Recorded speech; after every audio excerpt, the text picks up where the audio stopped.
Did you see who just walked by? I think she's that big. Would you like some fruit? How will I ever save enough money to buy that cousin? I heard that Sage just... Lord Kave Bay, did you get a chance to review this month's accounts? Any feedback? You mean the version you sent over a few days ago? Yeah, I took a look when I received it. I was thinking that maybe our profit margin is a little excessive. I visited some of our commercial partners last month. Their earnings are very slim. Are you suggesting that we give up some of our profits for them? Well, since we have more than we need, yes. Making money for its own sake is pointless. Don't worry, I've already planned for it and the numbers look fine. We can adjust the rates starting from next month. Also, about that designer you hired, I've had to revise his proposal 3 times now, but he just doesn't seem to... Let's cut our losses. Pay him his fee and send him on his way. I'd like you to get Layla on this instead.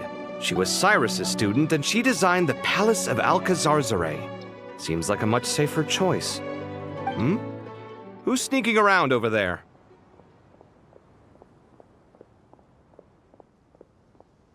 Mr. Kave?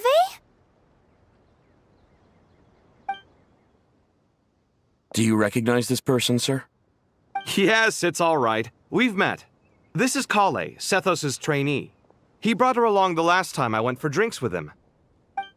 What brings you to the city, Kale? Is your master here too? No, this is all wrong! Why is Mr. Kave saying that too? Tainari is my master, not Sethos. This can't be real. I have to ask someone else. There's gotta be someone else out there who still remembers the truth. Hey, wait! Don't run off! How strange. What's gotten into her today? It's like everyone switched places. I guess I'll keep looking around. That Sage disappears without a trace as soon as he gets up. Remember a while back when I was working on a renovation plan for the House of Dana? Well, I submitted a report to the Grand Sage and he rejected it. It's infuriating! How does someone with no sense of aesthetics whatsoever even become the Grand Sage? Please, calm down, Lord Kave. Maybe it's for the best that the proposal wasn't approved. Weren't you planning on paying for the renovations out of your own pocket? The Grand Sage just saved you a huge sum of mora. You're right. It's his loss if he doesn't want to work with me. Let him live out the rest of his days in an artless void for all I care. Anyway, enough about that killjoy. There's supposed to be a show at the Zubair Theater today. Are you guys free later? Tickets are on me if you want to join.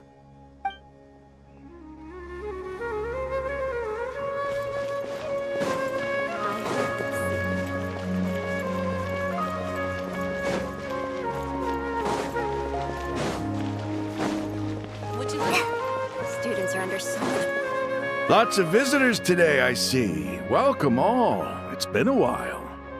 Hey, Rahman. You know that guy who sells face powder on Treasure Street?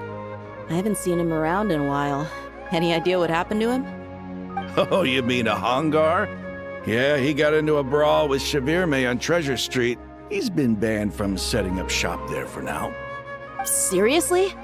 Oh, well, that's a shame. I was planning to pick out some makeup for you. Oh, don't worry about it. The legendary Flame Mane discussing makeup with the Zubair Theater star dancer. Now there's something you don't see every day. Flame Mane?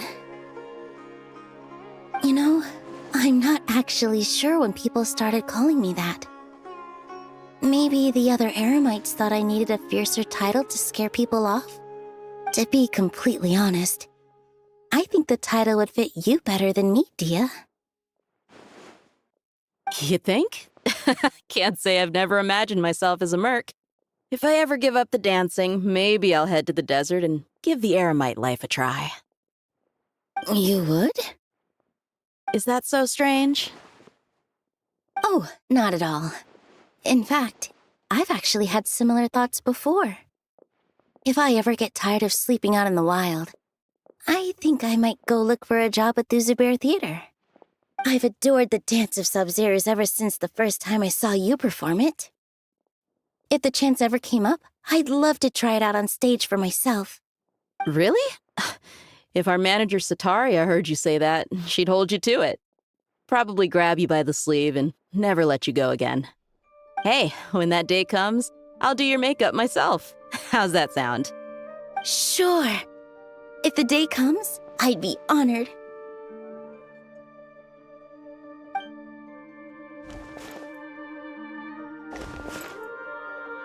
Everyone I know, everything I've ever known. Suddenly it's all a jumbled mess. The question is, who's right? Them or me? Oh, my head feels so heavy. I can't think straight.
Nilu, have you been to Aru Village recently?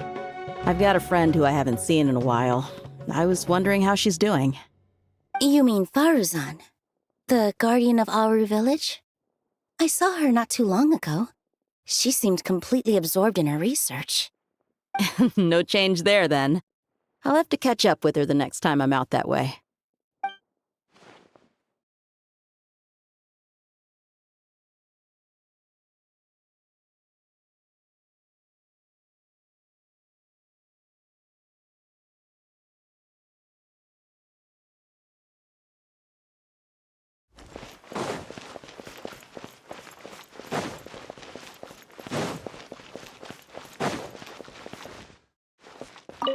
Hi, Mr. Sino. What are you thinking about? There's a chapter in King of Invocations where the spirit of someone who died long ago possesses a living man's body. To the outside world, it looks like he's developed a whole new personality. I was just thinking how terrifying that would be for his friends. Imagine waking up one day to find that a friend of yours has suddenly become a different person. Huh? So what got you thinking about that? I don't know, but something feels off. Everything looks fine on the surface, but can human perception really be trusted?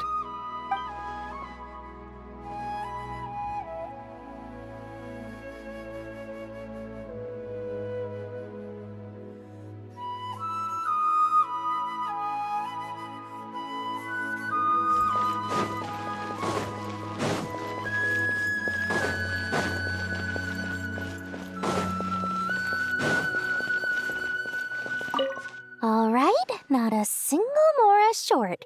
That covers you for this month's rent. What a relief. I was worried the design fees I received this month wouldn't be enough. Well, next time, don't fret. Just let me know and I'll give you a few days' grace. We've known each other long enough for that. Anyway, how are you settling in? I couldn't help but notice that you're staying up late quite often. Yeah, I can't explain it. I just feel more inspired at night. Once I get in the zone, I can race through a whole bunch of drafts, no problem. But what about you? I keep hearing you sighing these days. Is everything okay? Well, it's just... Don't you think this house is a little small? I guess I should be used to it after living here for so many years. But for some reason, I've been feeling claustrophobic recently. I want to move somewhere bigger. Once I've made enough Mora, I'm gonna buy a huge new house. As big as... at least as big as the Palace of Alcazarzaray. That sounds really expensive. True. I'll never be able to afford it on a scribe's salary alone. I need to find another way.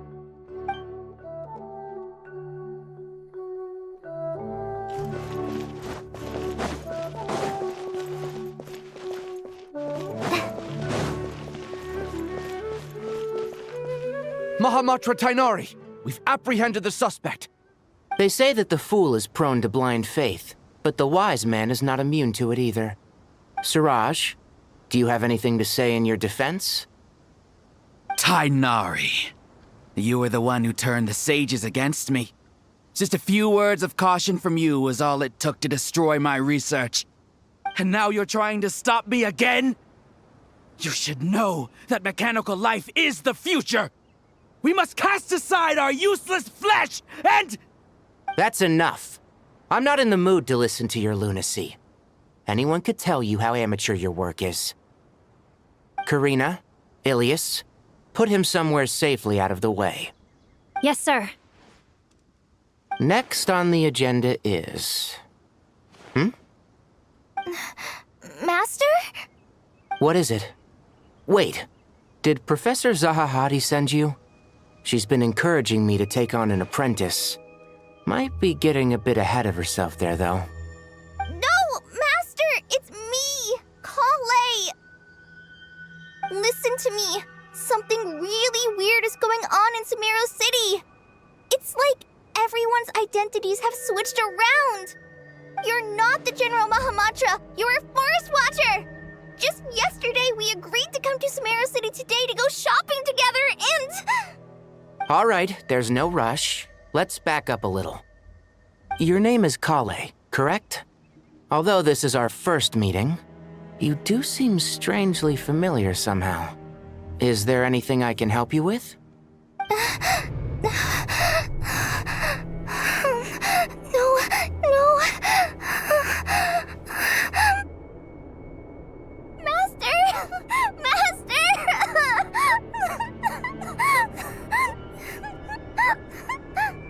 What is it?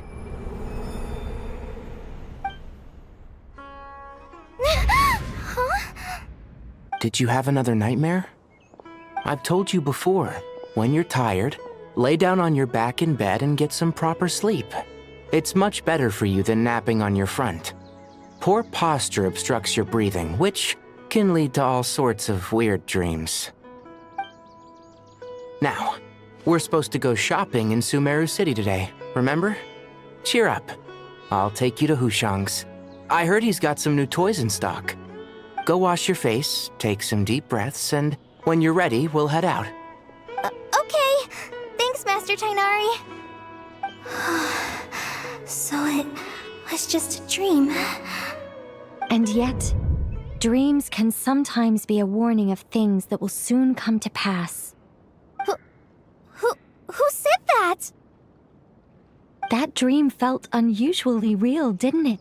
Here's my suggestion. Since you're heading into Sumeru City anyway, you may as well tell Lesser Lord Kusanali about everything that happened. And just to be on the safe side, I think you should also inform your 2 traveler friends who once helped save Sumeru. I'd write them a letter if I were you.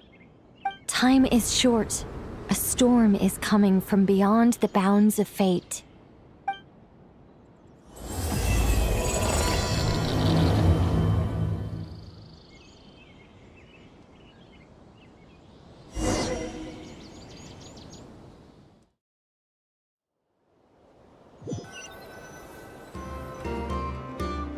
What a strange situation.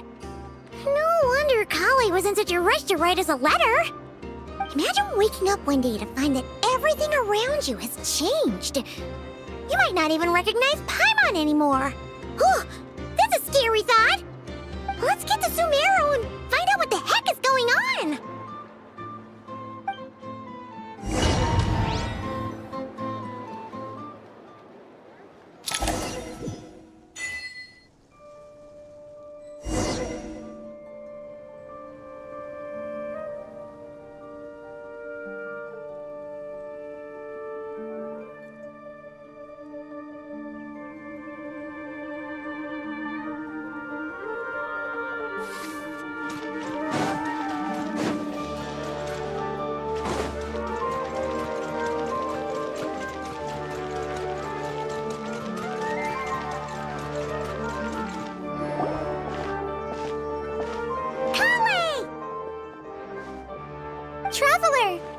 gone. Thank goodness. I'm so glad you made it. Of course! We won't let anything happen to you, Kale. So, what's going on in Sumeru City? Looks like lots of people are moving or something. Yeah, I was just gonna say. After I wrote my letter, Master and I went to Sumeru City and told the Dendro Archon everything that I experienced, from start to finish.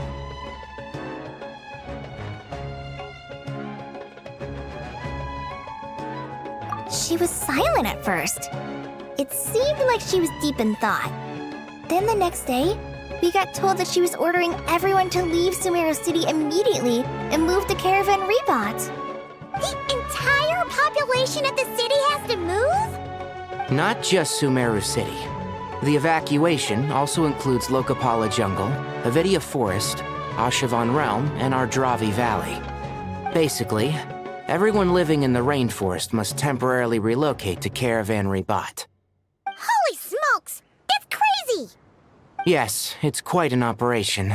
Even if people only bring the bare essentials, the scale is simply enormous. They've requisitioned almost all the Sumpter Beasts in Sumeru for the task, including the entirety of Dori's Sumpter Beast Park.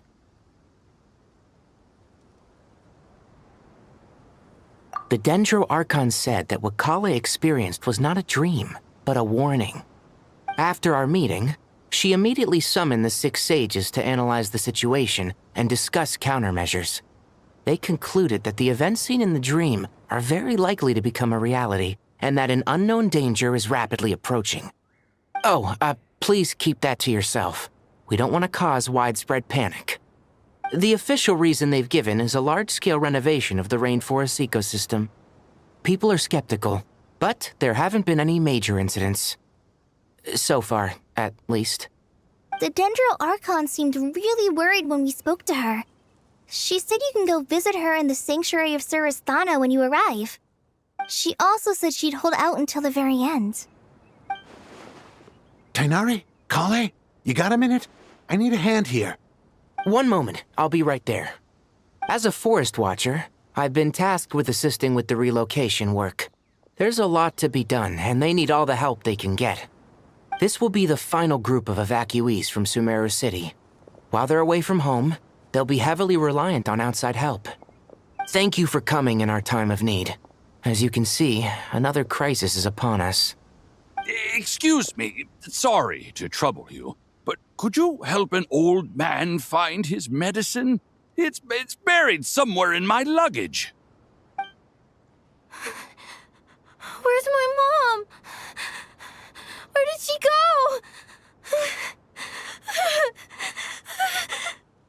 go? Don't worry, it'll be okay. Those items are worth a small fortune. Make sure you store them somewhere safe. You understand? I bet you thought you'd get away with this in the chaos, huh? Guess again. No petty thief gets past me.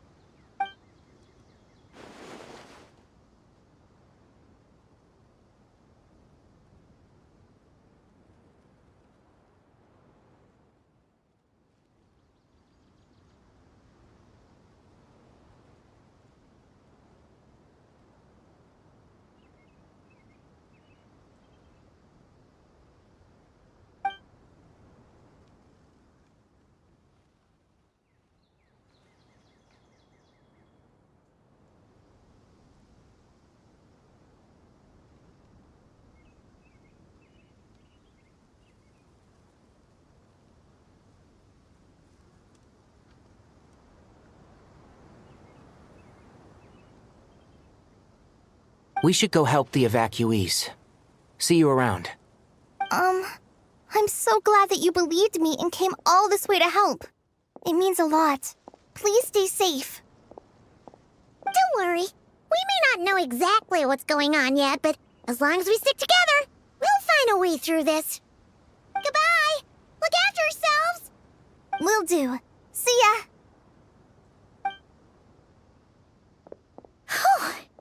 Paimon's not sure how she found the words to comfort Kale because, honestly, she's kind of nervous herself. Let's head to the Sanctuary of Surasthana and see Nahida.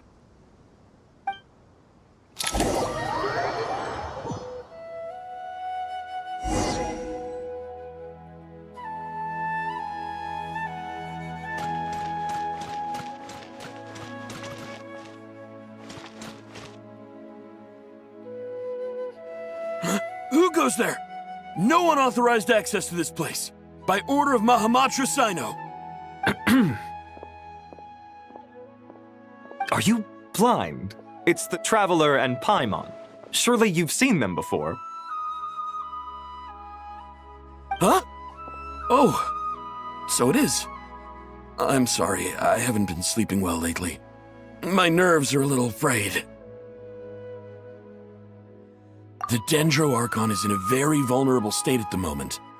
Mahamatra Sino is concerned that our enemies might choose this moment to strike, so he's ordered us to strengthen our defenses.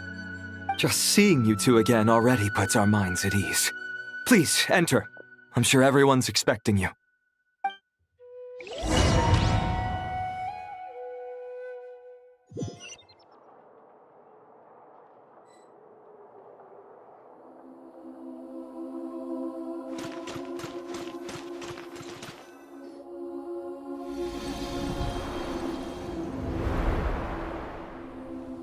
Traveler, Paimon, you made it.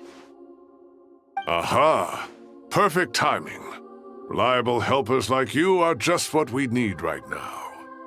Oh, it's good to see everyone again. Kawaii gave us a rough idea of what's going on, but we still have a lot of questions. What kind of danger is Sumeru City in exactly? And how come everyone has to move to Caravan Rebot? At this stage, we can't be certain. We're investigating, but no definitive answers yet. I take it that Kale told you about her strange dream? Yeah. Apparently, everyone in Sumeru City was acting super weird. Even you guys. It was like you'd all switched places. That's right. Kale and Tainari reported the situation to the Dendro Archon. She believes that it wasn't merely a dream, and that whatever it was has something to do with Irminsul. It's a reasonable inference. Only through Irminsul can people's memory and cognition be so significantly modified in such a short time. We don't know why Kale would dream of these things, nor who was trying to warn her. The Dendro Archon decided to connect to Irminsul to investigate more thoroughly.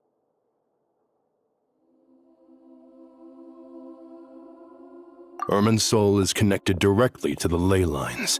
The tree serves as a central hub where the ley lines converge, and its core function is to record and store the world's knowledge and memories.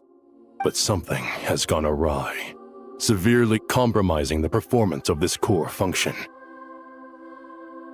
Information is bottlenecking inside Irminsul, hampering the ley lines' flow.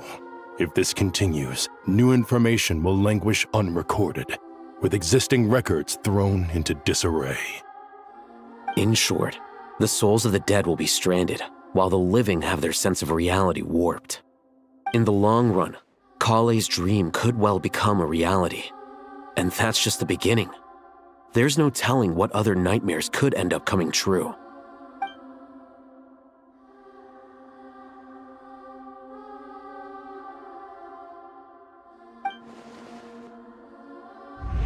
I have come this far, to use my death to open the gates of the ley lines to my people.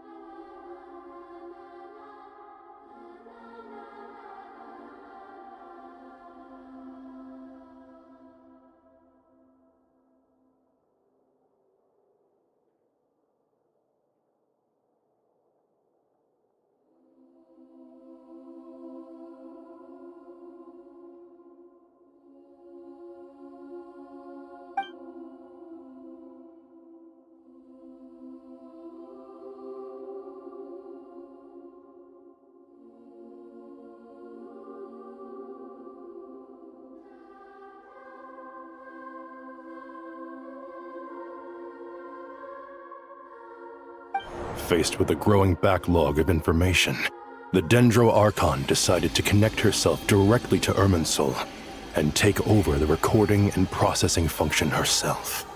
But it is an almost impossible task. Individual brains aren't equipped to deal with the sheer volume of knowledge and memories involved. All that information flooding in at once would instantly fry any human mind. And for a god, even for a god, the suffering must be unimaginable. The Dendro Archon's power originates from Irminsul. Any issue with the tree itself takes a toll on her to begin with. On top of that, she's subjecting herself to the grueling task of processing all that data. It must be torture for her. And despite all of this, she is somehow finding the strength to investigate the Irminsul situation from within and send us her findings. I finished analyzing the latest data. Looks like our working theory was wrong. There's no signs of Irminsul having been attacked from the outside. So it's internal then? Some sort of disease, perhaps? No. I've spent half my life studying the ley lines. If Irminsul malfunctioned this easily, the world would have met its end long ago.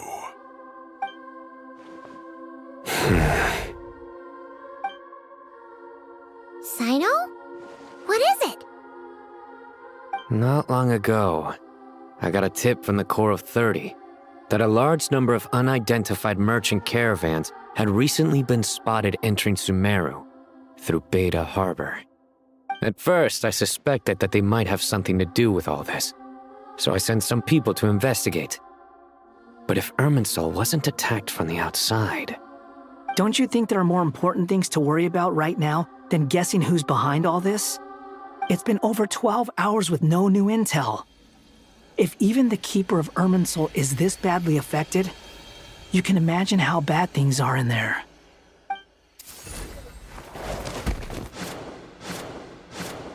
Dendro Archon.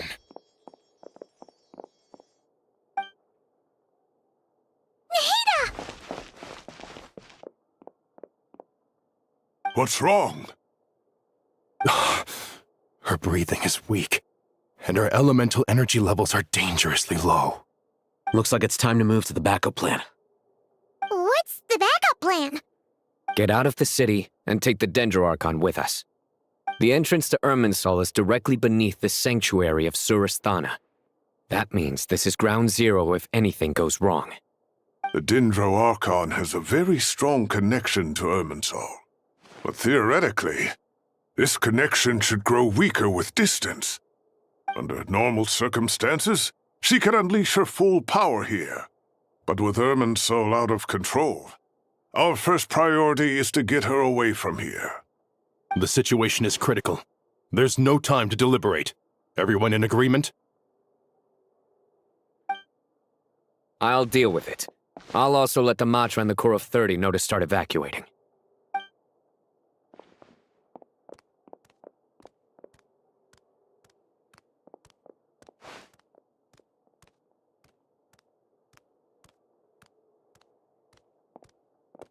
Let's go. No sense grieving when there's nothing more we can do. Agreed. We'll be back as soon as this is over.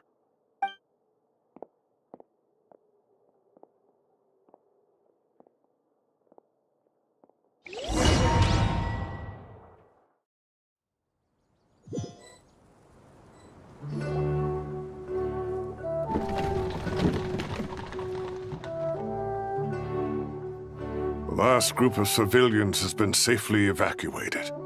Dendro Archon's carriage will travel with them. Sino and Hat Guy will protect the convoy.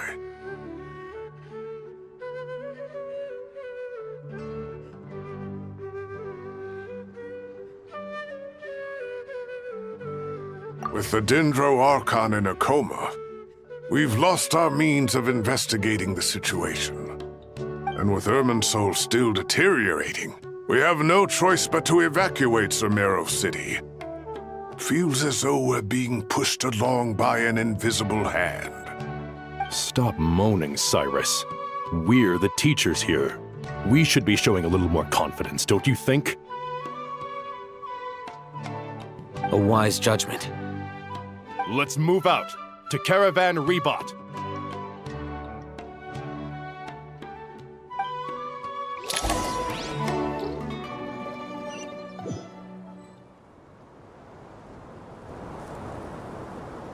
Sir, all units are in position. Good. Everything is going to plan. Interfering with Sumeru City is a necessary step, so do not hesitate. The Irminsul situation will not harm you. We need to speed things up here, too. We don't want to keep our client waiting, do we? No, sir. You have my word. Everything will be completed on schedule. They say that fervent ambition attracts the favor of the gods, and with it, a vision. But we appear to be the exception. So, is our ambition not strong enough? Or does it threaten the very foundations of this world?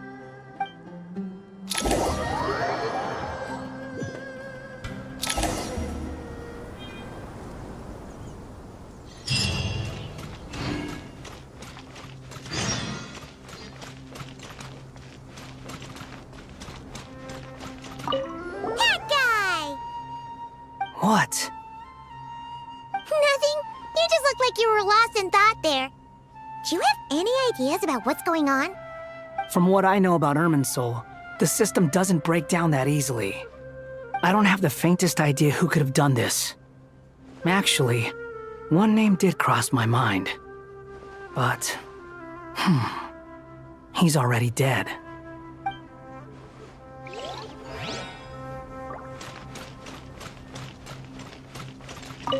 So, can I assume that this period of time away won't count as part of the rental period?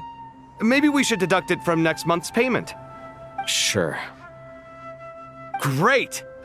Wait, why are you suddenly being so reasonable? What's the catch? I'm always reasonable with rental payments. Like the time I refused to let you use that wine you brought home as collateral. That was a perfectly fair request, and you know it! Everyone runs low on funds now and then, don't they? And that bottle of wine wasn't cheap. You ought to be thanking me. Anyway, Sumeru City should be empty by now, right? With no one at home, I've been worried about security.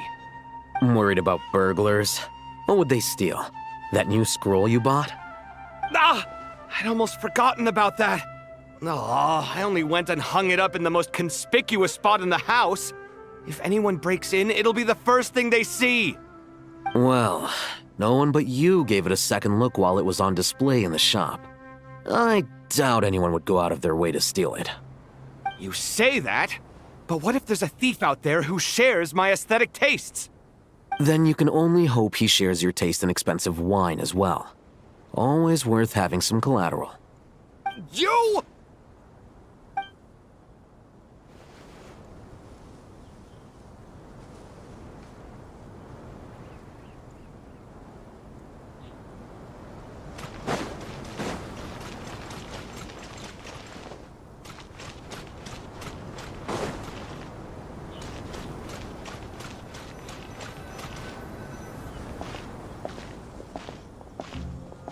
How is the Dendro Archon?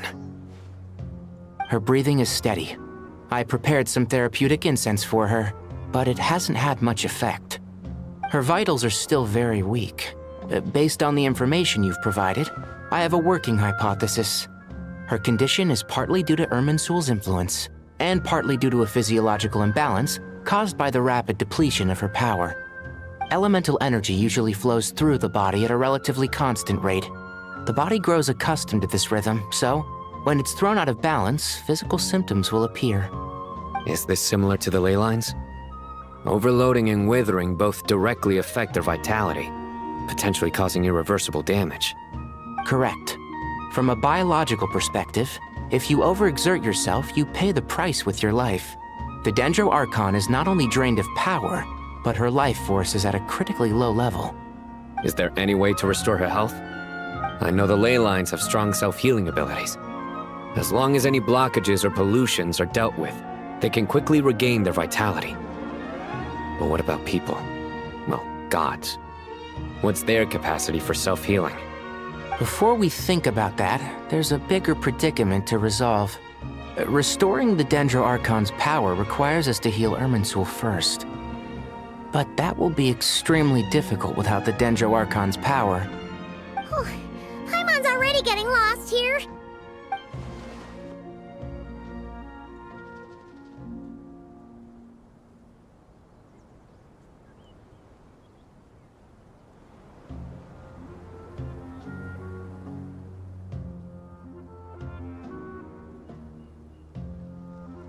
Master Tainari and Sino look so serious. I've not heard Master speak in this tone for a long time. Tainari.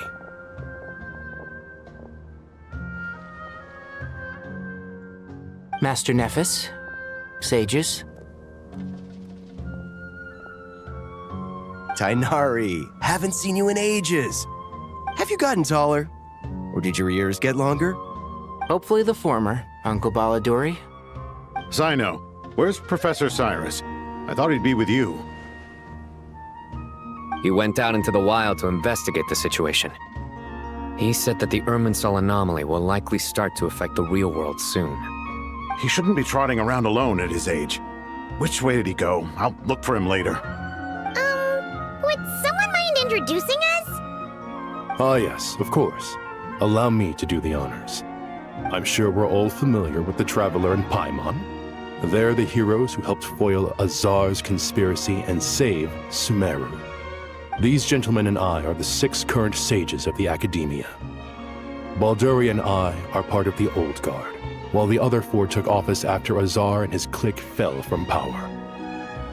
We have Sage Elkindi of the Spantamad Darshan, Sage Farnas of Kasharawar, Rataoist Sage Shakir, and finally Harabatot Sage Rusht. Nice to meet you all!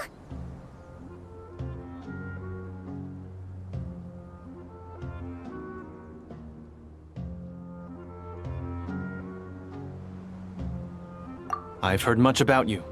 Delighted to finally meet you in person. You're younger than I imagined for someone with the power to stand up to fate itself. Thank you for lending your aid to Sumeru once more. Once we're on the other side of this, could we get a photo together? My daughter has a friend named Isak. He's always talking about you two. Of course! No true hero would deny a child their wish. Back to business. So with the Dendro Archon currently in a coma, the people have taken temporary refuge at Caravan Rebot. But they cannot stay here forever. We need to come up with a plan as soon as possible. Fernas, any thoughts? Well, firstly, having reviewed the data, I'm inclined to agree with your assessment. This doesn't look like an attack on Irminsul from the outside. Rather, it resembles a malfunctioning machine. Calculations going haywire and sparks flying. That being said, before we consider how to fix it, we need to understand precisely what has gone wrong. Furthermore, we somehow need to ascertain this without relying on the Dendro Archon's power. We have no direct access to Irminsul. However, we might be able to gather the information we need from the ley lines. Study the branches to learn about the trunk, in other words. Wait, is that what Cyrus is up to? No wonder he ran off to research in the wild. Curse always one step ahead of me, isn't he? I heard that while in the sanctuary of Surasthana, the Dendro Archon had to serve as the central information hub herself. This is a clear sign the situation within Irminsul might be far worse than we can imagine.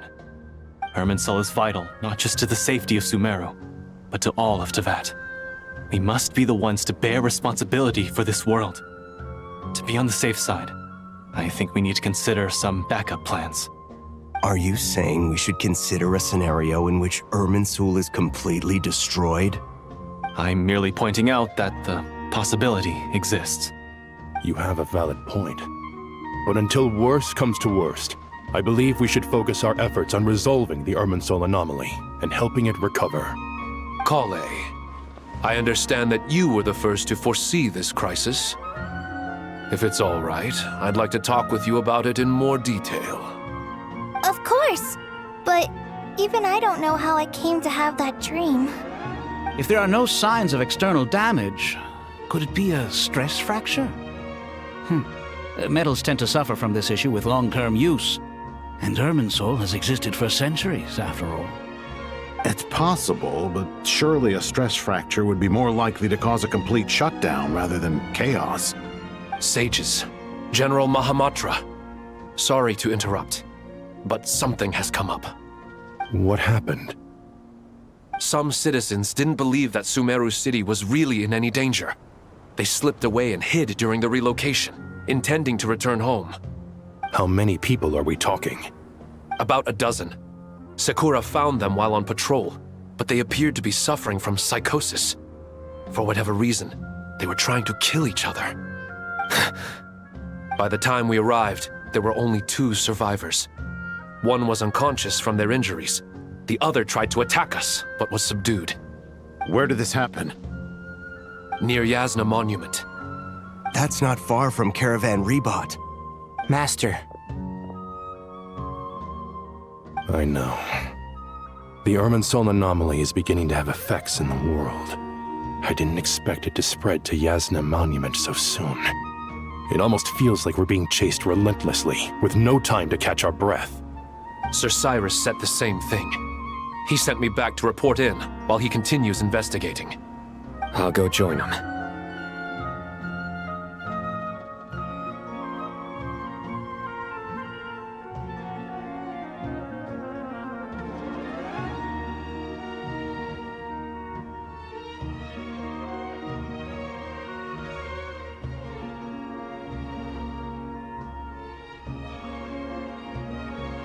Count me in too. Don't let my age fool you, I can still fend for myself. Very well. Meanwhile, the rest of us will continue discussing our next steps. Get back soon. Take care of yourselves. It's getting dangerous out there.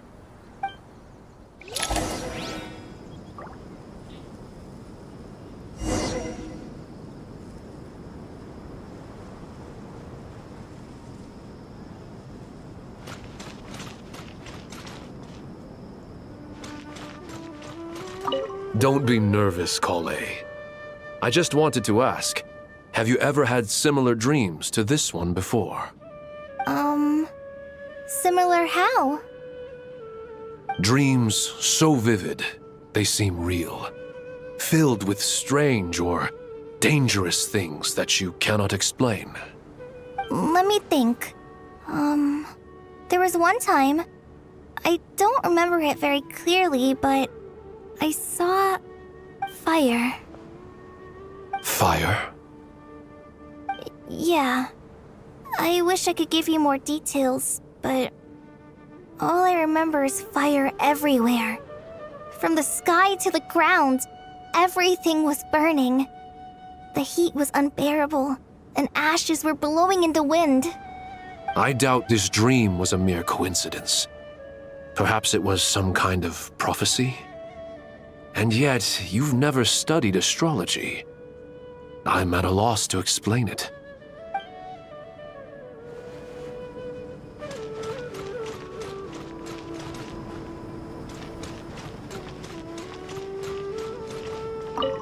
Thank you for everything, Tainari. Don't worry about me. I'm fine. But if you don't mind me saying so, Master, you're looking a little nervous yourself. I only just got appointed as Grand Sage, and now this happens. It's quite overwhelming. Looking back now, I don't think I handled the situation with Azar very well at all. Yes, I protested, but I went about it the wrong way. Instead of helping, I just ended up getting locked away. Now that I'm the Grand Sage, I have to be responsible for everyone's lives, including the dozen or so who fled to Yasna Monument. I can't help but blame myself for their deaths. It's only natural that you want to do the best job you can, but Master, we both know perfection is impossible. You're right. We may well be heading into the desert before long.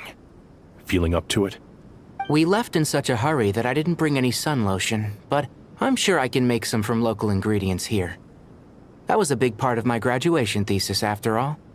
Still remember? Of course, like it was yesterday. I remember asking you if you'd like to stay and teach, but you turned me down without a moment's consideration. Anyone else would fight tooth and nail for the chance to research by my side, but you couldn't get out the door fast enough. Weren't you afraid I'd hold up your thesis and stop you from graduating? If you'd pulled a move like that, I would have reported you to the Matra right away. You wouldn't give me a second chance? What about the bond between mentor and student? No, Master. I would not sit by and watch you go astray. Very good. Then I taught you well.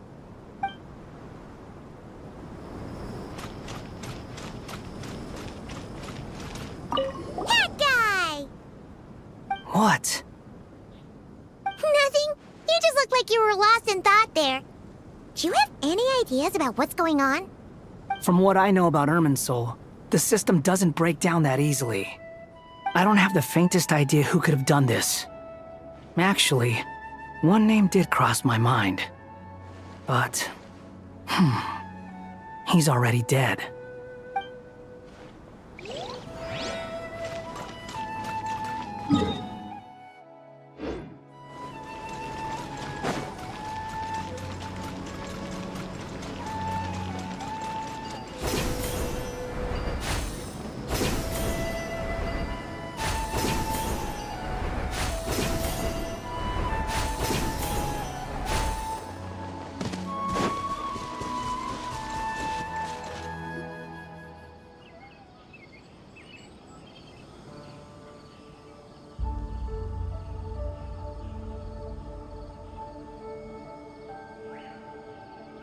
Please, don't go any further.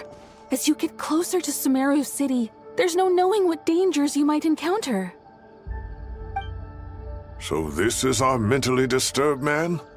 I'm going to gut you all!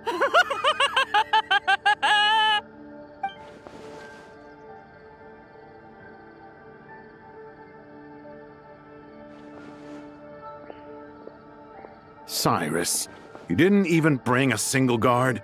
Do you think you're some sort of warrior? It's fine. Come here and look at this. Oh, it's...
That's right. Flowers that bloom from openings in the ley lines, indicating some sort of anomaly. I don't believe I've ever seen a color like this before. Did you discover it nearby? Not just here. Way over there, too. They're everywhere.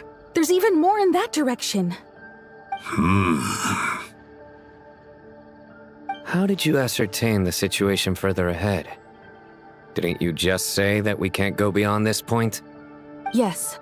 This area is relatively safe so far, but if you continue forward, delusions will start afflicting your mind. However, some vision-bearing mercenaries were able to maintain their sanity a little better. They're the ones who brought back news from further afield. Sino, do you remember the class I taught on dissecting ley line blossoms? I do, Professor. I received full marks in that course. Good. After all these years, it's time to put that knowledge into practice. There must be anomalous information hidden within these blossoms. Alkindi, I'll need your help as well. Been a while since we worked on a project together, hasn't it? Sure has. Well, what are we waiting for? Let's get to work. Anything we can do to help?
Will you need my help? All right, well, don't go too far. There's too many unknowns at this stage. Let's regroup at Caravan Rebot later. Don't worry if you don't show up. I'll come and find you.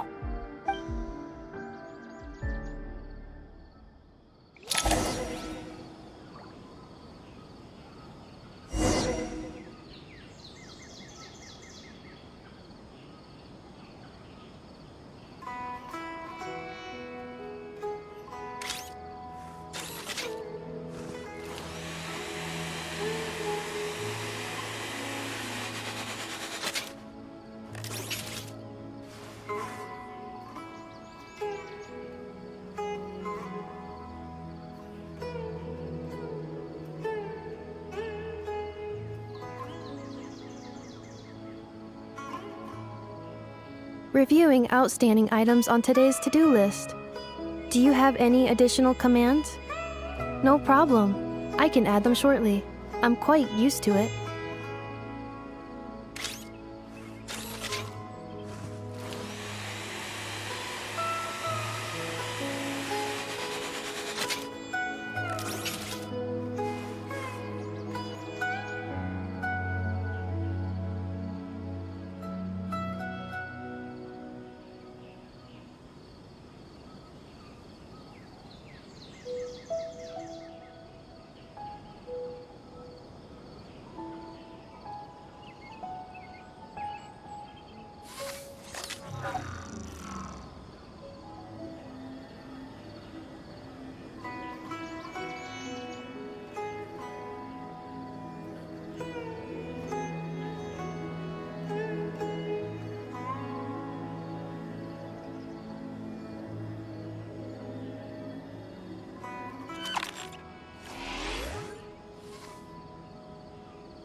That should be the heart of Oasis.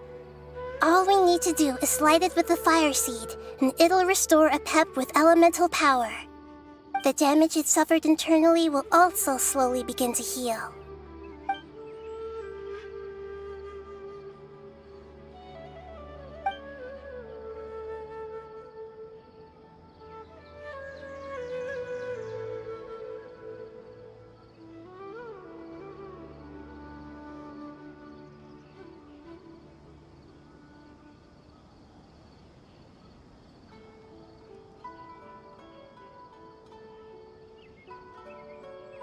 What is it? You thought of something?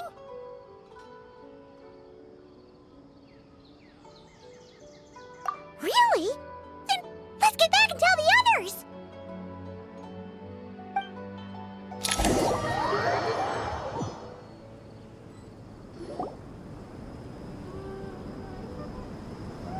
Whew. Glad to see you've returned safe and sound. Any longer and we would have gone out looking for you. Well, this is a nice surprise. Paimon sure feels better with everyone we know here.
We've made some progress, so let's start by giving you and Paimon a quick update.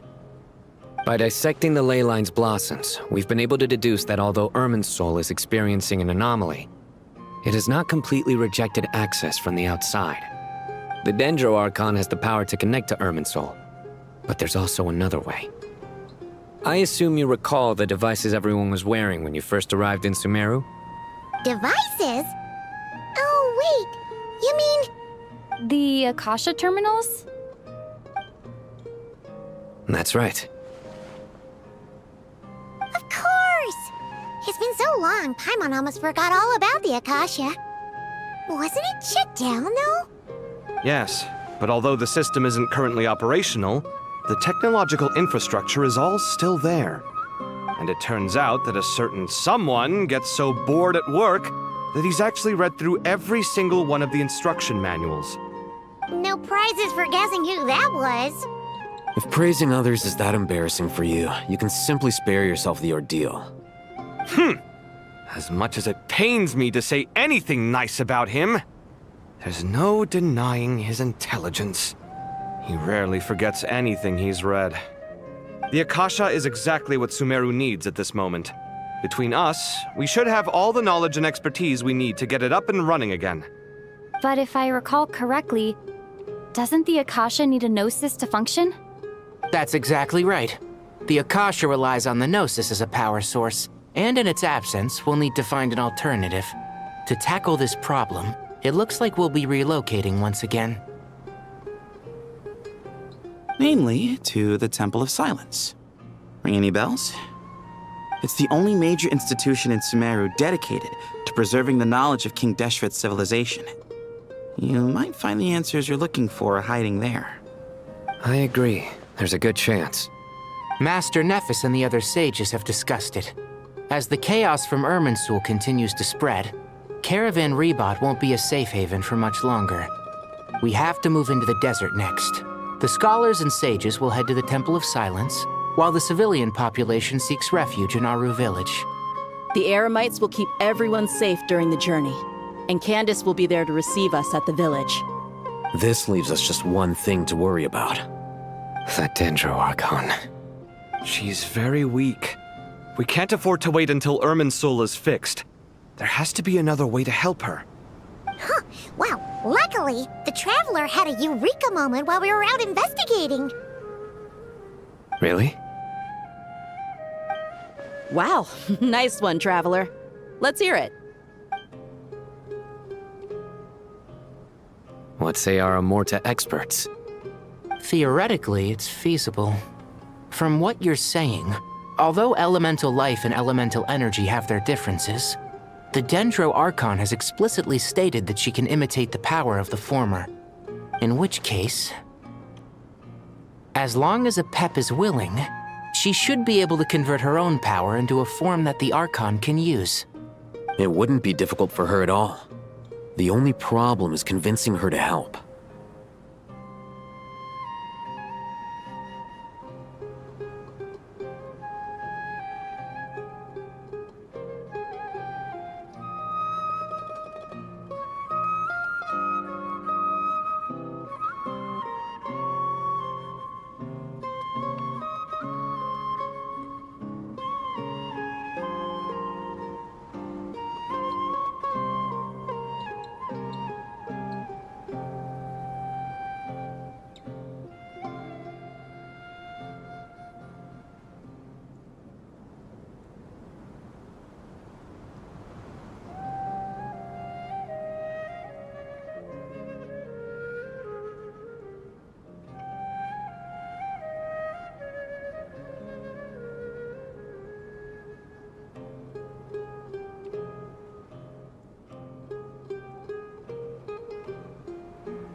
though she wasn't exactly friendly the last time we met, she didn't refuse to talk with us. When she realizes the danger that Nahida is in, surely she won't turn a blind eye to it. Well, hopefully not. Either way, we're not exactly spoiled for choice here. Hey, it's better than having no options at all. I agree. Without Irminsul's aid, the legendary Dendro Dragon Apep may well be the only living thing in Sumeru who can help our Archon recover her power. There's no time to lose. I'll bring this proposal to Master right away. If he and the other sages agree, we'll split into 3 teams. The academics will go to the Temple of Silence to look for a solution to the Akasha problem. The Eremites will escort the civilians safely to Aru Village, and the Traveler and Paimon will take the Dendro Archon to see Apep. There's still a long road ahead, and no knowing if we'll make it. But at least we have a direction now. I'll take it over floundering around in confusion. If there are no objections, then let's proceed. But before we adjourn, I would like to leave you all with some parting words. No matter the distance between us, there will always be an invisible force tying us together. May the bonds forged in the past shine bright like stars and open a new path before our feet. Huh. Is that from King of Invocations? No. This one's from King of Invocations, the sequel. What's the difference? The sequel's much cooler. Couldn't agree more. Well, it was very apropos. Once this is all over, I'll give everyone a copy of King of Invocations and the sequel to show my gratitude. Come on, let's get moving.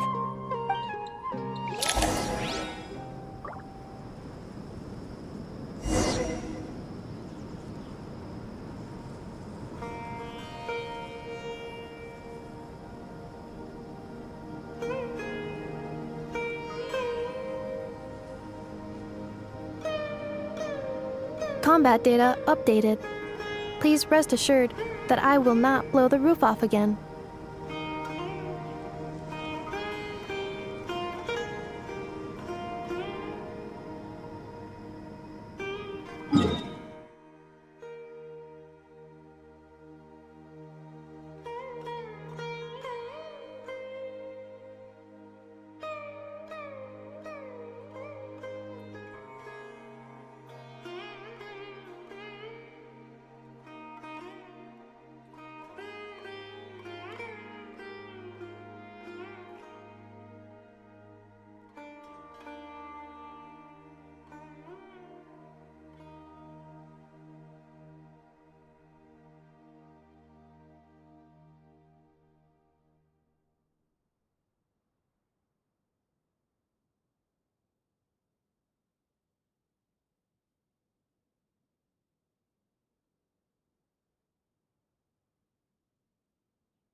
Tighnari has brought me up to speed. I approve of your plan of action. But we can't proceed with everything right away. The people need to rest. For many of them, this will be their first time in the desert, so we'll need to find additional personnel to help escort them. You two, please go on ahead with the Dendro Archon. Let's rendezvous at the Temple of Silence later. No problem. We got this. Words can't express my gratitude, so let me just say, I hope everything goes smoothly for all of us. Goodbye for now. All right, let's get going. If Paimon remembers correctly, the last time we saw a Pep was in... Traveler, Paimon. Could I borrow you guys for a moment? It'll only take a second. Kale, what's the matter? Well, the thing is, Master Tighnari once told me, after you raise a problem, you should think about how to resolve it. But ever since I had that dream, I feel like I haven't been of any help at all. I tried my best to keep up with the conversation, but there was so much new information, I couldn't take it all in. So, I just wanted to ask, do you have any tips for me there? Paimon knows exactly how you feel. But fear not, everything you need to know is right here in Paimon's notes. Sumeru chapter. It's got tons of info about all the things we've seen and heard on our adventures. Some parts are a little simplified, but hopefully it all makes sense.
You see? Being the greatest guide in Tibet isn't just a fancy title. It takes a lot of hard work. Paimon doesn't always understand the things you're talking about with other people. Whenever that happens, she notes down the confusing parts and goes over them in her own time. This is perfect. Could I borrow it? Sure. Matter of fact, you can keep it if you want. Paimon has another copy. The spare copy was originally meant for the traveler. Paimon used to worry that one day she might not need a guide anymore, so she wanted to have a gift for her, in case we ever parted ways. But it doesn't seem so necessary nowadays. We have so many more places to see together. One copy will be enough for both of us. Thank you so much. But still, these are your treasured memories. I think I'll make my own copy and then return the original to you. Anyway, that was all. I won't keep you any longer. Have a safe trip. See you again soon. See ya! All right, time to bring Nahida to see a Pep. Let's hope that old grouch is in a negotiating mood.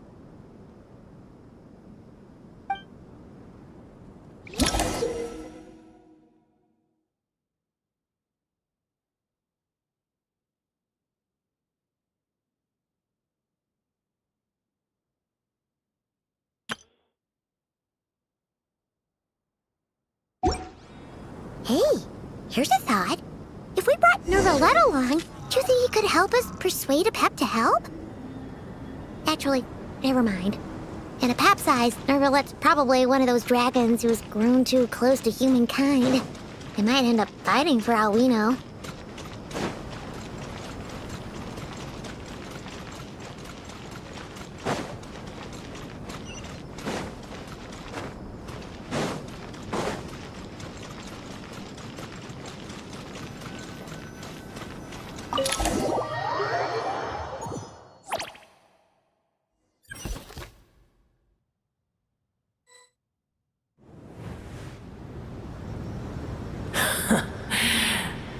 a feeling your kind might come calling.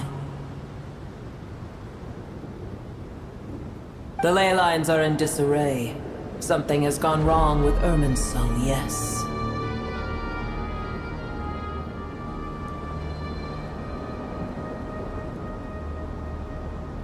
Even from a great distance away, I can sense that Sumeru is headed for destruction. You who took our home from us, prepare to watch as your own world is plunged into oblivion. Oh, how the cycle of history comes to a poetic conclusion. This isn't a joke, Pep! Naheed is in grave danger! Can you please help her? Is she now? Then do explain. For what reason should I lend Boer my assistance?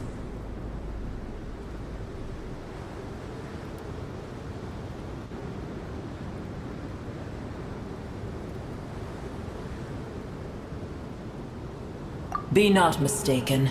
The fate of Sumeru is of no concern to me. I am neither the god of this land nor its guardian.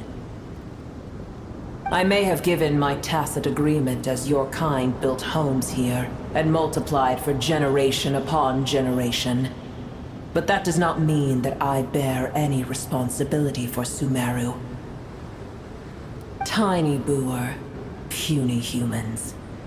In my eyes, all of you are but intruders who followed in the wake of the heavenly principles. I am not obliged to be your savior.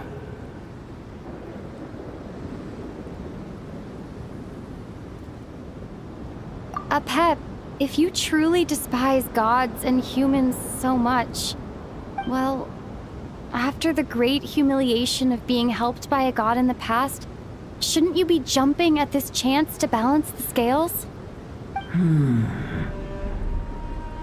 Now that is a compelling reason. When El Ahmar plotted against me and I was tortured by forbidden knowledge, it was Boer who saved me from agony. And though I regard with shame the pity of my enemies, to receive aid without repaying it would likewise tarnish a dragon's dignity. Oh, tiny Boer, puny humans. Just this once I shall deign to show you the true power of dragonkind. Whoa! It's happening again! We're gonna get sucked in!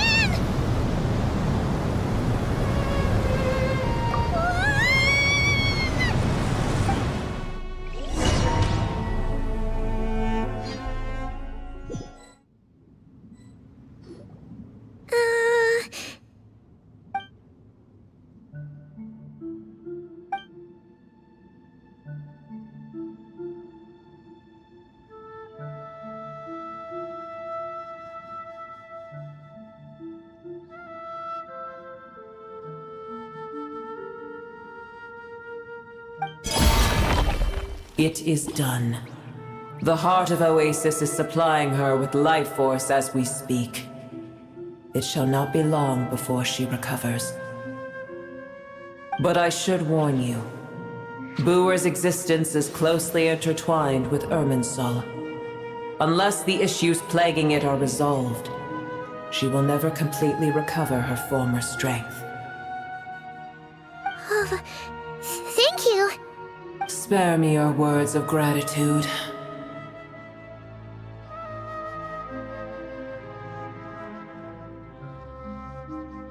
You may also spare me your feigned concern.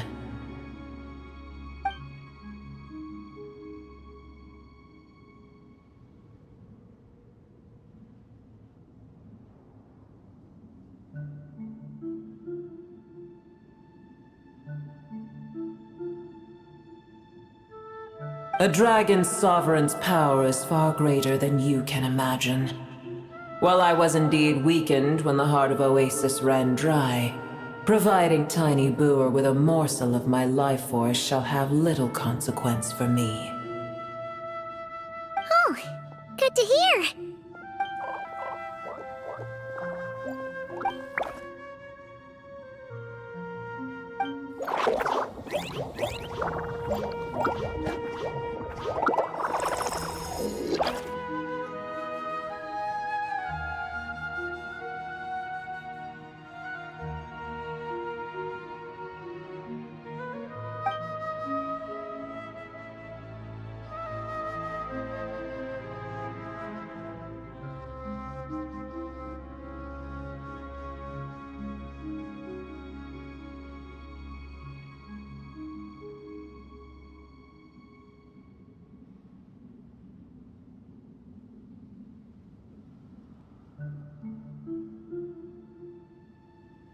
Ever held in high favor, I see. Oh, well, you know. The compliment was sincere. Simply accept it.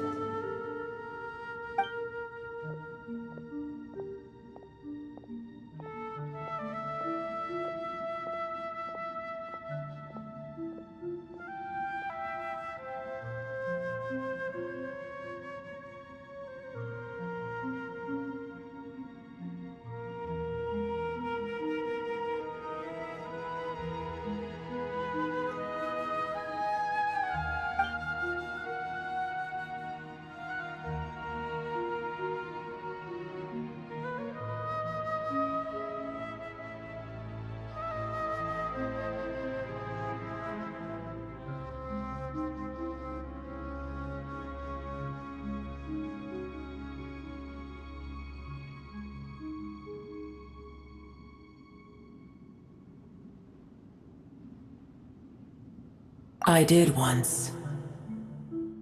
That tree was not planted by the heavenly principles. Irminsul existed before they ever arrived in Tevat. What? There was a time when it belonged to Tevat, to dragonkind. Its appearance and function then differed greatly from today. The ley lines flowed with an abundance of a familiar, primitive form of elemental energy. You may know it as the power of the Light Realm. The heavenly principles usurped and refashioned Irminsul, made it serve humanity, and used it to anchor the fate of the world.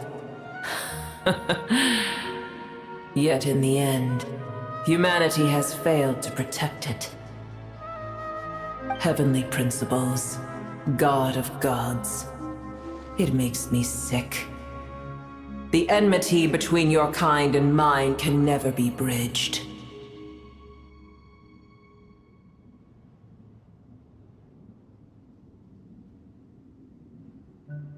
As things stand today, holding a grudge against you would serve no purpose. But there will come a day when we reclaim this world for ourselves. The opportunity will arise no matter how long we must wait. I can already sense that far away from here, the Hydro Dragon has wrested his authority from the hands of the usurpers. Though we have yet to meet, I know that we are both preparing for our revenge day and night. Uh-huh.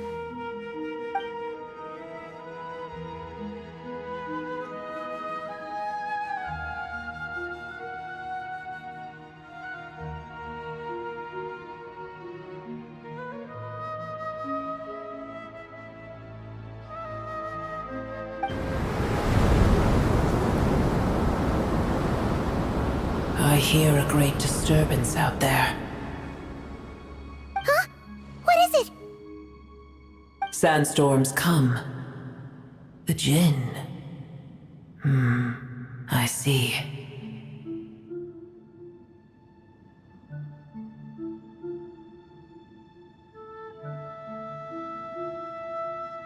Another calamity approaches.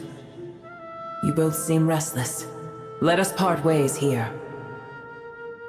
Boer is safe with me. Once she has recovered, I shall return her to your side. Oh, thanks again. Take care, alright? I told you already I have no need of your feigned concern.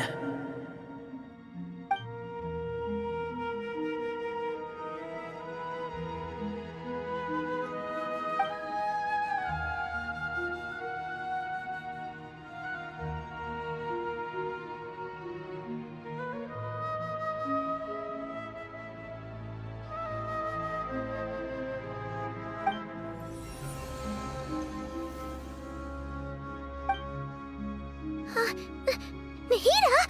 You're awake! Are you okay? Cease your interrogation. Yes, she awoke for a brief moment, but she has now lost consciousness again. Take it. We shall talk more at another time.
of nowhere? Wait. No, Paimon remembers now. The Temple of Silence is over that way. Come on, let's go find the others.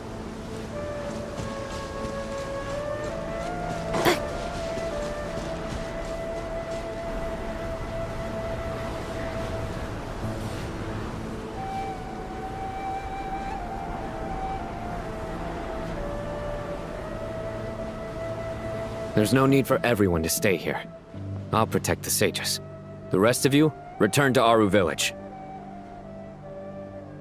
Yes, Mahamatra Sino.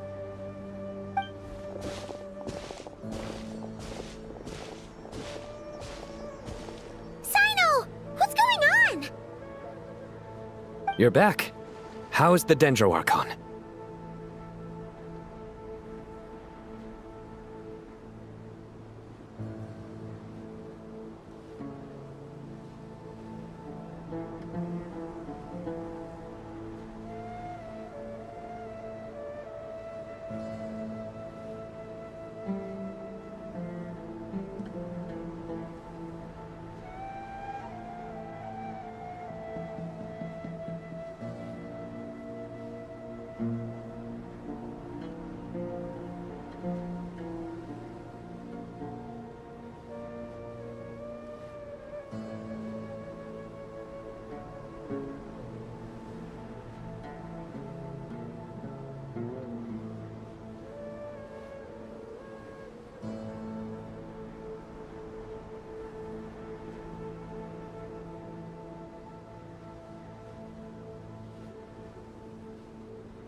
What a relief.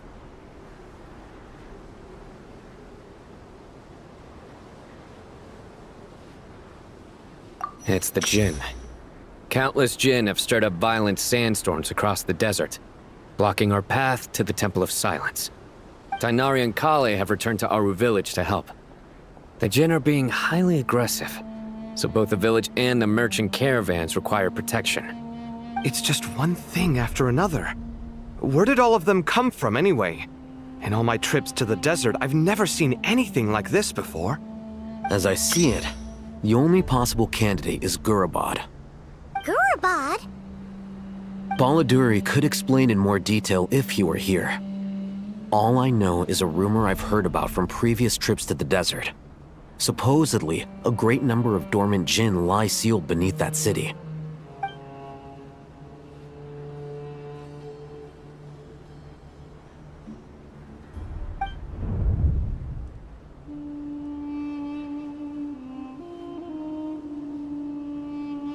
Gurabad is, for me, a fated land. I must therefore return back to this city, where my destiny awaits me still. My master, I am sorry that I couldn't stay by your side for long, and that I could not have more time to get familiar with you. Lilupar.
goodbye to a friend there.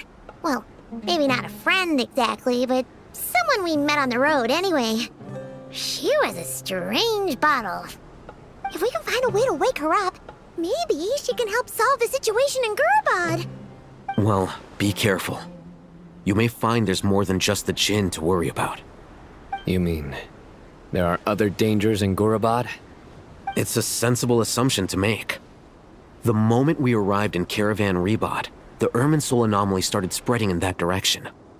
Now we've moved to the desert, and suddenly we're plagued by Jinn and sandstorms. To call it a coincidence would be a stretch. Don't worry, we've gotten a lot stronger since our last stint in Sumeru.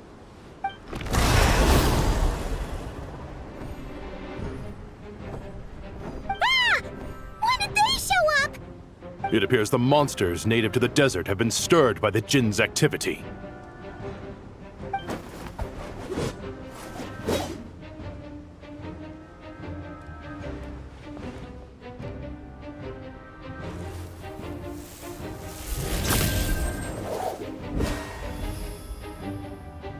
You should get going. We'll take care of things here.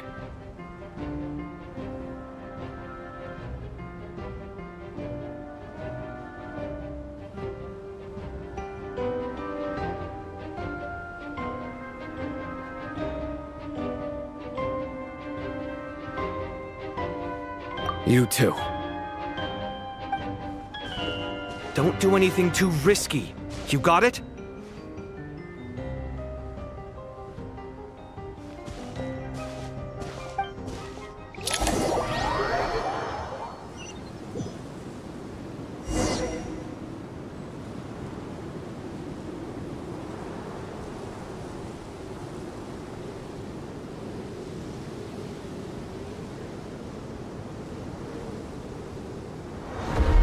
Cleanup sequence in progress.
Based on data from past incidents, please avoid dropping small items such as Mora. The Jinn are swarming out of Gorobot! Looks like our wisdom was right! Let's get inside and see what's going on! Lofty wisdom will show us the way!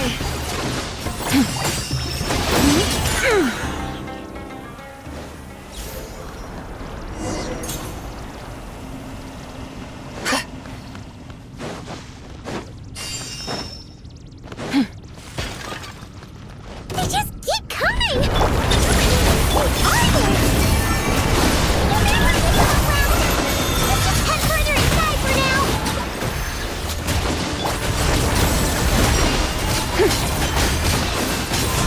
This arrogance and presumption!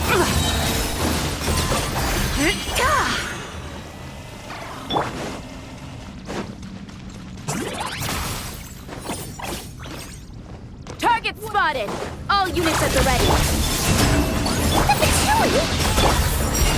They must be using this place as a stronghold! Are they the ones behind all this? The sky's clear, the glazed moon shines! Fighting Jin with one hand and Patui with the other? This is pure chaos!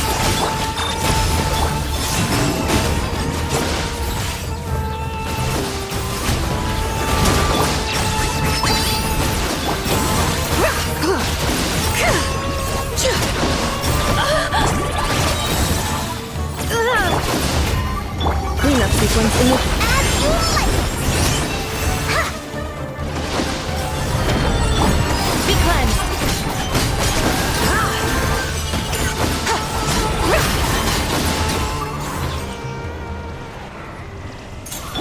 Accelerating.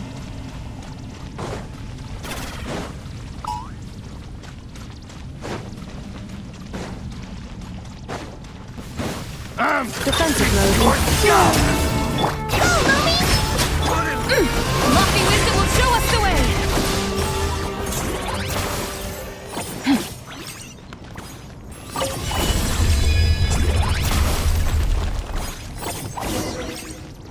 You see that strange machine?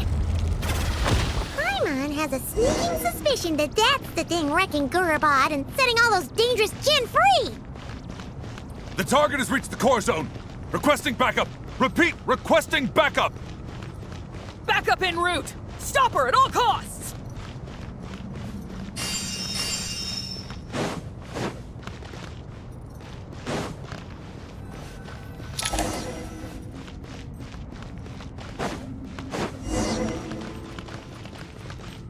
Careful! We're back again! Without further ado!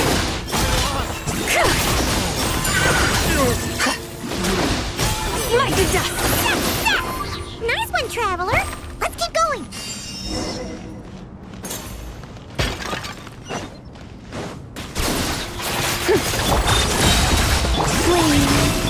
Stay high! Be cleansed!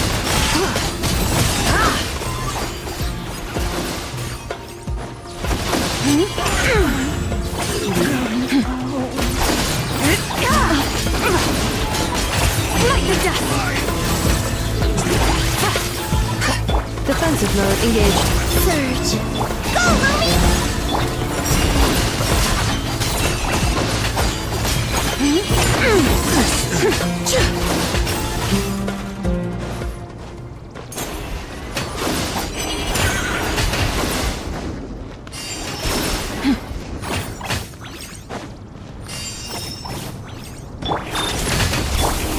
This hunk of Jin's got kaput! Now we can finally... It seems my subordinates failed to stop you in your tracks. Apologies, sir. There is no need to apologize. You did well to hold your ground against such a powerful adversary for as long as you did. I must commend your courage and perseverance. So, you're in charge here, huh? First the problems with Irminsul, now this mess in Gorobot? Are you the ones responsible for all this? I'm afraid I cannot answer that. I assume you aren't naive enough to expect answers from an enemy. Oh, this guy is so snooty! However you want to spin it, you're clearly involved in this somehow. So you can either start talking, or we'll have to make you talk. Let's get him! Traveler, what's wrong?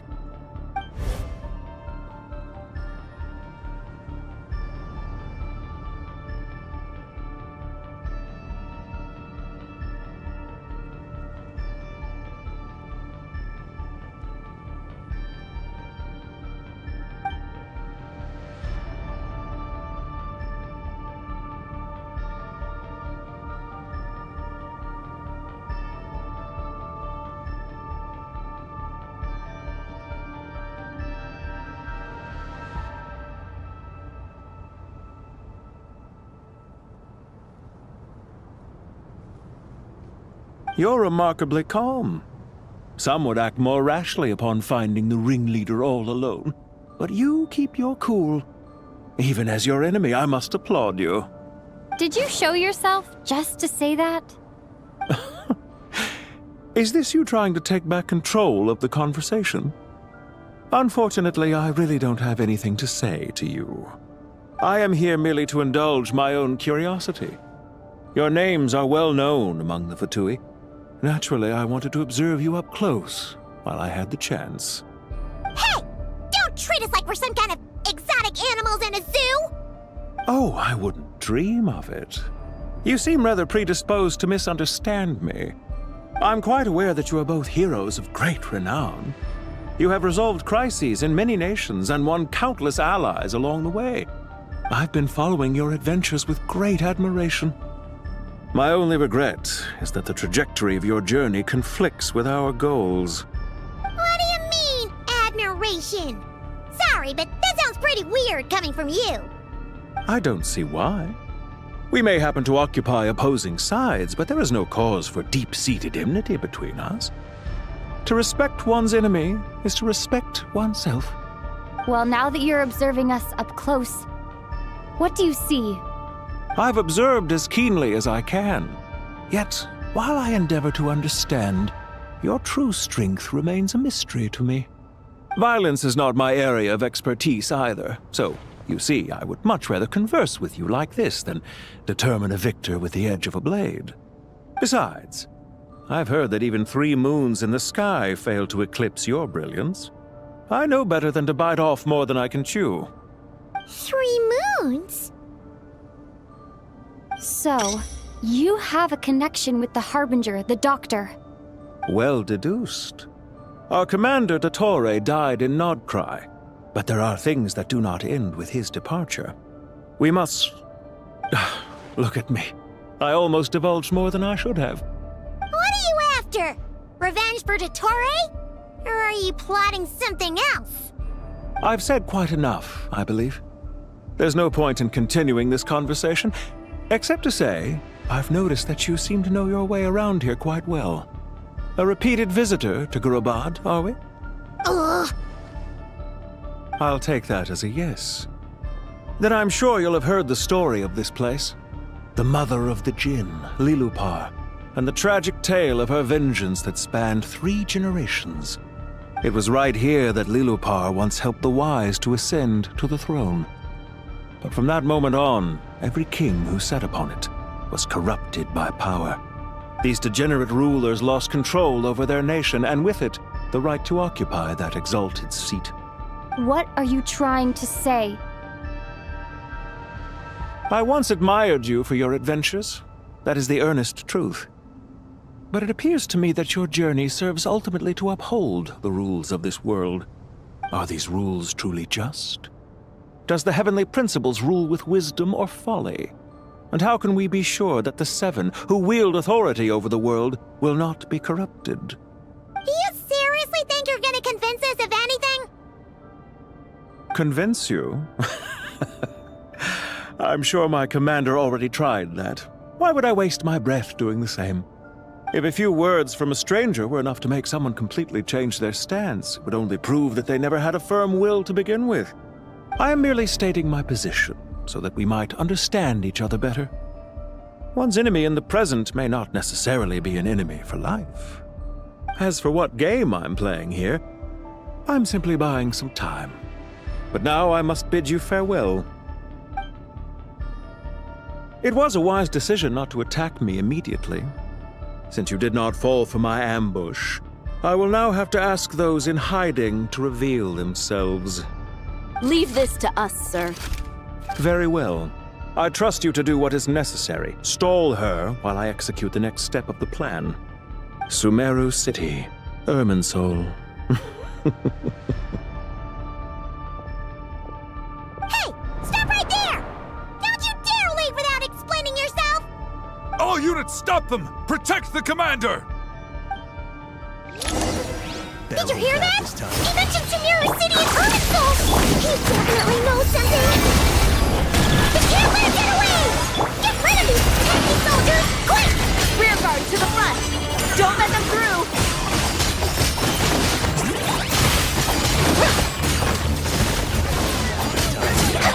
Get that thing in position! Defensive mode engaged. Bleed. Hold on! Just a little longer!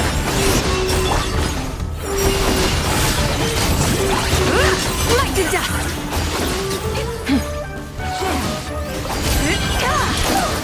We finally beat them! That mysterious guy can't have gotten far! Let's catch up with him!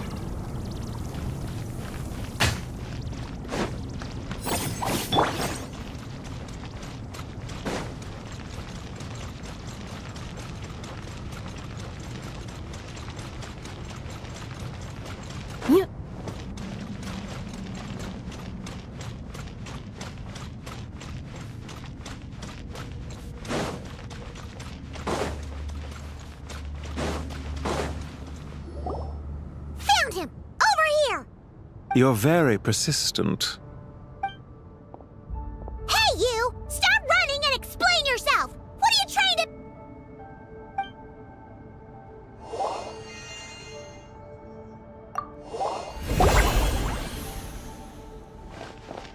What's this? Relax. A small trap like this won't be enough to hold you. The sandstorms from Gurabad will die down soon enough, but this small window of time was all we needed to launch the next phase of our plan.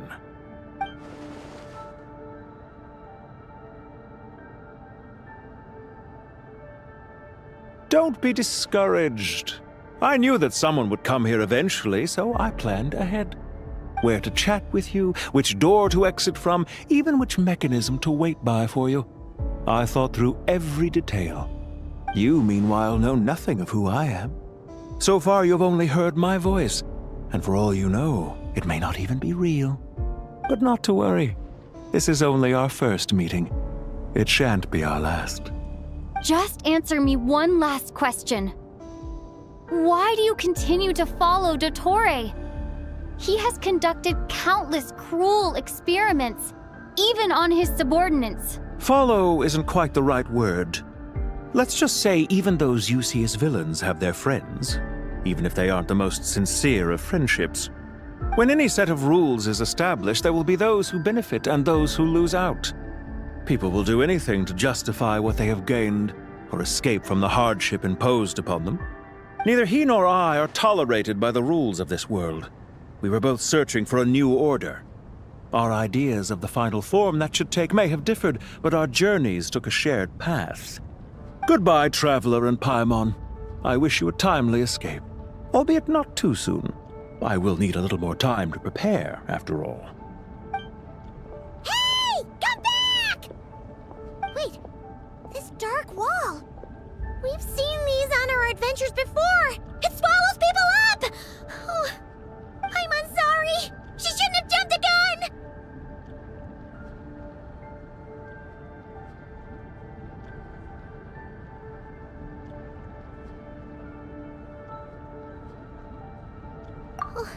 Okay. He may have fooled us this time, but we'll get him back!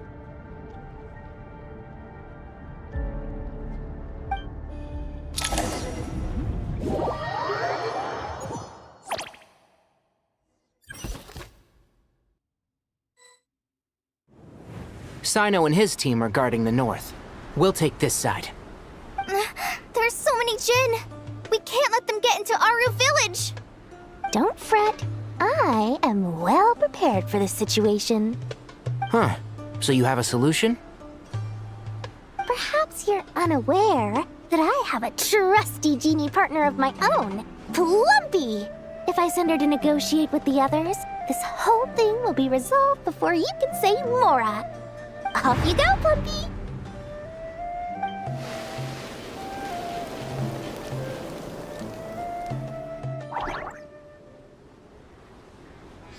Come on, what's the holdup? 5,000 Mora. 20,000 Mora.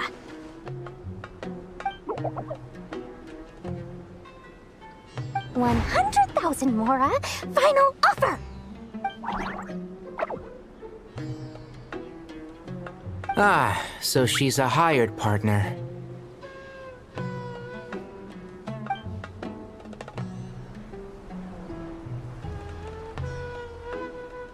Hired partners are reliable too. Plumpy here is a highly skilled negotiator. You'll see. Just a few words from her and...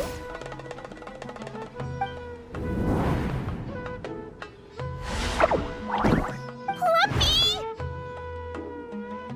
Don't you Jin have any respect for the rules? This was supposed to be a negotiation! How dare you treat my messenger like this? You wanna play rough? Two can play at that game!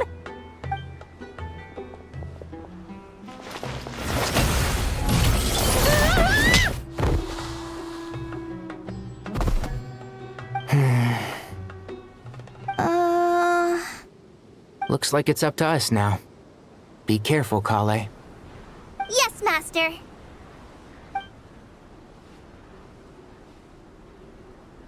What happened? How did I pass out? Never mind. Plumpy, it's time for revenge. You know, this reminds me of when you first arrived in Avidia Forest. You were trying to help a child retrieve a lost toy when you stumbled upon Spino Crocodile territory by mistake. Yeah, I remember. Our first time fighting side by side. Fighting side by side? I seem to recall swooping in to rescue you with a team of forest rangers. Please stop.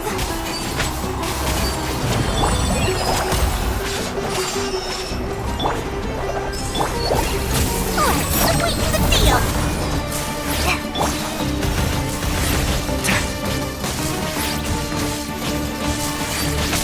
One with the force. There's too many of them. I can't believe I used 12 rare items in one battle. Ugh. I shudder to think how this is going to affect this month's accounts. The sight of that glaring deficit might be more than my poor heart can take. Tainari, how's the situation on your end? We held the line, though it was a close call. But it looks like they're preparing for another attack. Has something happened? They've breached our defenses in the south. The Jin are pouring in. We're moving the villagers to the north as we speak. We're hemmed in. This is getting precarious. Our margin for error just got a lot smaller. That's why we wanted to confirm your status. We need to consider our next move carefully. Bad news! Another line of defense has been breached. Kale, go with them and assess the situation. Dory and I will hold the line here. But Master! Even with 3 of us, we barely managed to. This is not a discussion, Kale. Don't worry about us. She clearly still has plenty of tricks left up her sleeve. Wait, you can't pin all your hopes on me! Oh, great. I've almost run out of the things I brought with me, and the rest is back at the caravan. I should be able to hold out for a little longer, but still... Master! Need any help?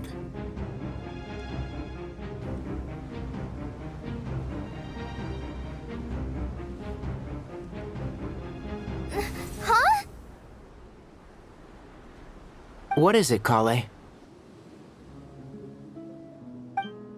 If things continue like this, it won't be long before Aru village is overrun by Jinn, and the sandstorms are sure to follow in their wake. I do have a plan, but I can't guarantee it will work.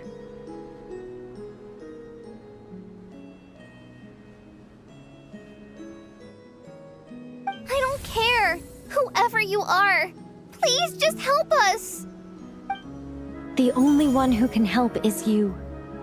I am merely here to guide you along the correct path.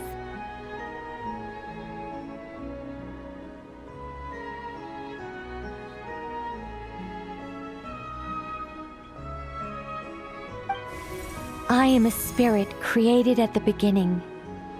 I am a flickering illusion. I am the shimmering light that flows from the eyes of the Creator.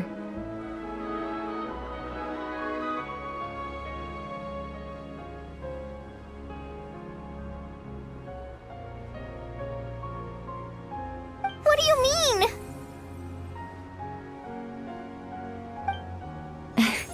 It doesn't matter. You don't need to understand it.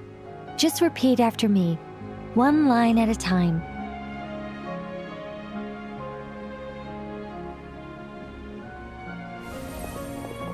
Watch out! Jin incoming! I am a spirit created at the beginning.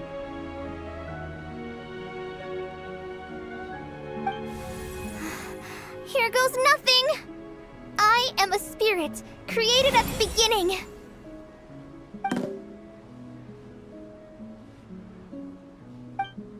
I am a flickering illusion.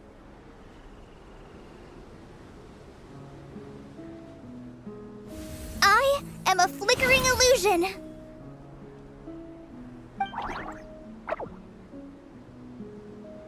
What's wrong, Plumpy? I've never seen you so agitated before. But how do you... Do you know what Kale is reciting? I am the shimmering light that flows from the eyes of the Creator.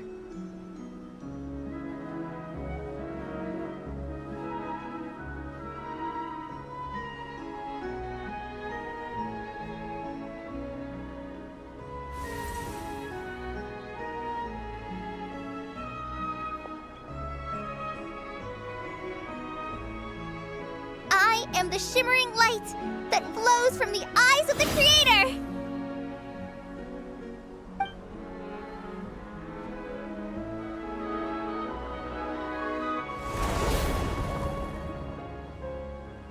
It's a song composed by the goddess of flowers, but very few records of it remain, even in historical texts.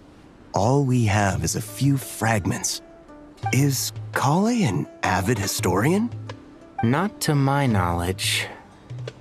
The Jinn have actually quieted down. Although... No, it's more than that. It looks like they're showing... submission. Clearly the songs left by the goddess of flowers have a soothing effect on them.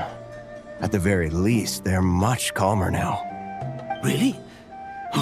Let me try. I am a spirit created at the beginning.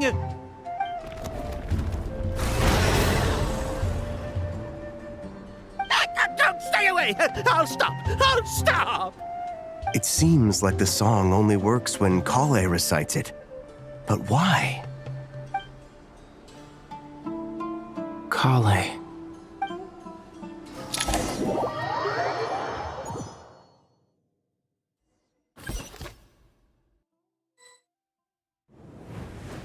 Yeah! Any luck?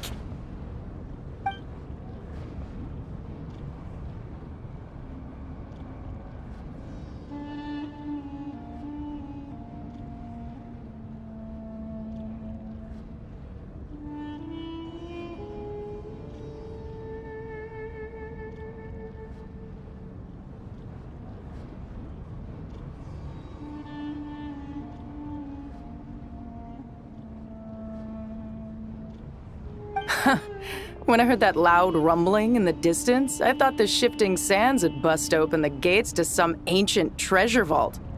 Turns out it was just you guys. Huh? Wait, that sounds like... It's been a long while. Did you miss me?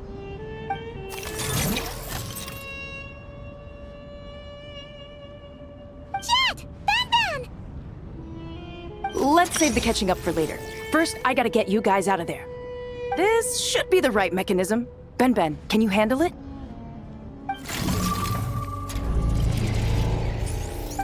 There we go.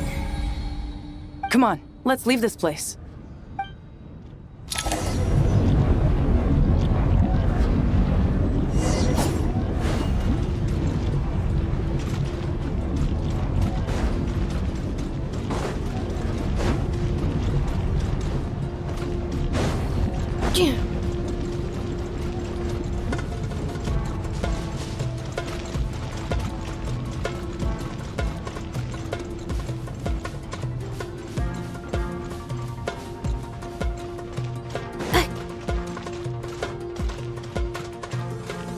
Accelerating. Accelerating.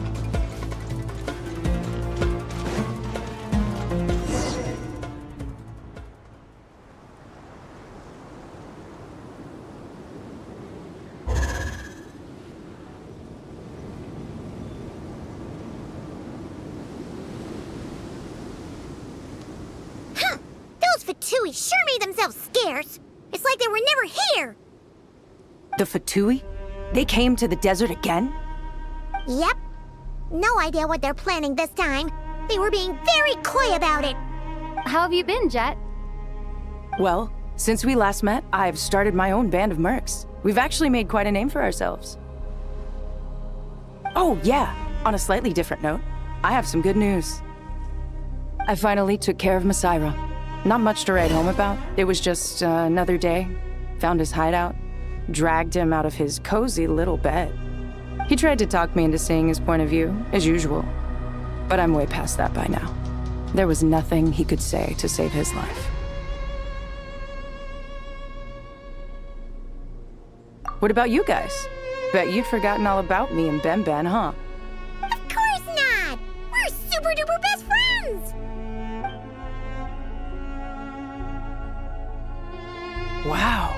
Sounds like I should make time to visit some other nations too. Anyway, what brings you to Gurabat? Oh, right. Paimon almost forgot. We're here to look for Lilupar. That bottle? Seriously? Yeah! We need her power to calm the Jinn and stop the sandstorms. Here's hoping we actually manage to find her, after all the trouble we've been through. Surely, with everything's been going on in Gurabat, she must have woken up, right? Only one way to find out.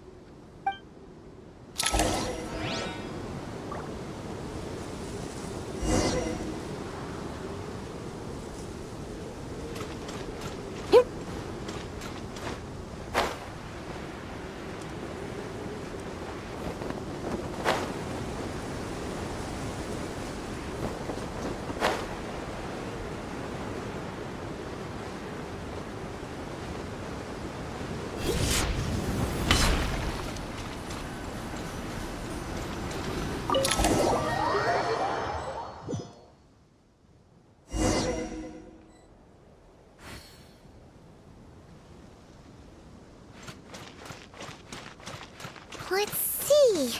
She should be around here somewhere. Aha! Found her!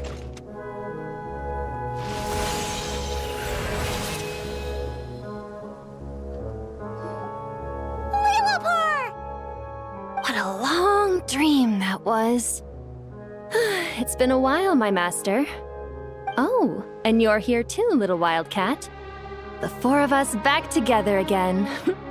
Imagine that. In truth, it was at first. I was none too pleased when those miscreants barged in.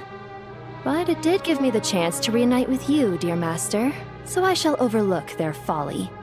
After we last parted ways, I merged with the land beneath Gurabad to suppress the dark calamities stirring in the depths. It rekindled the flame of vengeance within the Jinn, depriving Gurabad of any hope of peace. I fought against it for a long, long time, until one day, I sensed a change in a foreign land to the west. Suddenly, the pitch-black abyss fell silent.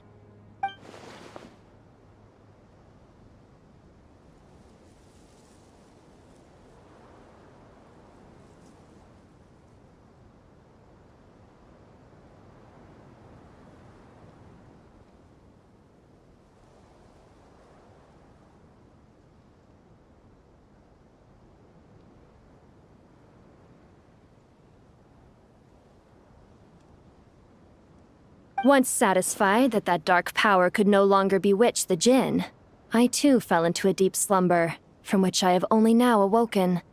Why have you returned to Gurabad, my master? And why is my sand-swept homeland in disarray once more? Well, basically, Sumeru's in danger and a lot of our friends are affected. Some bad guys messed around with Irminsul and now they've released the Jinn in here.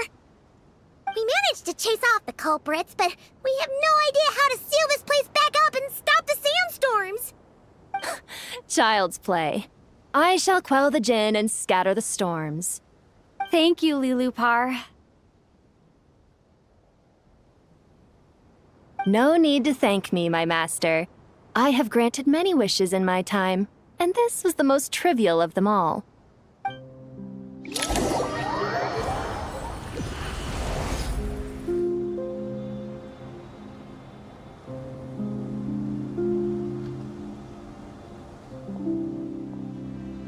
The sandstorm's gone. The sun shines bright again. When I said that we'd meet again under a lovelier sun, this was exactly how I imagined it. Yay! Although honestly, Paimon would love to hang out with you more, even if the weather sucked.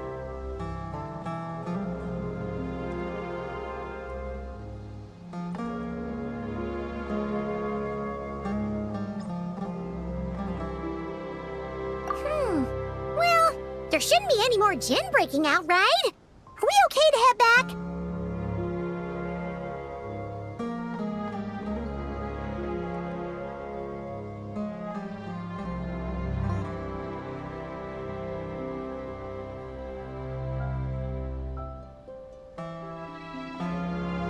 Sounds good.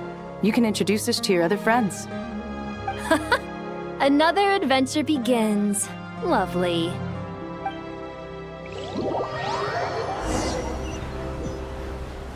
The storms have stopped! We should be able to get to the Temple of Silence without any problems now. Time to regroup!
Accelerating.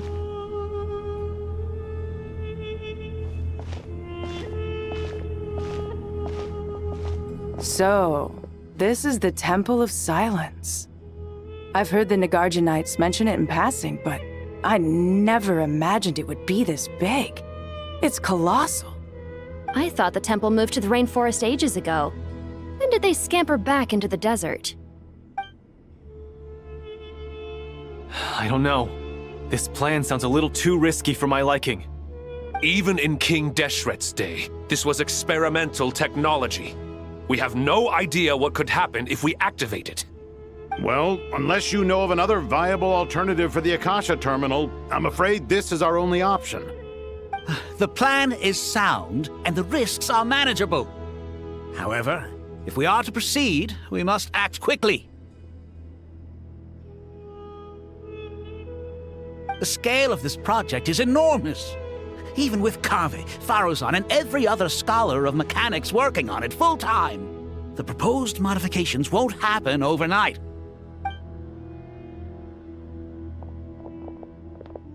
You're back. Everything all right?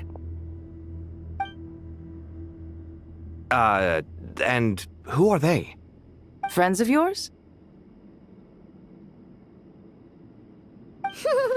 Pretty much everyone in the Temple of Silence is. This guy's Kave, and the one next to him is Alhaitham. Hello, I'm Jet, and this is Lilupar. Oh, a famous name from the history books. Pleased to meet you. A friend of a friend is a friend of mine, as they say. Who's they? Huh? Do people not say that? Not in the desert. Friends you can trust, but friends of friends? Gotta keep an eye on them. Still, I do trust the Traveler's judgment. I'm sure you're good people. The sandstorms have calmed down. I take it the Gurabad problem is resolved?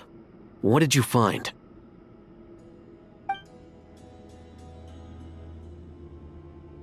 And after getting all smarmy with us, he trapped us there. Luckily, Jet used the mechanism outside to free us, and then we got Lilupar to put a stop to the chaos. Wow.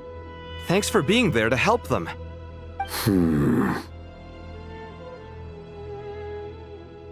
So, this mystery man openly admitted that he was merely a Harbinger's subordinate. Yeah? Is there something weird about that?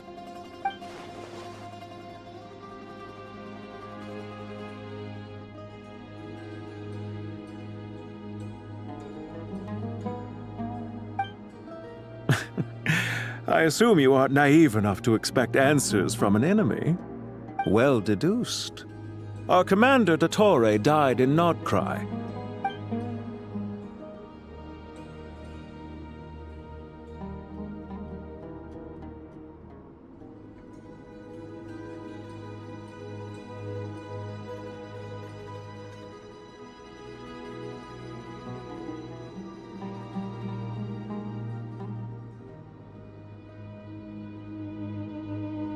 Are you wondering about his true identity?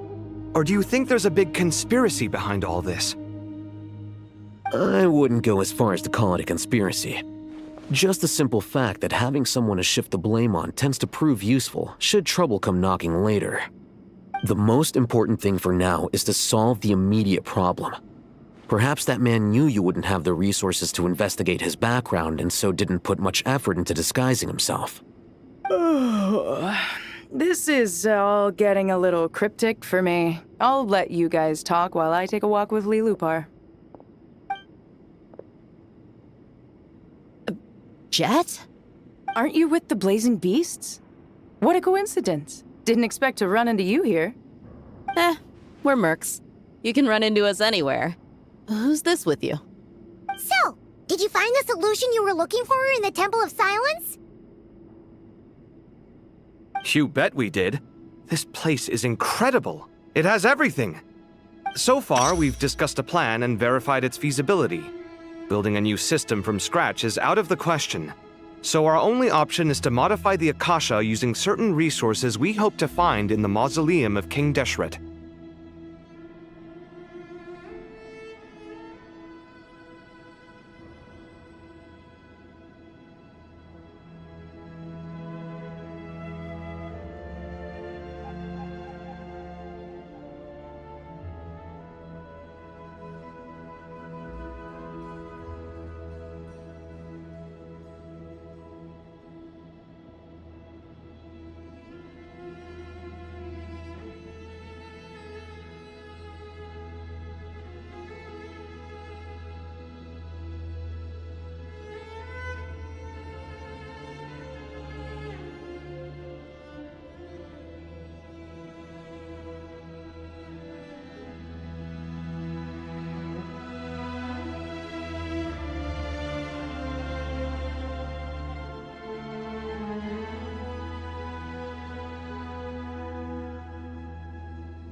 According to certain sources in the Temple of Silence, there is a core device in King Deshret's mausoleum known as Aru. Little is known about this device in academic circles, which suggests it was hidden quite effectively. If these sources prove correct, the energy contained within Aru may be sufficient to power our Akasha renovation plan. However, this raises difficult questions regarding technological integration.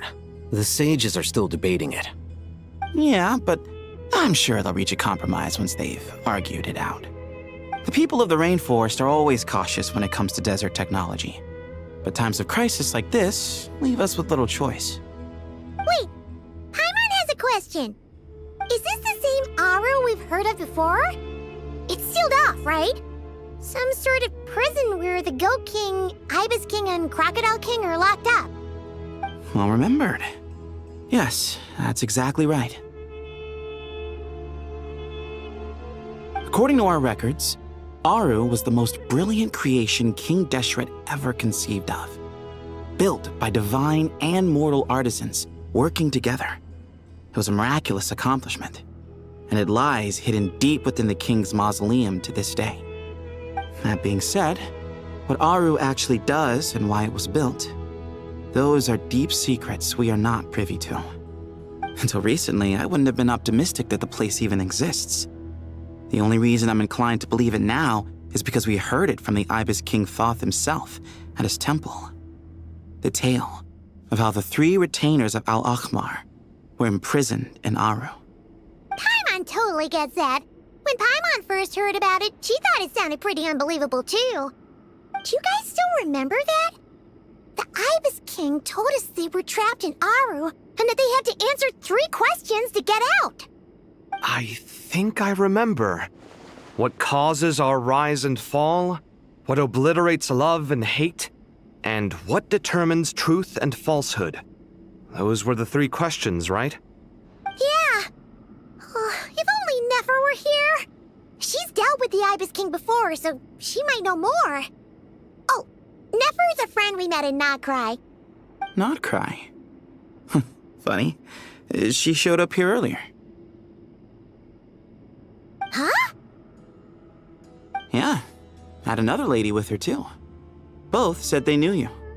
They contacted the sages, claiming they might be able to offer some assistance. Really?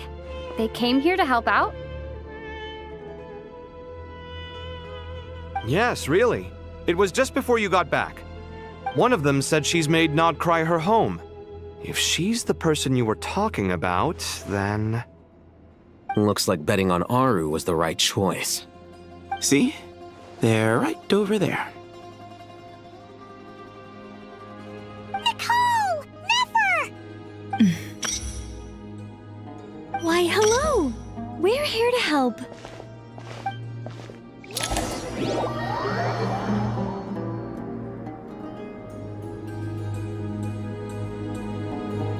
It's a good thing we left early. We almost got locked out. Locked out? What do you mean? Oh, you haven't heard? An invisible barrier has appeared around Sumeru's borders, cutting off all travel in and out. No one can leave and no one can enter.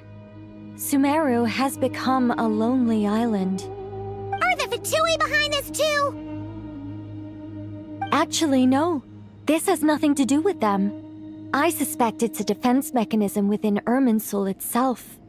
Irminsul is the source of Tevat's ley lines after all, and Sumeru is the nation closest to it. I imagine this function was put in place to seal the entire region off in the event of serious damage, preventing the disaster from spreading to the rest of Tevat.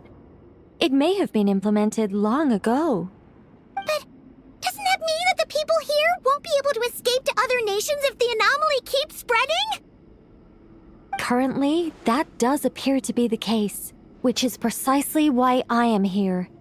This is a critical moment for the world, and Sumeru is the eye of the storm.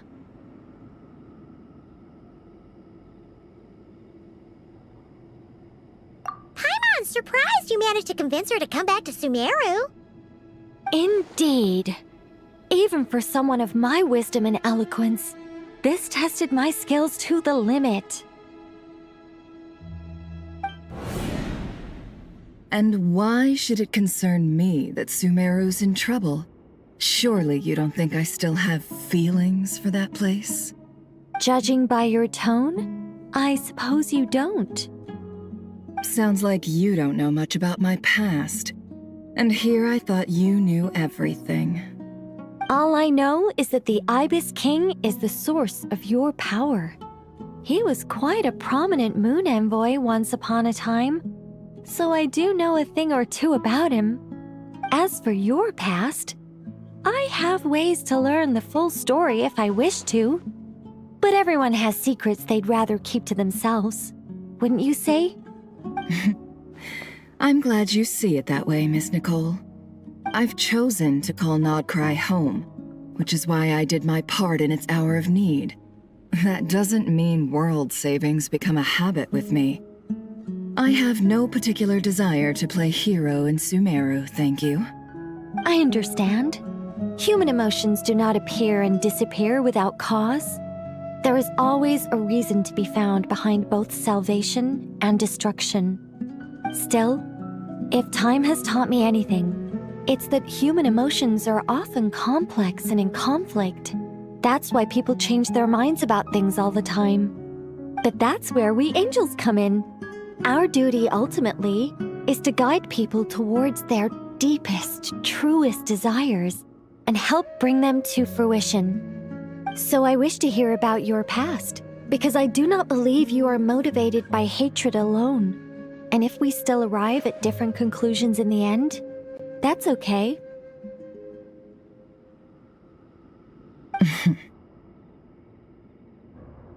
I refuse.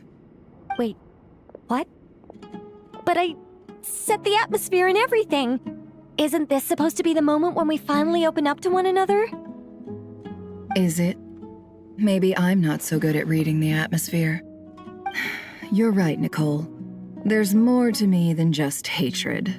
Had it consumed me, I'd be left stuck in the past forever, never living in the present. But I don't think that your guidance can change my mind. The all-consuming sands, the bloodshed, both deserved and undeserved. Those old emotions cling to me like a shadow. Do you wish to shake them off? No. I hope to remember them forever. Those emotions and memories shaped me into the person I am today. They'll always be a part of me. In that case, would you like to hear my perspective, at least? Sure. It's not every day you get to hear an angel's opinion.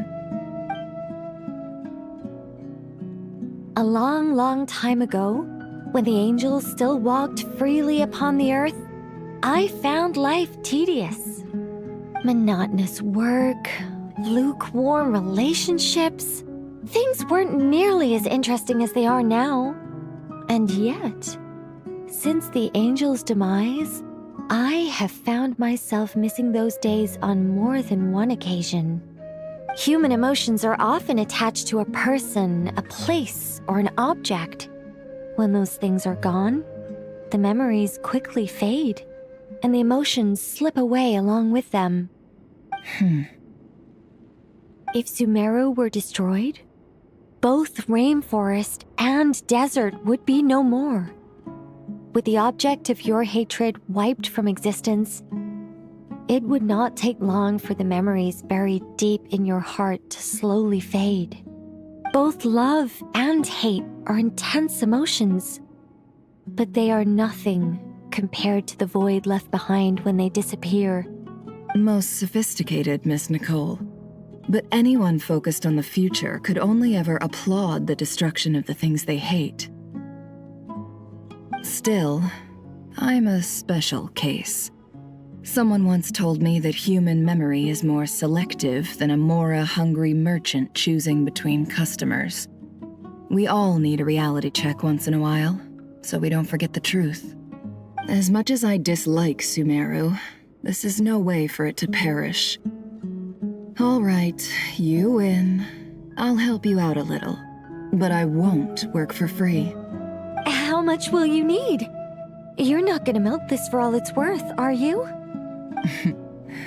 What do you think? I'll be upfront with you. I don't have much more on me. If that's what you need, I could borrow some from Alice. Or perhaps I could pay in sculptures. The ones I carve are actually worth quite a lot. Just cover my travel expenses. Huh? Is that all? That's all. Given all the people I owe favors to, I can just about justify a trip to Sumeru. Yehoda! Here, boss! What do you need? I'm going back to Sumeru for a while. While I'm away, you'll be in charge of the curatorium. Me? I'm in charge? Whoa! Don't worry, boss. You can count on me! And that was how the ingenious Angel Nicole brought you the perfect person for the job in your hour of need. Hip hip hooray! That was far more detailed than necessary. Not lacking in embellishment either. I never thought I'd return. Especially not the desert. But life doesn't always go as planned, I suppose. What's Candace up to? I don't think I've seen her yet. She is still taking care of things in our village. Should be joining us before too long.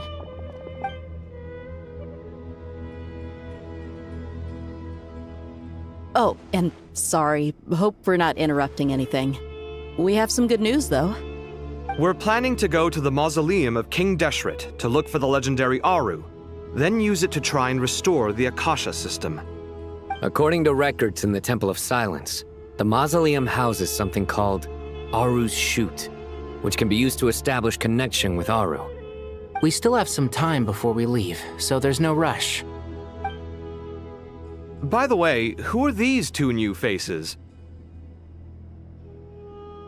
Just call me Nefer. I'm based in Nodcry. Did I hear you mention Aru? Correct. Well, I happen to have a connection with one of the 3 retainers imprisoned inside, the Ibis King. I'm here to get things done, so if you don't mind, I think I should come with you. That sounds perfect. Miss Nefer, are you from the desert by any chance? Why do you ask? I don't know. There's a familiar air about you. Plus, you mentioned Candace. Sorry, I don't mean to pry. It was just a random thought. I'm Dia, an eremite mercenary. My work usually keeps me out in the desert. I'm on good terms with Dory, and she's mentioned you all before. It's nice to finally put faces to the names. However, my associate here is probably less well acquainted with you. Why don't you all introduce yourselves? Actually, I'm a little better acquainted than you might think.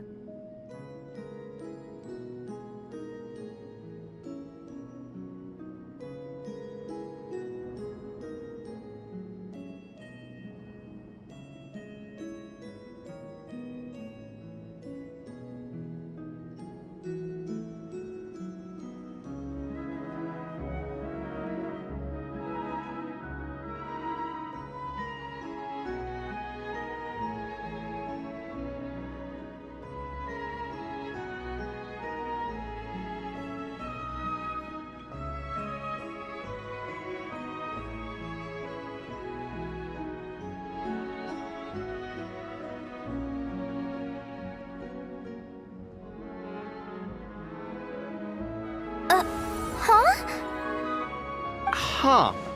Are my eyes playing tricks on me? It looked like you spoke without moving your mouth. Ventriloquism. I have heard tell of it before. What is it, Kale?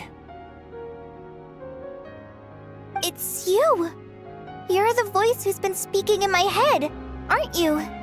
You encouraged me to report my dreams to the Dendro Archon, and got me to recite that magic prayer. I have many titles, but let's go with the most pertinent one. I am Nicole Rain, An angel who has lived since ancient times. An angel? Sounds like a big deal, but, what exactly is an angel? Oh, Well, we're a rather long-living race of beings. Not gods, technically, but we can still tell you a lot of stories from ancient history. Yep, and she's also an amazing sculptor. You could say she's a real creative type. Well, ma'am, if both the Traveler and Paimon give you rave reviews, you must be pretty impressive. Oh, please don't call me ma'am. I find it so awkward when people get too formal with me. Just relax and be yourselves. No need to be nervous.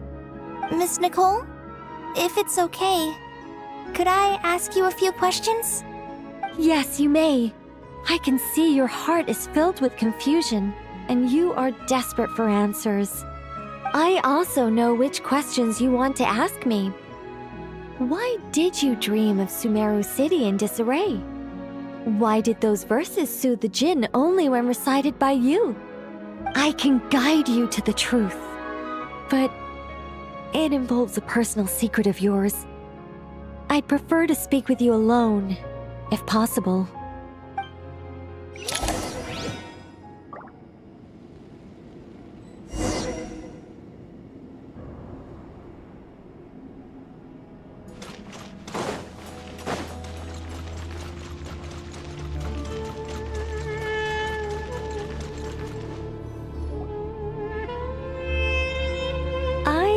We were going to speak alone.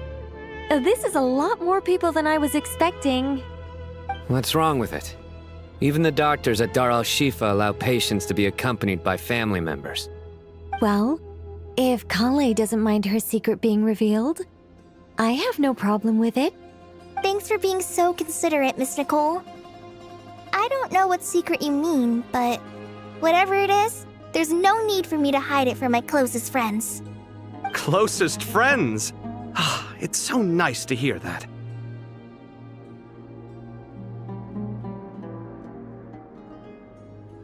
All right. In that case, I'll get right to it. Kale, are you aware that there are god remains inside your body? I am. When I was young, I got sick with Elazar. Nothing could cure it. The Fatui convinced my mom and dad that they could help, and I was sent to an unfamiliar place.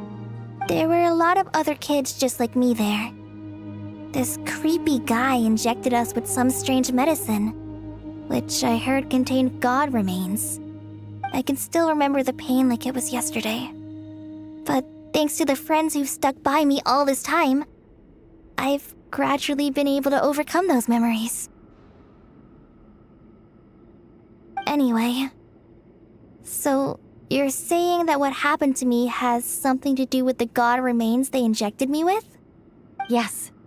Those were the remains of Nabu Malikata, the goddess of flowers. What? Huh. Fascinating. You don't seem surprised like the rest of us. Why? The possibility crossed my mind when Kale recited the Goddess of Flowers song and calmed the Jinn. Ah! You made Paimon jump! What are you doing here, Lilupar? I was merely passing through when I heard the name of the Goddess of Flowers. Be assured that I share your surprise. You, with the hat. Are you certain? I sense no trace of the Lord of Flowers within her. Well, it is a very small fragment. Unless special methods are used to manifest its power, even her closest acquaintances would find it near impossible to detect. After the goddess passed away, her remains were scattered across the desert. King Deshret gathered all the pieces he could find and buried them in the eternal oasis. But some fragments remained unaccounted for. Eventually, the Fatui must have found a way to track some of them down. Presumably for use in some experiment. It's not an uncommon occurrence. You're more shaken than I thought. In one sense, you've been extraordinarily lucky. So many people who yearn for this kind of power never attain it, yet you have coexisted with her all this time without even realizing it. I don't know what to say. I'm glad that I could help everyone with this power, really. But knowing that a fragment of the Goddess of Flowers is inside my body is... it's a strange feeling. Well, people value their autonomy very highly. Even a well-intentioned intruder can shake one's sense of self. I understand how you feel, Kale. But once you get used to it, you'll find it's nothing to be concerned about. Huh. I guess you, of all people, have a good reason to speak on this. 2 good reasons, in fact. Incidentally, 3 is the maximum number of Hermanubis's Ba fragments that I could bear. Let me guess. Because 2's company, but 3's a crowd? Thanks for helping to explain the joke, Tainari. Not my intention. Goddess preserve me. I should take my leave. This boy in his wolf's head hat speaks much too differently from the Hermanubis I remember.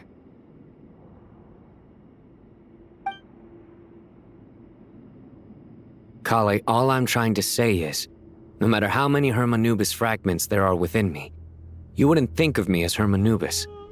In the same way, you are simply you. Yeah, I know what you mean. So about that dream I had, was it a warning from the Goddess of Flowers? Yes.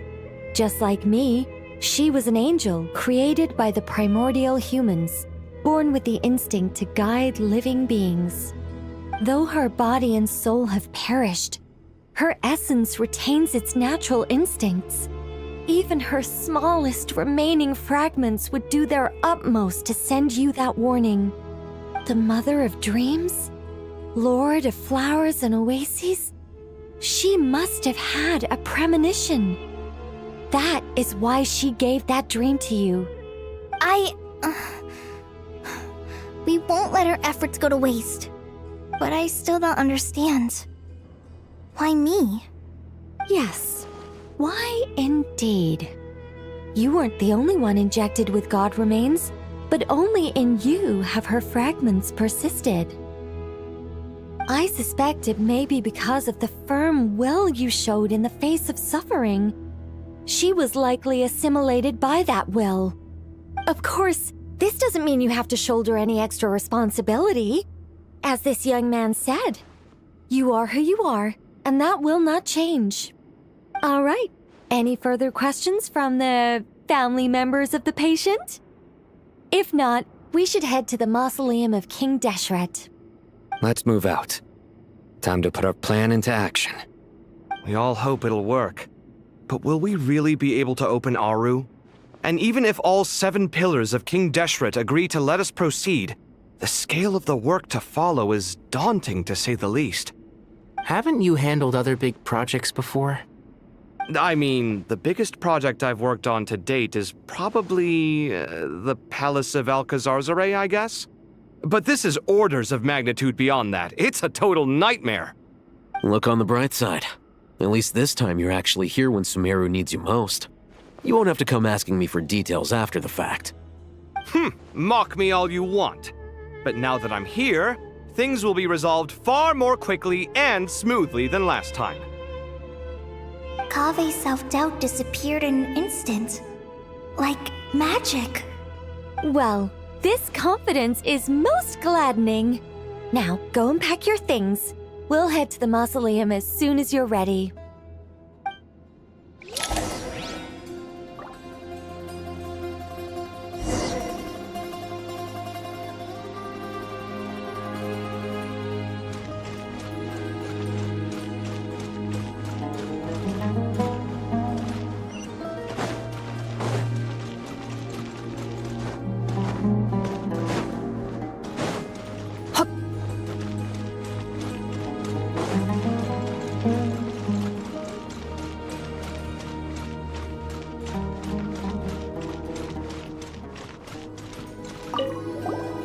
Paimon!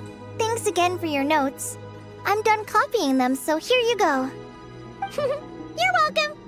Just let Paimon know if you ever need help again.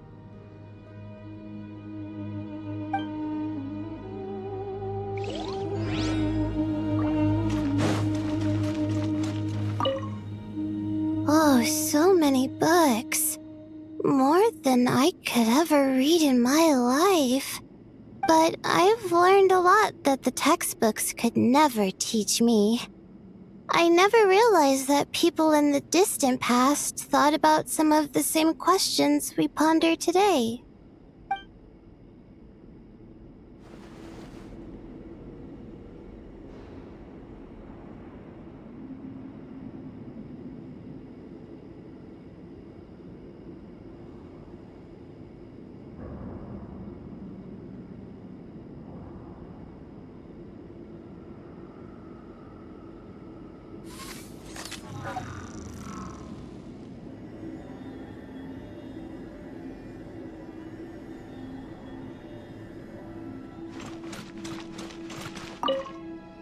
What's wrong?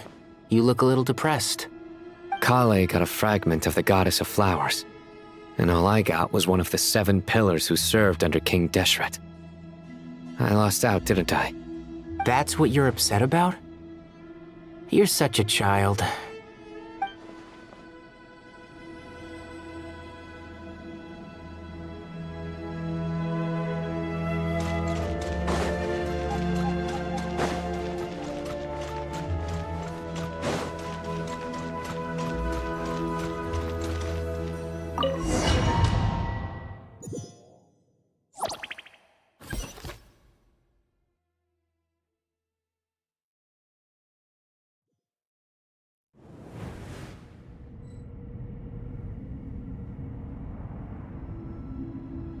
I hope everyone's ready.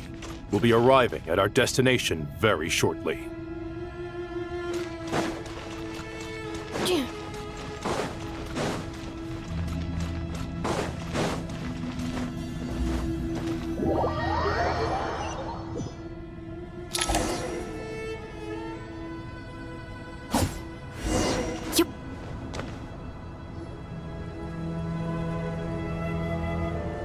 Why, we've not seen so many visitors ever, really. What is this place now, a tourist attraction? Ah, closer inspection reveals many familiar faces. To what do we dusty old fellows owe the honor? Surely you're not just here to chat. You surmise correctly. We are here to carry out a rather enormous project. Ho, enormous, you say? How large, then? Larger than the gaping void in our lives? Why, you've even put a smile on Goatee and Crocco's faces. All this activity is making for quite the special day.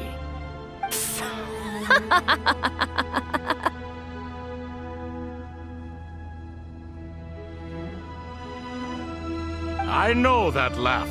Lilipar? What on earth are you doing here? Oh, this is hilarious. Turns out good things really do come to those who wait, as long as you stay alive long enough. When did you 3 get locked up in here? And still you act all high and mighty, putting on a show for the younglings. Truly hysterical. Why, you... Yes, I know. No need to shout. You're right, Lilipar. Goatee, Crocco, and I all have the same problem. But didn't King Deshret seal you away? How did you break free, and how did you get in here? Who knows? Perhaps you can ask my master one day, should you ever get the chance. Behold, the executioners of old. Some have turned into fragments residing in human bodies, and others are imprisoned eternally, leaving not a single shard behind. It's almost tragic, watching lowly prisoners like you act all self-important. Curiosity gnaws at you, doesn't it? Your interest in the outside world threatens to burst you at the seams. I'm starting to take a liking to this magic bottle lady. Time is of the essence. Let's get down to business. We come to you, O 3 ancient lords, to request your assistance on behalf of the Academia. If we can help you regain your freedom, then please consider lending us your aid. As for precisely what we need your help with, it's a long story. So, to demonstrate our sincerity, we are prepared to first resolve the problems that plague the three of you. All right, stop arguing, Croco. And Goatee, don't you start. What's the harm in letting her speak? It's not worth getting so angry about. Forget about her. The 3 questions are the crucial thing here. But do you really have a way to answer them? You once answered the final question, Nefer, but the seal did not open.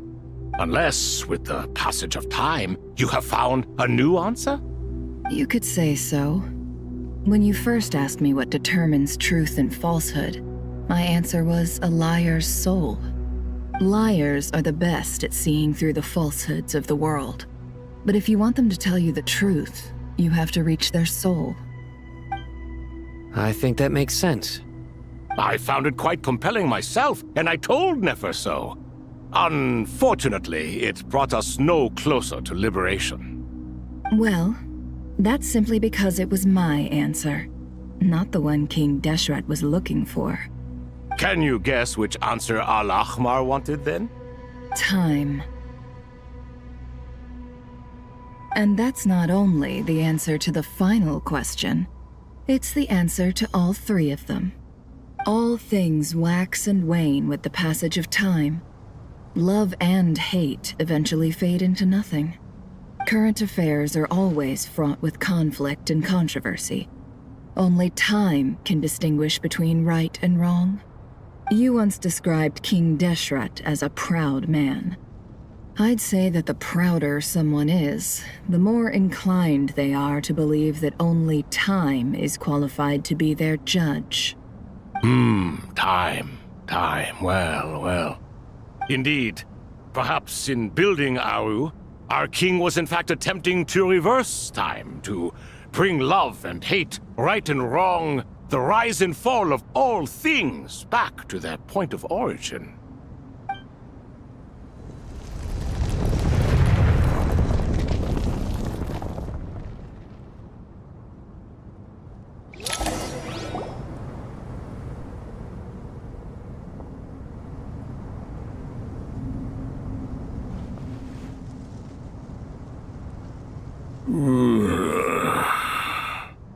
This is the most eventful day I have experienced in a long time.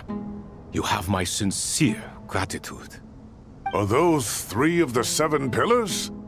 Turns out the statues were quite faithful to the source. You 3 seem to be in good spirits. Prison can help a person grow and learn to cherish what they have.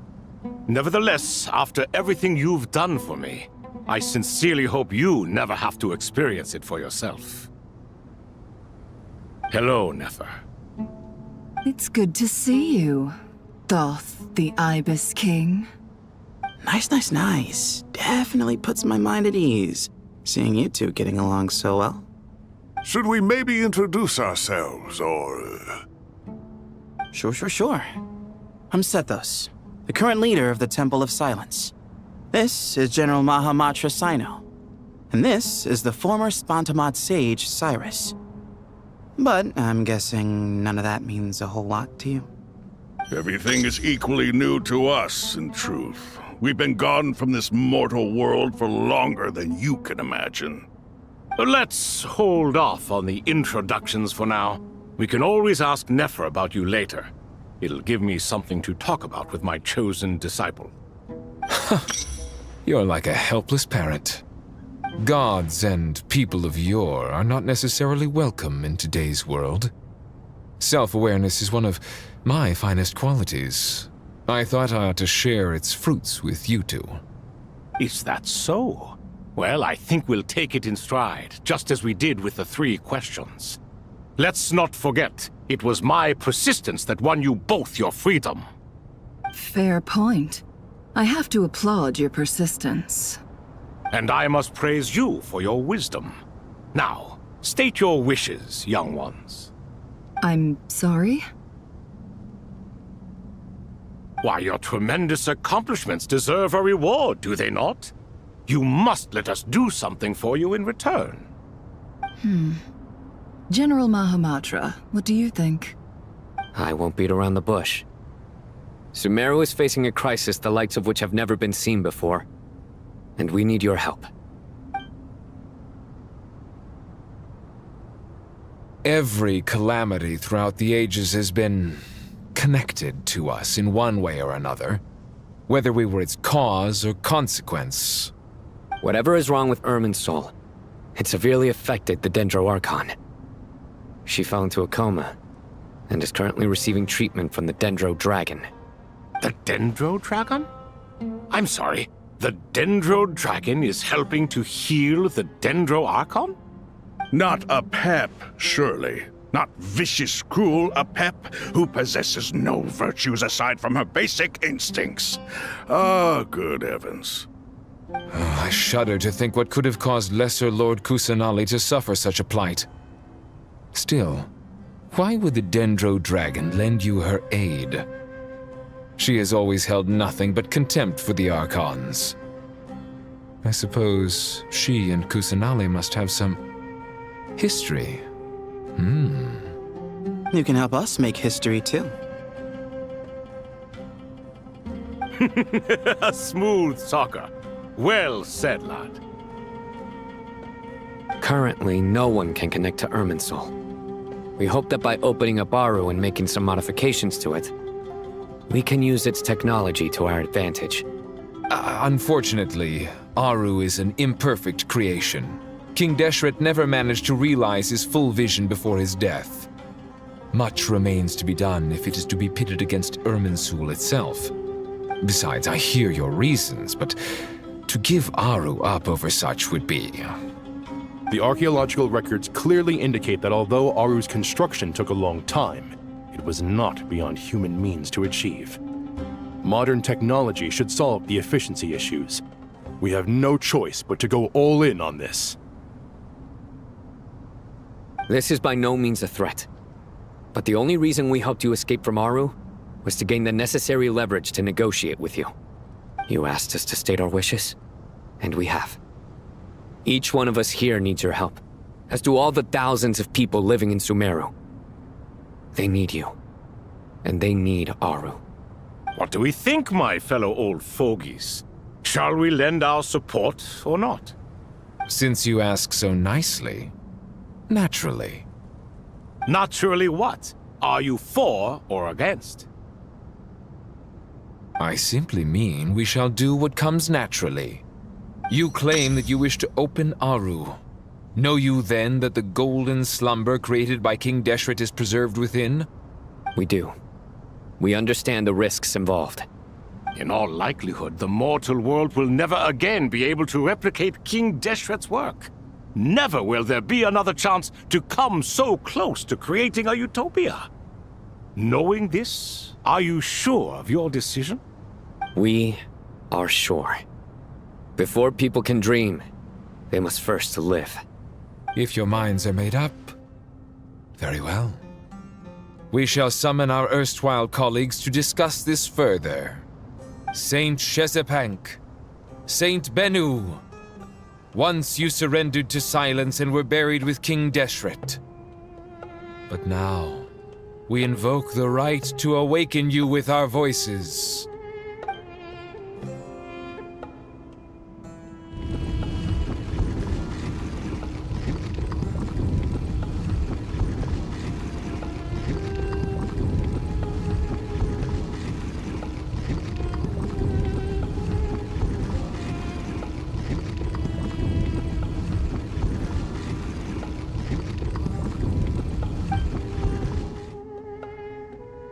Saint Bennu, responding to your call.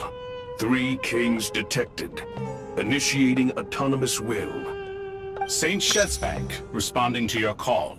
3 kings detected. Initiating autonomous will. Ah, Lord Herreshoff. What a long time it has been. I trust you are keeping well. Then your trust in my well-being has long outlived your physical body. You have always opened with that same phrase, in life, death, and now even beyond. Al-Akmar is long gone. What is the reason for this meeting? You're awake? Good. We are voting on whether to give the people of present-day Sumeru access to Aru and permit them to perform technological renovations. You have the right to support or oppose the motion. Aru is the pride of Al-Ahmar. Opening Aru requires the unanimous consent of the 7 pillars. I hope you have a convincing reason to present to us. Sumeru is currently in the midst of a major calamity. Let us not forget that while Al-Ahmar was a stern ruler, he was also a teacher of wisdom. A god without his people shall cease to exist, and King Deshret's greatest wish was to provide protection for his people. Let us then honor our God King's wishes as we consider our decision. I do not mean to mock these proceedings, but what is the point of a unanimous vote when we know that the last of the 7 pillars, the Dendro Dragon Apep, will never communicate with us? This will no doubt surprise your mechanical mind, and I have no intention of trying to persuade you it is true. But Apep is, in fact, healing the Dendro Archon as we speak. Huh? Can someone attest to this? Do we have any proof? I ask the 3 kings. Can any of you vouch for the truth of this claim? Naturally, the Ibis King, Thoth. What? It was Thoth's disciples who revealed the truth to us. We need not debate its veracity. Simply let Thoth bear accountability.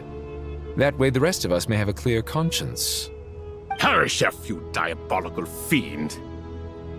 I awakened our former colleagues for you, supported your opinion, and backed your decision. What sort of fiend would do that? I miss the days when Hermanubis was still around. At times like this, he would offer to take accountability. What are you trying to say? Is my word worth less to you than Hermanubis's? Hypocrite though you are, Lord Thoth, you are humorous in equal measure. How could we bear not to associate with a character such as you? I, Saint Shezpank, approve the Goat King's proposal. Since King Deshret is no more, we shall receive no reprimand for acting beyond our remit. Nevertheless, I sincerely hope that those before us understand the significance of what they intend to do. Remember, the moment that Aru is liberated, the myriad souls residing within the Golden Slumber will return to the ley lines. And once the ley lines flow again, these souls shall in turn be received by Irminsul. To take this step is to bring the perfect afterlife created by our king to a permanent end. We understand that well, and we have decided to proceed regardless. Furthermore, the contemporary human perspective would contend that confining souls in this way is no act of benevolence. The deceased have a right to rest in peace. King Deshret's creation is clearly a place of rest and peace. It is just that many do not see it this way. But no matter. Saint Binu approves. Hermanubis' representative and the Dendro Dragon Apep made their choice ahead of time, while the Goat King, Ibis King, and Crocodile King have also granted permission to liberate Aru.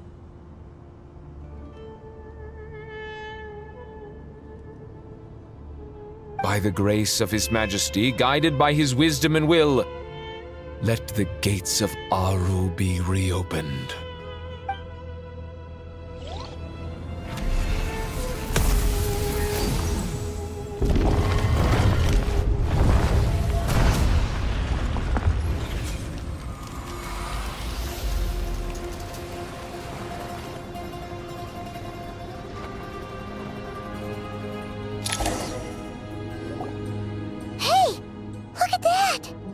What's this? Are we under attack?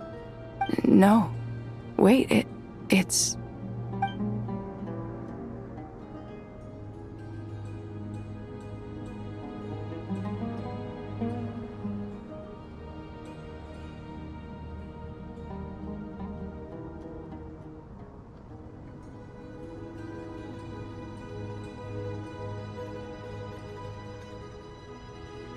Here you are.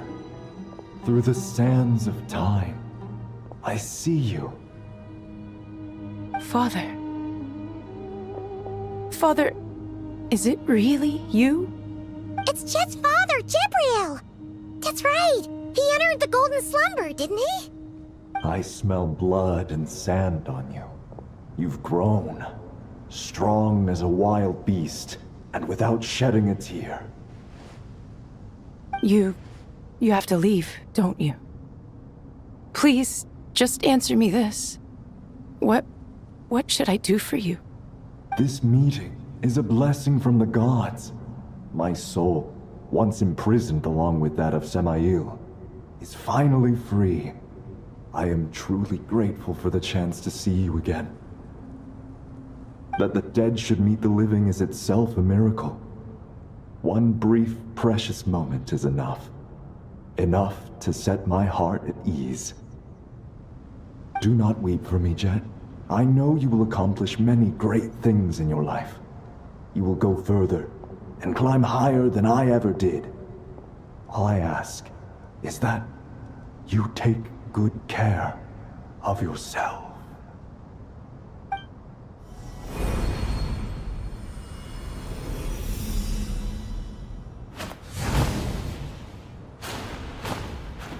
Father!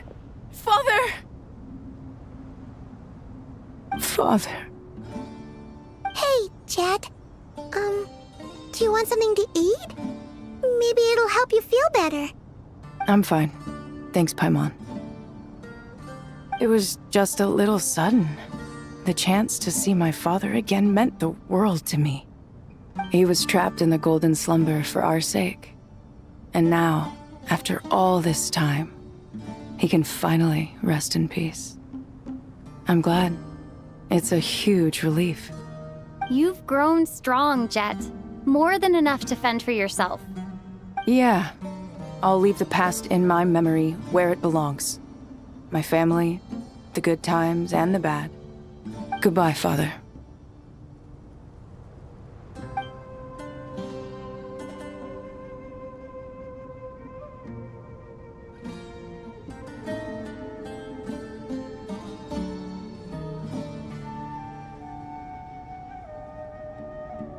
Ah, me, what a touching reunion that was. It seems we did a good deed today. We three retainers, once imprisoned for our iniquity, are surely the least qualified to judge whether this deed is good or bad. Either way, Aru is open. Now you have your opportunity, and with it, whatever trouble may ensue. Although Aru was created by a god, human craftsmanship was nevertheless required to build the gate that connects it to this world. Perhaps the relationship between gods and humanity follows a similar principle. As for your proposed renovations, we cannot determine which functions to keep or discard. Proceed as you see fit, but please entrust the task to your most accomplished scholars, or Bennu will be most displeased. It matters not. The Ibis King shall be accountable if any problems arise. Ibis, you chose to take on disciples, and so it follows that you must accept the risks of associating with humans. If I'd known you'd be like this, I would have locked all of you away in Aru, never to leave again for all eternity. All of us? What does this have to do with me? Vilify me no further. Scholars, since you have liberated Aru, allow me to present you with a gift. Using Aru's power, we shall install a defense mechanism at our king's mausoleum.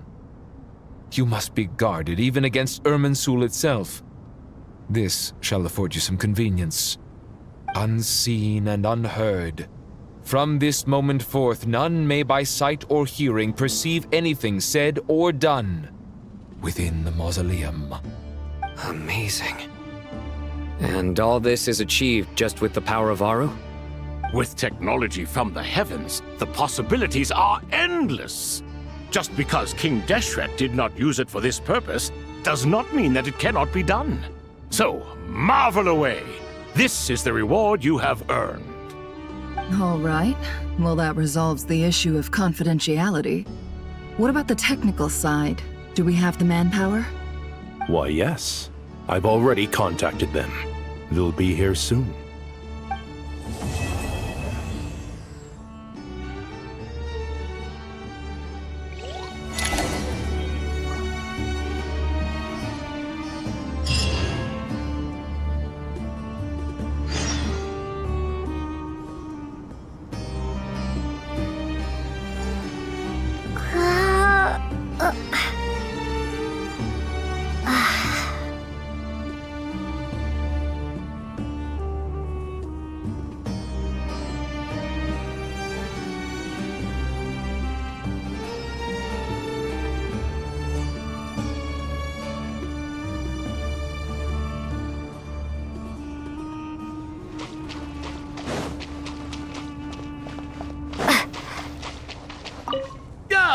Fresh air. A wondrous feeling. Naturally. I have a sudden urge to stretch my legs. Can anyone recommend a suitable leisure activity? I might have had some recommendations for you were this the past, but here and now, for someone who has just left prison, there could be no greater joy than simply being outside of it at last. I could not agree more.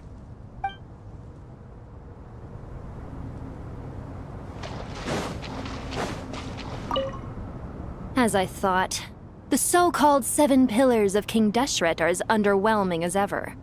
What do you mean? Not a fan of the boys' club? As men, as individuals, and even as gods, they are entirely undeserving of my attention. Al-Akhmar once commanded me to select a king from among the people, so naturally my eyes will open only for one who is worthy. Ugh. Can we talk about something else? It all sounds pretty complicated, and I haven't read that many storybooks. You think this is a mere story? Well, many would also say that the journey you shared with your father is not but a tale. My life, your life, they are nothing but stories. Little girl, it appears that you really have grown.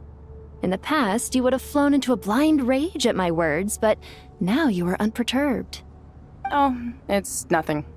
I just feel like you're right. Getting all pissed at someone for telling the truth is pointless. It only makes me look petty. This alone is proof enough of your growth. You're doing well, my dear girl. You're becoming ever stronger. Strong enough to defend the people and things you hold dear. You think so? I hope you're right.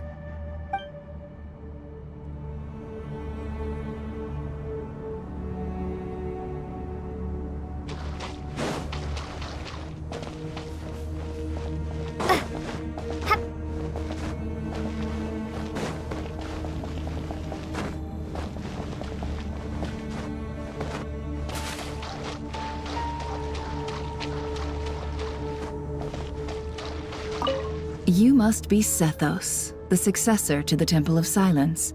Hello. Yep, that's me. Nefer, right? That's what I heard the others calling you. Judging by your outfit, I'm guessing you come from the desert too? That's right. Started off in the desert, went to the rainforest, then went from there to Nodcry, where I work as an intel broker. Huh. Well, this is interesting. You don't seem to talk about yourself all that much. Yet here you are, volunteering your life story to me. However abridged. Maybe I'm looking to make some new friends. I like making friends too. I'm easier to talk to than Sino and a little more streetwise than Tainari. Which is why you came over this way, giving me the chance to strike up a conversation with you. Was I that obvious? I think you did fine. You were mindful of my attitude and hoped to lure me in through sentiment. Lure you in isn't exactly how I'd put it. I see it more as an invitation. An invitation to what? To put down your luggage. Lay down your burdens. To return to your homeland. And be truly welcome in the place you once felt so estranged from. You're a more interesting heir to Bamun than I was expecting. Since you're familiar with my grandfather, I'll assume you're aware of our situation. I'd like to make friends with you. And I think you'd be a great asset to us. Not to mention the power you and I both hold. Originally belonged to the same organization. Aha. There we go. Now we're getting somewhere.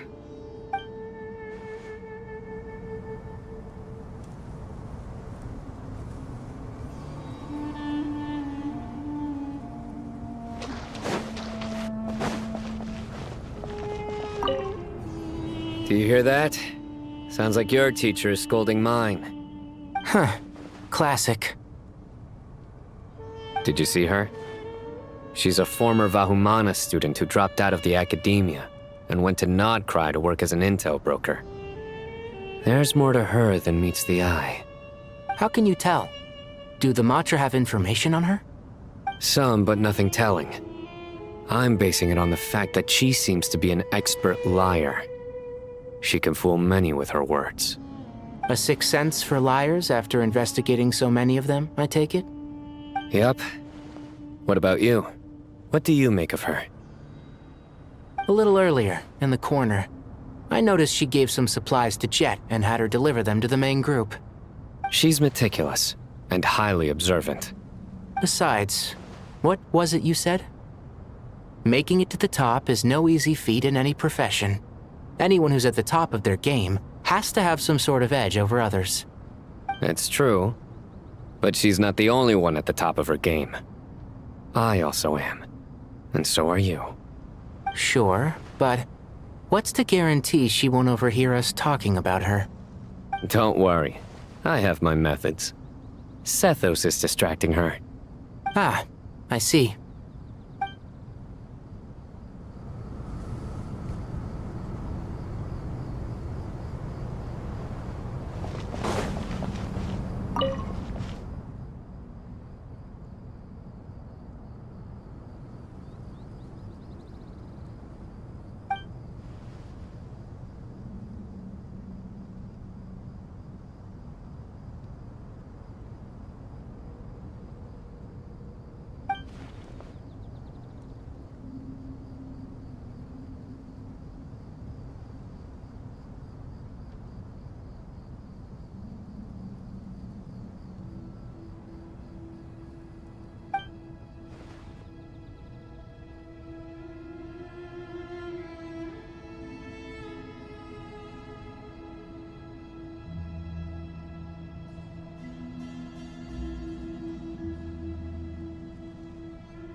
You must be the ones tasked by the Academia with renovating Aru? That's right. Good afternoon. I'm Kaveh, and these two are Termezi and Naisaburi. Hey, I'll hate them! Come and introduce yourself! We've met before. This is Thoth, the Ibis King, and everyone knows these two. Afternoon, gentlemen. I've only ever seen these two in murals! Ah, the paintings in the temple. They show us chatting, playing cards, playing chess. Precisely the activities we most enjoy, funnily enough. No, only you enjoy playing chess. We were just humoring you. I wouldn't go that far. Back to the matter at hand. A preliminary assessment by the Academia indicates that this project requires expertise in various disciplines, including the deciphering of ancient texts, mechanical engineering, the restoration of ancient ruins, and elemental theory. The most capable minds in their respective fields are here before you. If there are no objections, we'd like to begin our work. The artisans who built Aru for Al-Ahmar gave their very lives to create this splendid work. Follow their example by giving your utmost devotion to this project. I didn't know that. We'll do our best, of course, but we certainly won't be sacrificing our lives. Such brazen words. Humans these days are a far cry from their ancestors. What little respect you show for King Deshret. No, that's not what he meant. Please, don't mind him. He shares your sentiments, just not your, penchant for hyperbole. Assuming that's what you were going for? I just think it's important to manage expectations. Forgive my lack of courtesy, but we simply can't sacrifice our lives to the gods on completion of the project like people in the legends of old. Here's a first draft of the project proposal for your perusal. Please let us know if you have any requests. Normally, I'd have made it look a lot more visually appealing, but we were really pressed for time on this occasion. I hope you'll forgive me if it's a little rough around the edges. Naturally. If my fellow ministers deem this meager display of respect sufficient, I suppose I can consider agreeing to their proposal. Why are you so preoccupied with the ostentatious displays of respect to Al-Ahmar? We should be trying to make things easy for them. You never know. We might have to rely on these young people to look after us in our old age. Exactly. This is Aru's mainframe. Be reminded to use it with great caution. We certainly will. Thank you for your assistance. You may attempt to lay out punishment should you so desire, though I'm afraid it would be futile. You and I both know that certain components of Aru can only be operated by humans. King Deshret always believed in humanity. Still, the reason that Aru's modules are designed that way is not so much because he trusted them, but more because he was wary of you. Is that true? No wonder human artisans helped to build Aru then. He actually required human assistance to create his greatest work. Naturally. Have you noticed that the Goat King keeps giving superficial responses? It's like he's just going through the motions and leaving the real debate to his colleagues. He understands the art of perfunctory speech. That's what earned him his position as the Minister of Ministers. It seems the rumors about King Deshret being a poor judge of character are baseless after all. Excuse me for being blunt, but it sounds suspiciously like you're putting yourself on a pedestal and mocking me. You're mistaken. And while there's nothing strictly wrong with making every conversation about yourself, it's not exactly a positive tendency either. You? Whatever. I knew it'd be like this working with you. All right, let me past. I need to look at this console. It's your job to activate it after all. Let's begin. Everyone, please proceed with the external checks and preparations as per the procedures outlined in the engineering plan.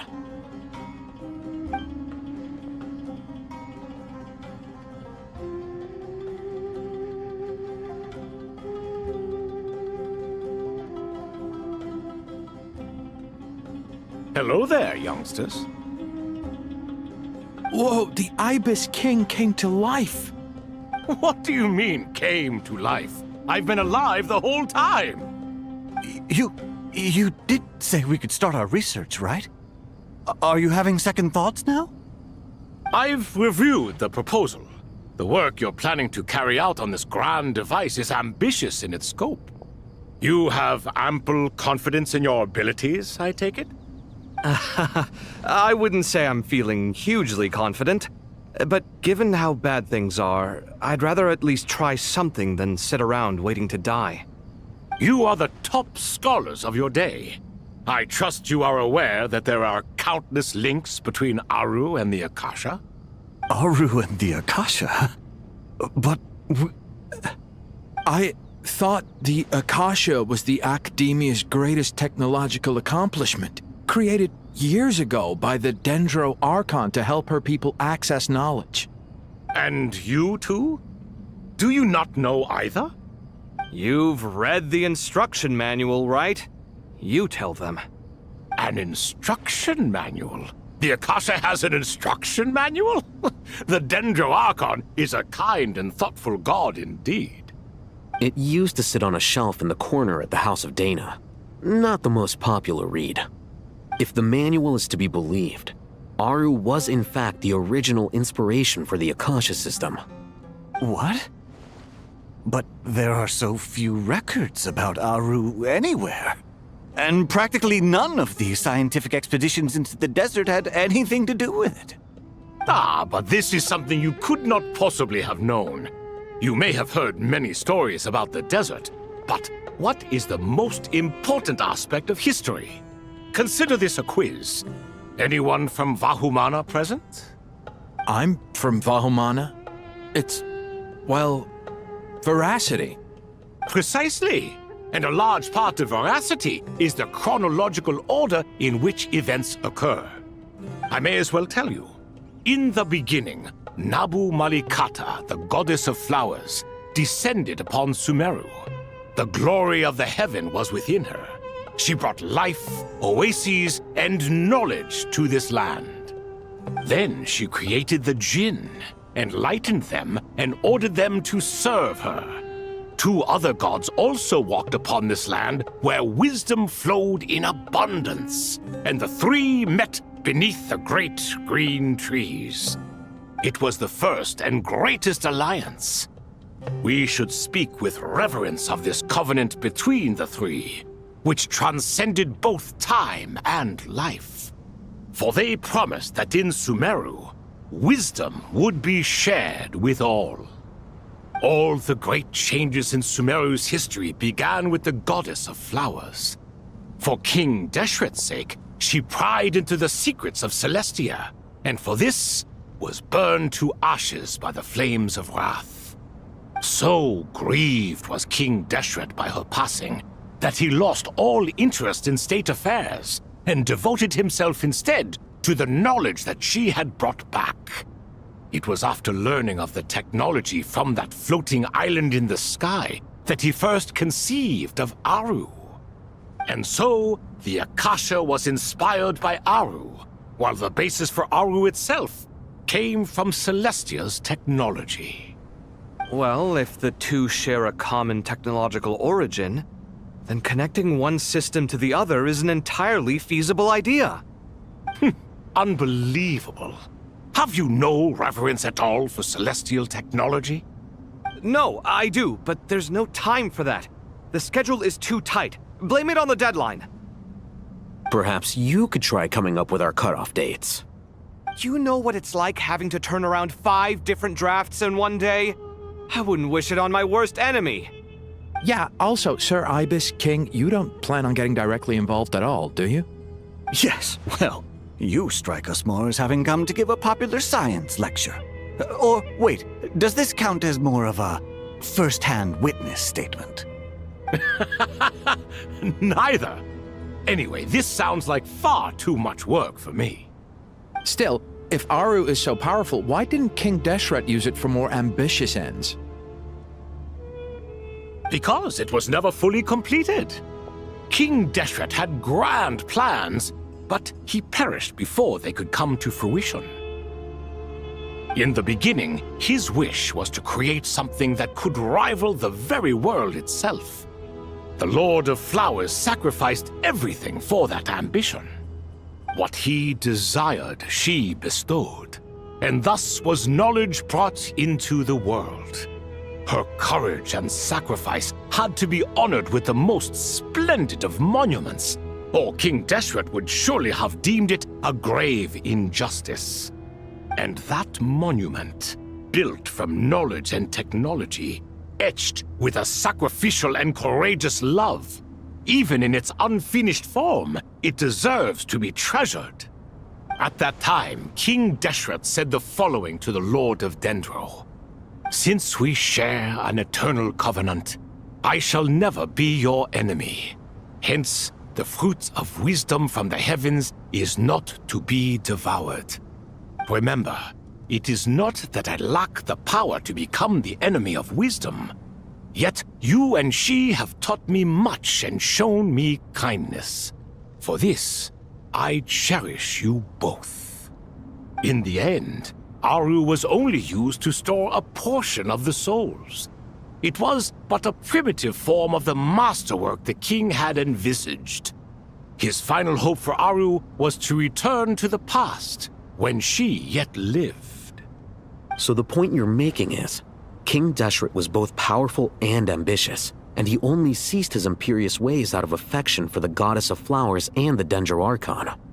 You could see this as an act of mercy, but you could also see it as the sentiments that lay between these three gods placing constraints on him. This was, after all, the foundation of the alliance between them. This explains why Aru was both a prison and a monument, and why the answer to the three questions was time. You have to be careful who you get involved with, or you invite all manner of misfortune. This is as true for gods as it is for humans. Love is the same. It is both a prison and a monument. All right, let us pause the story here for now. Seeing as you've been so diligent, I'll offer a little help. Who's in charge again? Is it you two? Ah, yes, me and him. Now then, close your eyes. Wisdom hides in the space between the tangible and the intangible. It is to convey the incommunicable through the simplest of mediums. By the power of King Deshret, I shall grant you a glimpse into the unseen secrets that lie at the threshold of existence.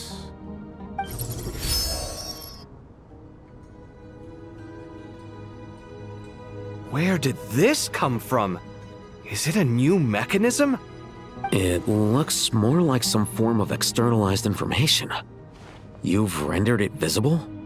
Just as the Akasha allows you to access a greater range of knowledge, the power of our king permits one to perceive ingenuities that do not belong to this world. This is no ordinary mechanism. It reflects the internal structure of Aru. Whether you choose to increase or decrease, keep or discard. Come, use these to achieve the outcome you desire. Looks mechanical to me. Better let me handle it, just in case. But wait, how do I get up there? Turn around. So that's where the elevator is.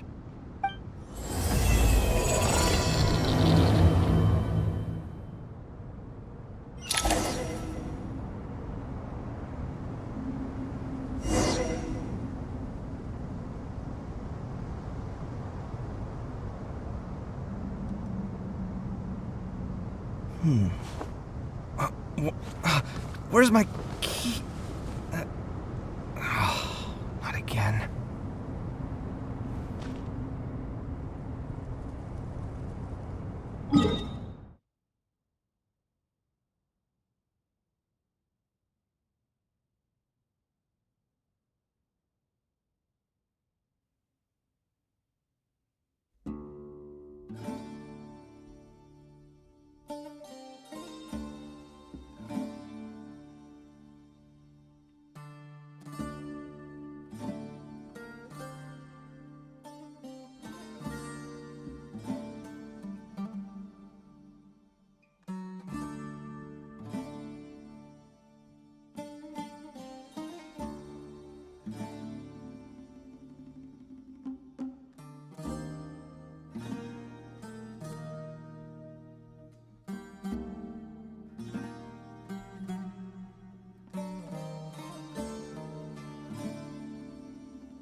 Come at me!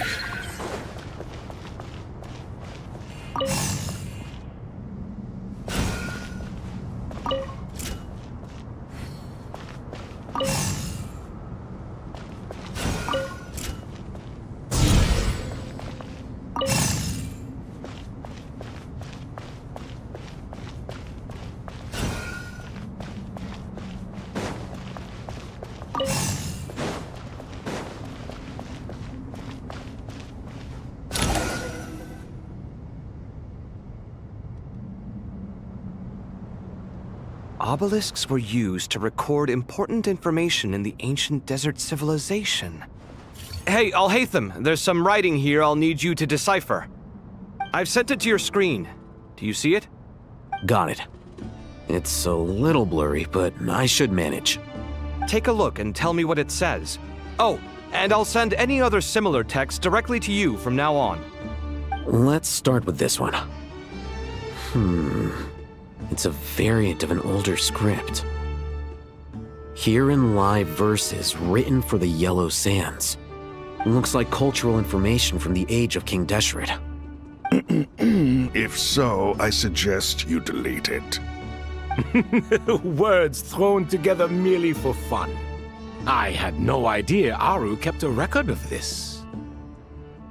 Well, as long as you're certain that this is strictly private information, that's fine. It is unimportant. All right, well, I guess I'll start now.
Found some more. Sending them over to you now. These are all reports about the Gurubad conflict. Can we delete them? I'd say so. Most of this information has already been archived anyway. What if there are details in there that Vahumana missed? What are we supposed to do if they come after us in the future? They'll just have to live with it. If we don't resolve these issues now, there won't even be an academia in the future, let alone a Vahumana Darshan. Yeah, you're right. Okay, done. There's some other similar monuments nearby. I'll check them out.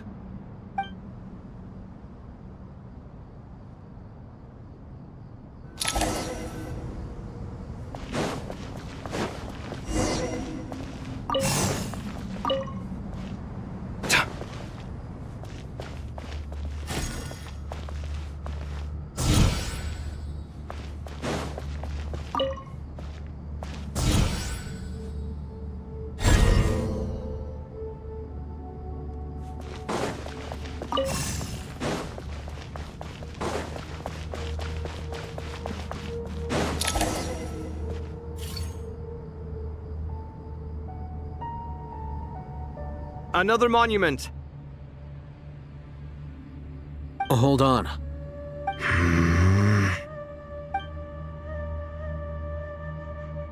You're still reading it? How long is it?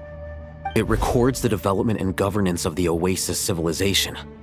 Most of it concerns the Jinn, but it also contains records left by the artisans who built Aru.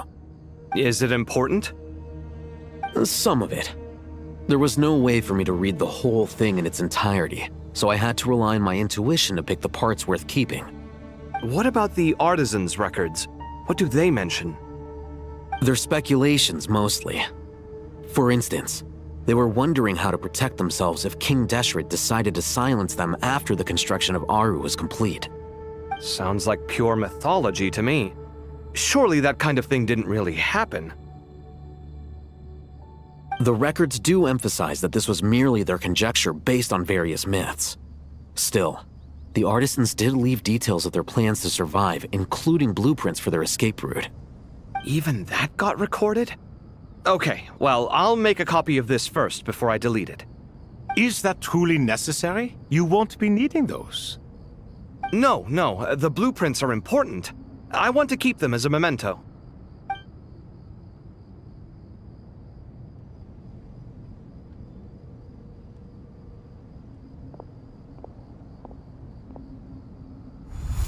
I think that should just about do it. It meets the requirements of the contingency plans, so we should be good. I gotta say, it's the strangest feeling, this cross between reality and the intangible. It's like drifting between life and death, or in and out of a dream, using my own hands to manipulate illusions that are forever out of reach. Chasing dreams in the most literal sense. Definitely a novel experience. What happens if my spirit just floats away? That won't happen. Anyway, I wouldn't celebrate just yet if I were you. There's likely to be a phase 2 of this project. All right. I'd better keep my wits about me then.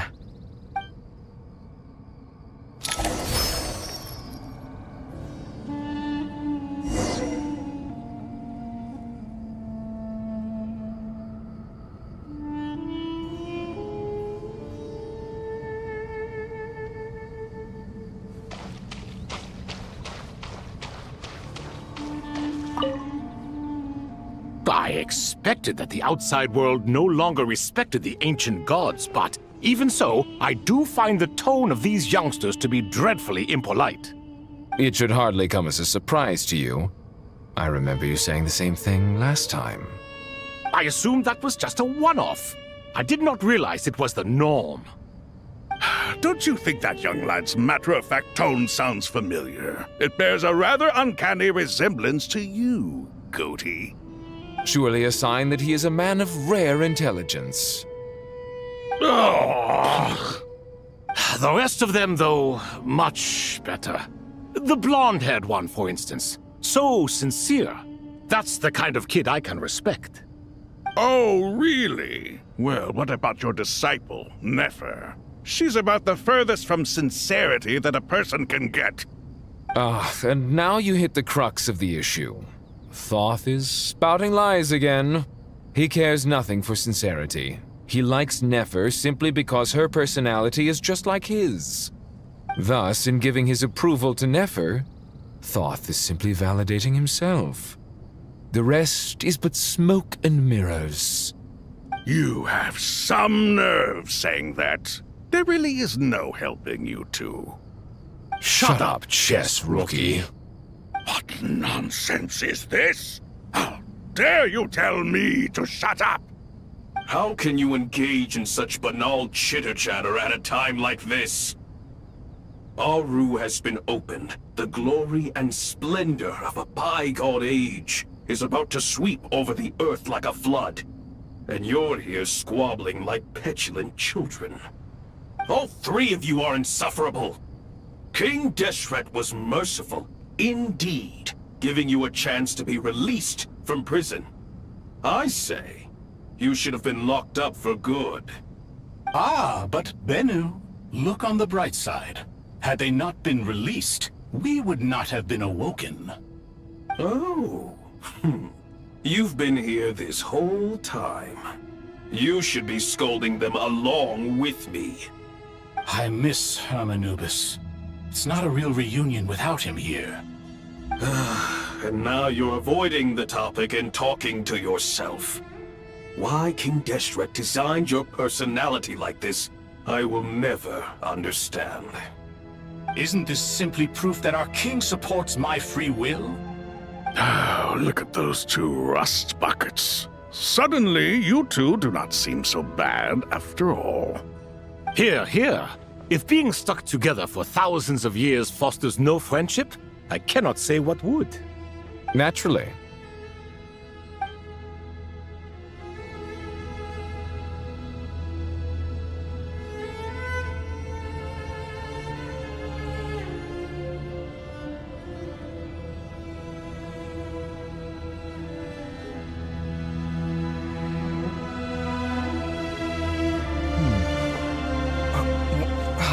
Where's my key?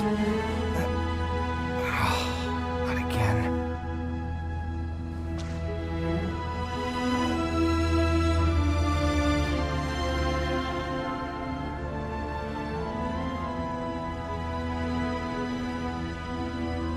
My latest design's getting there, but there's still room for improvement. Better make my finishing touches before the deadline creeps up. Hip!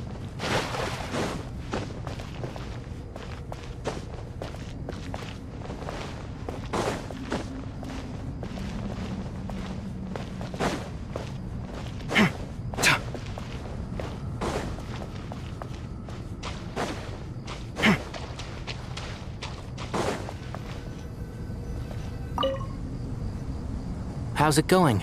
Are things progressing smoothly? Well enough, I suppose. You know how it is. The work itself is only half the problem. The other half is having to work with Al-Haytham. I'm sure the feeling is mutual. Honestly, though, I thought you two had already worked things out. As if! Turns out working closely together is the best way to expose any tensions lurking beneath the surface.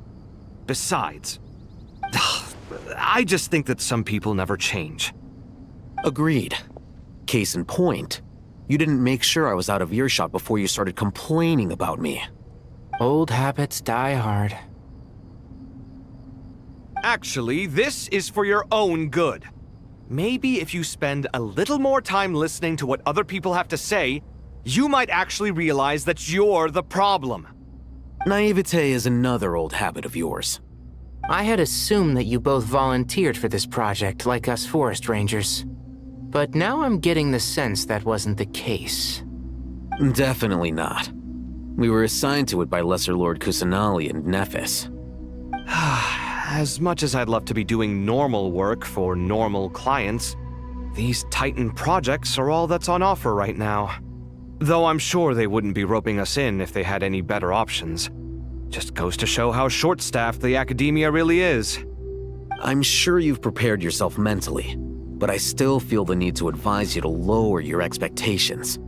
It might make the process of working together a little less intolerable. I know! Same to you! But if you already understood that, you should also know not to say the quiet part out loud. Why don't you come help me with my forest patrols? Might help you avoid any further disagreements. Good suggestion, but unfortunately, differences of opinion will always exist. Changing the nature of the work won't get rid of them. For once, I actually agree.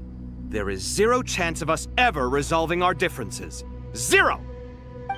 But even so, the work must be done. Care for some coffee?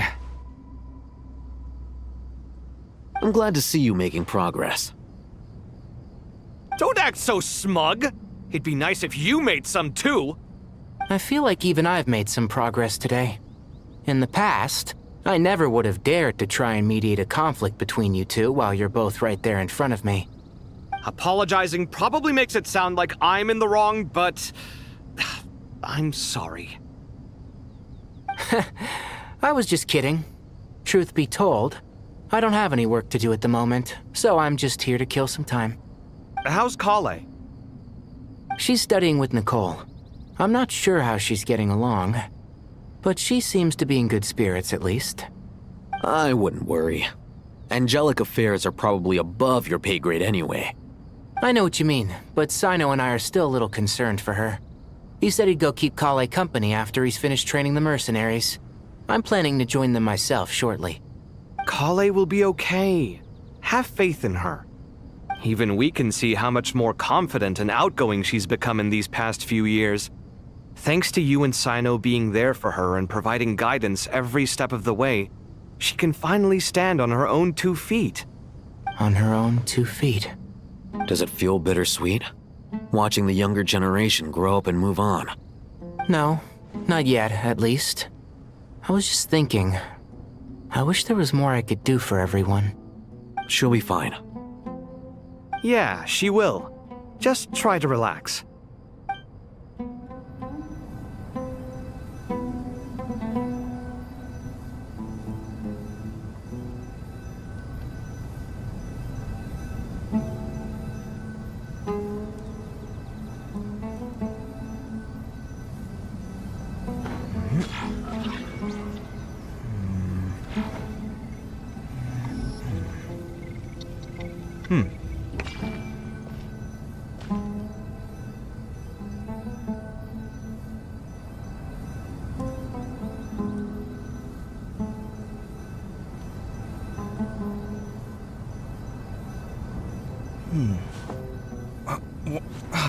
Where's my key? Not again.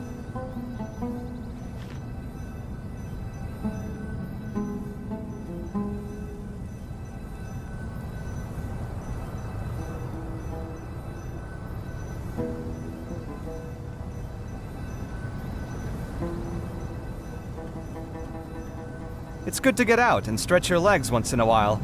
People aren't made to stay cooped up inside all the time.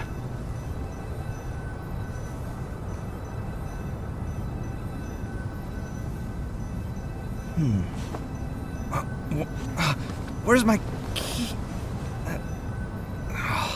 Not again.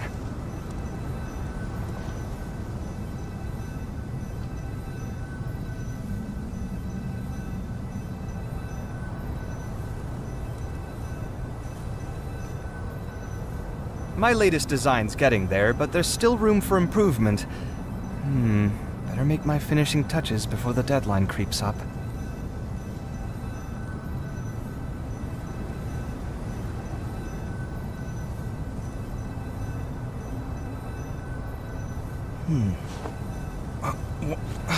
Where's my key? Not again.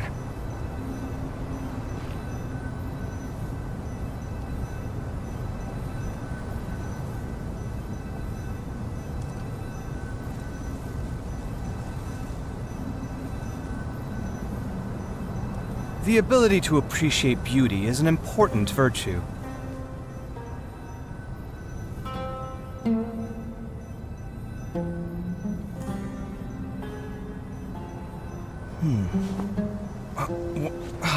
Where's my key? Not again.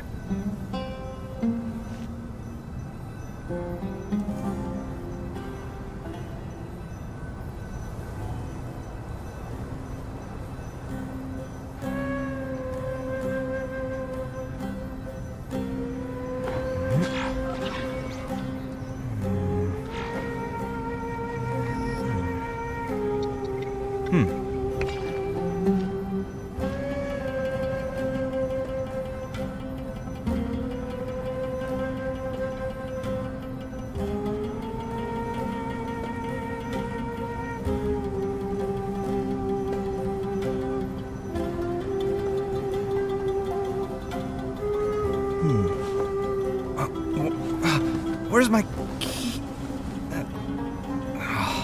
Not again.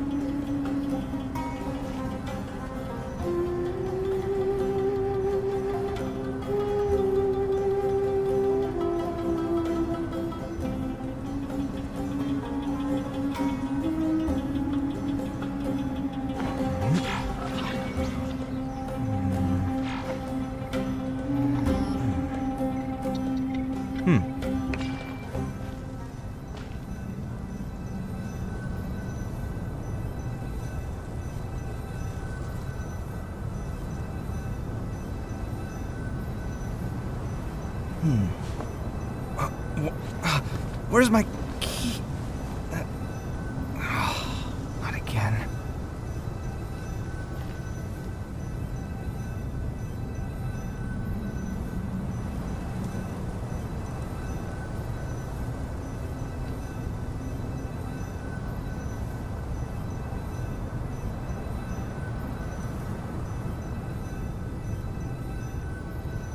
It's good to get out and stretch your legs once in a while.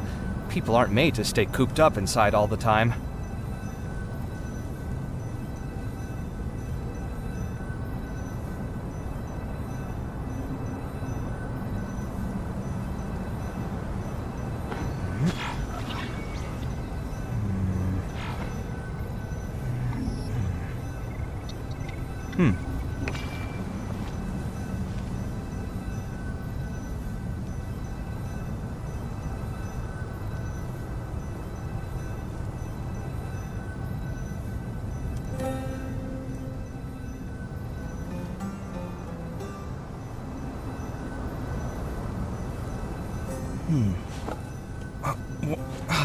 Where's my key? Not again.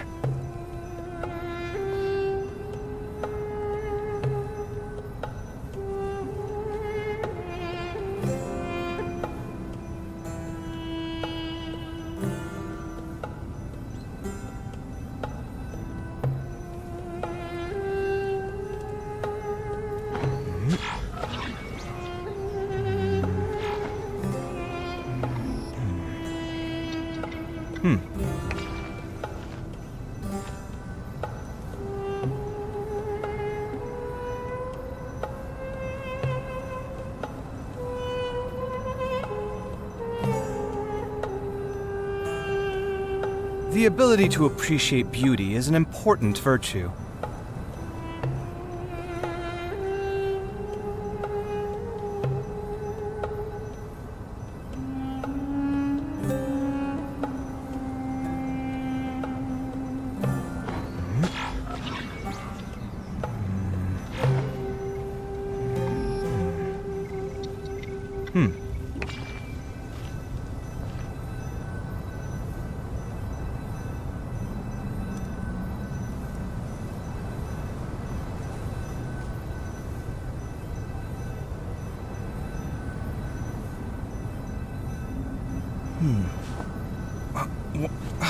Where's my key? Not again.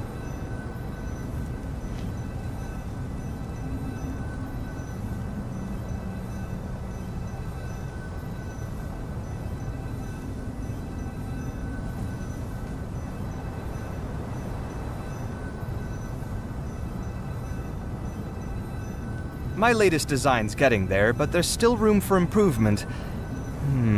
Better make my finishing touches before the deadline creeps up.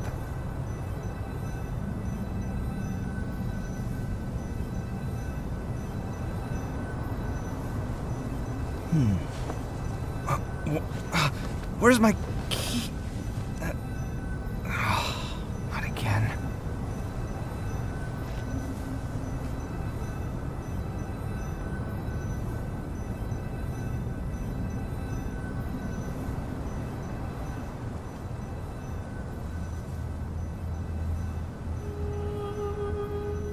It's good to get out and stretch your legs once in a while. People aren't made to stay cooped up inside all the time.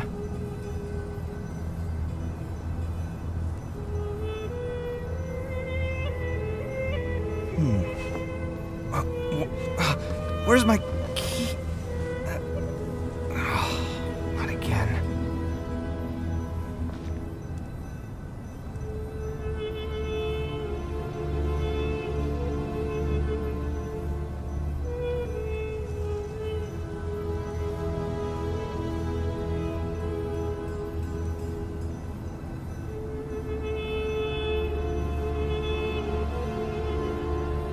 The ability to appreciate beauty is an important virtue.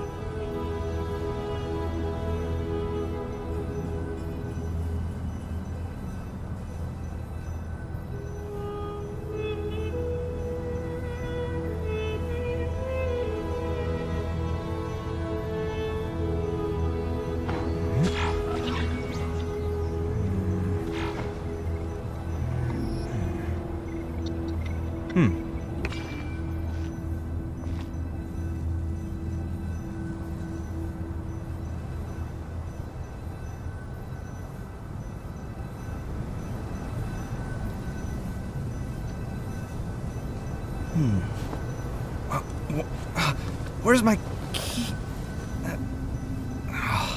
Not again.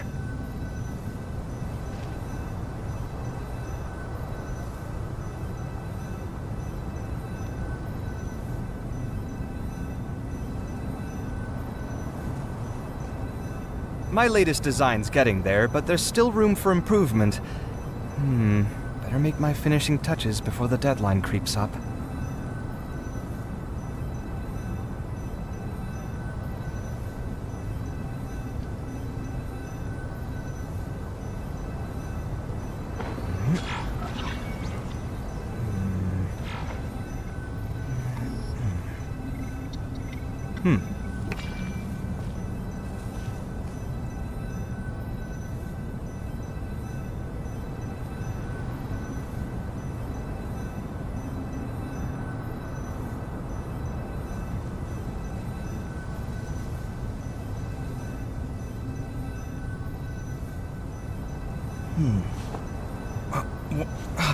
Where's my key?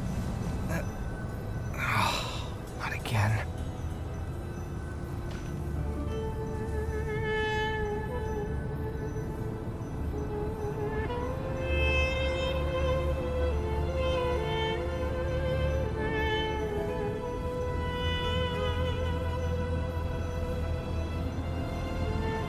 The ability to appreciate beauty is an important virtue.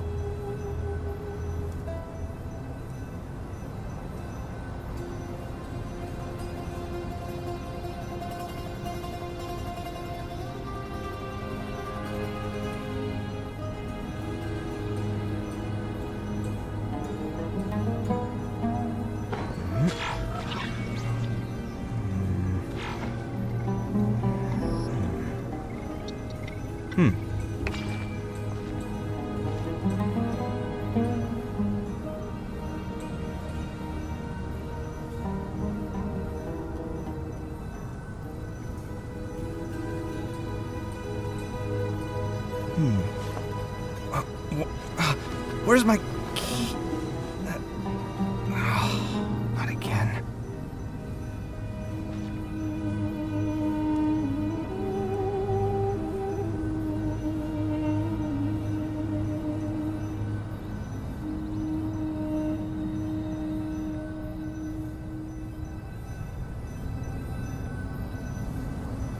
My latest design's getting there, but there's still room for improvement. Better make my finishing touches before the deadline creeps up.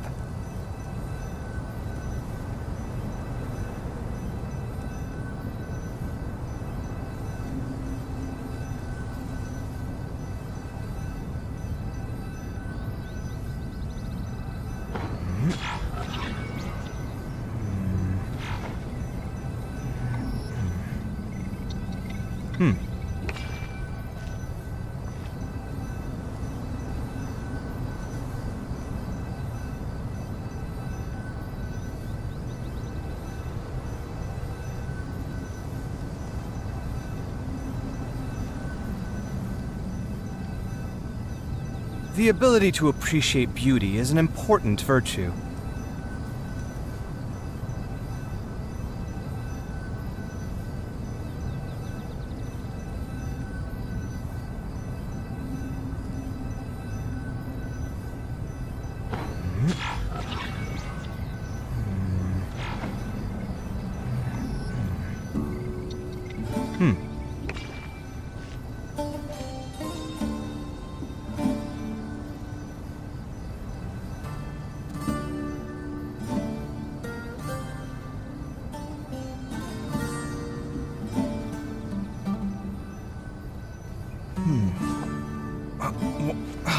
Where's my key? Not again.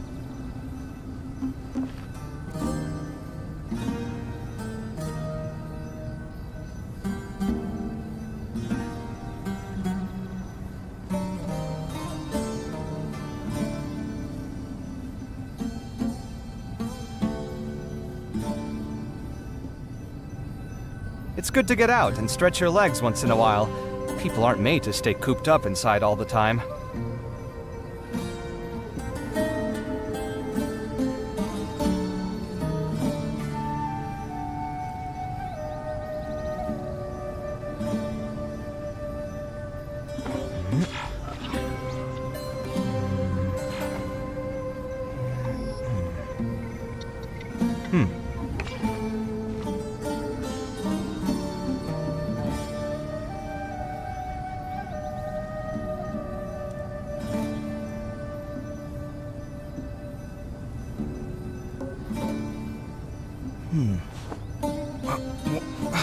Where's my key?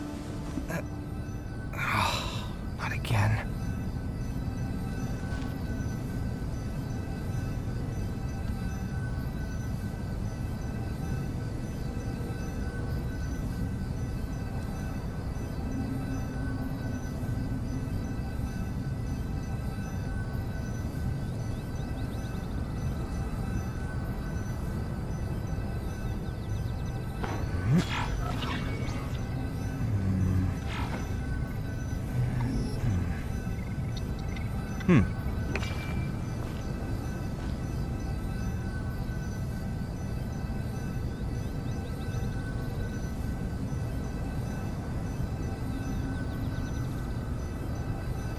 My latest design's getting there, but there's still room for improvement.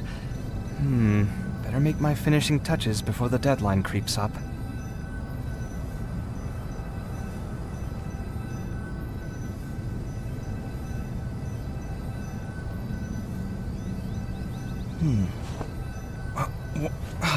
Where's my key?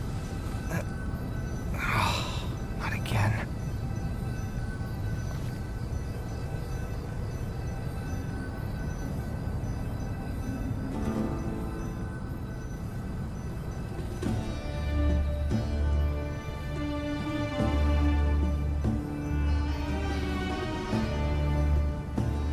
It's good to get out and stretch your legs once in a while. People aren't made to stay cooped up inside all the time.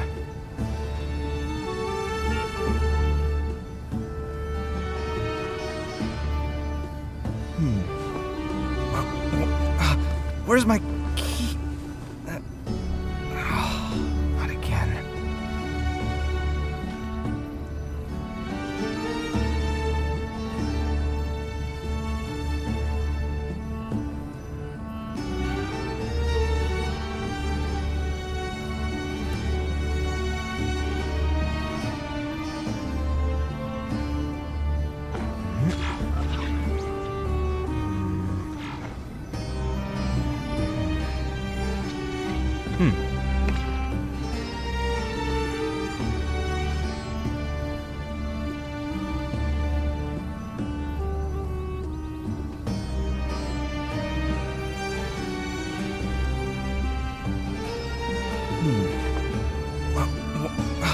Where's my key? Not again.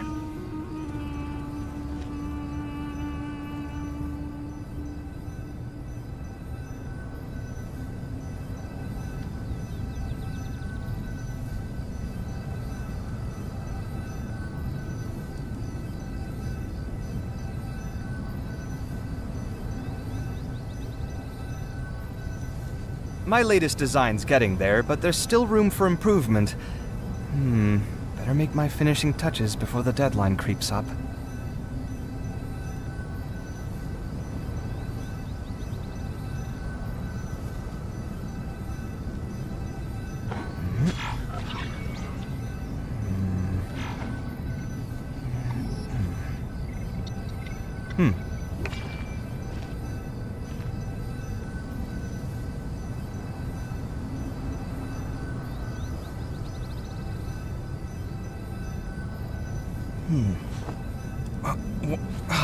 Where's my key?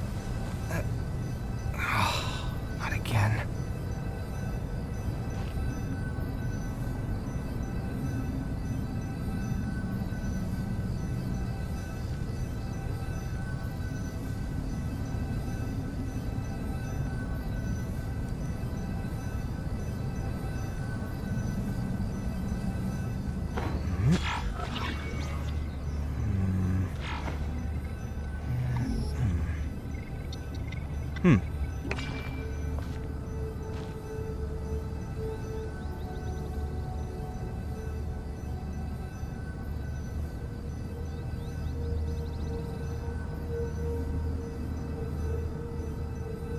The ability to appreciate beauty is an important virtue.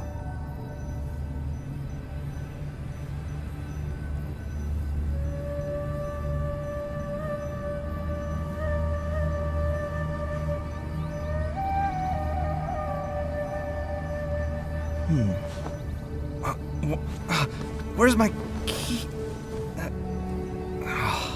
Not again.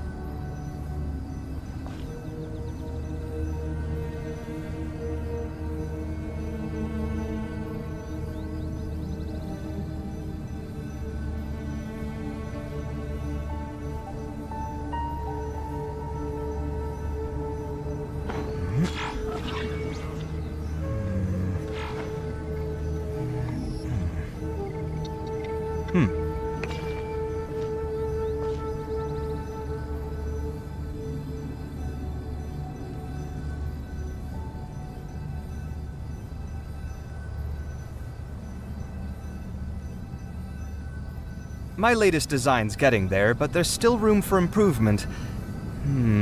Better make my finishing touches before the deadline creeps up.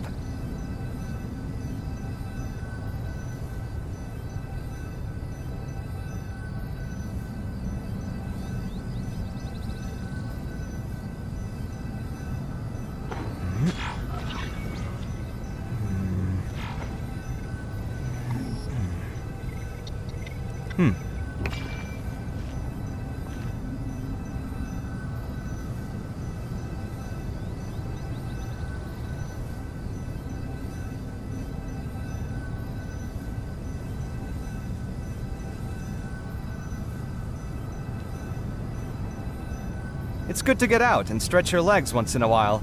People aren't made to stay cooped up inside all the time.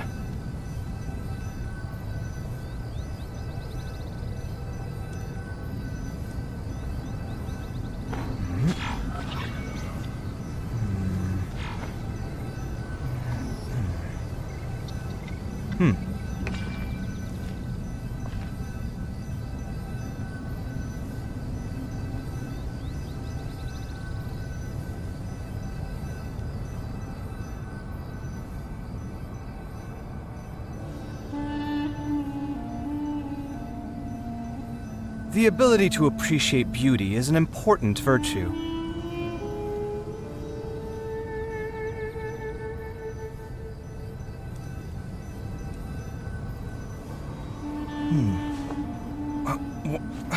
Where's my key? Not again.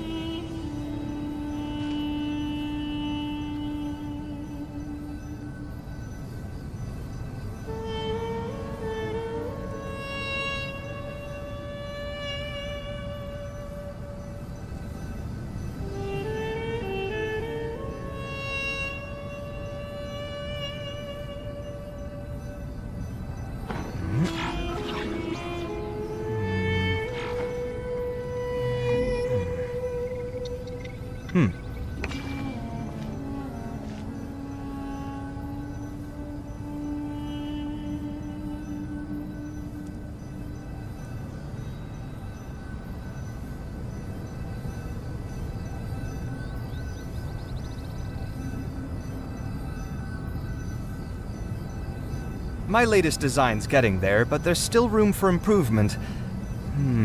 Better make my finishing touches before the deadline creeps up.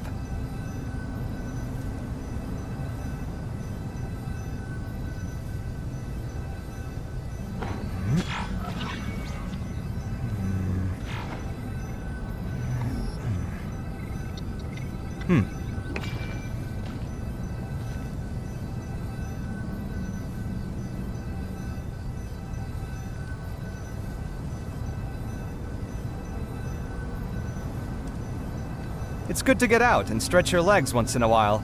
People aren't made to stay cooped up inside all the time.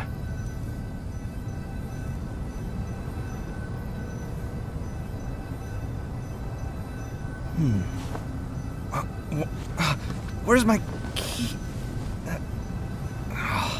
Not again.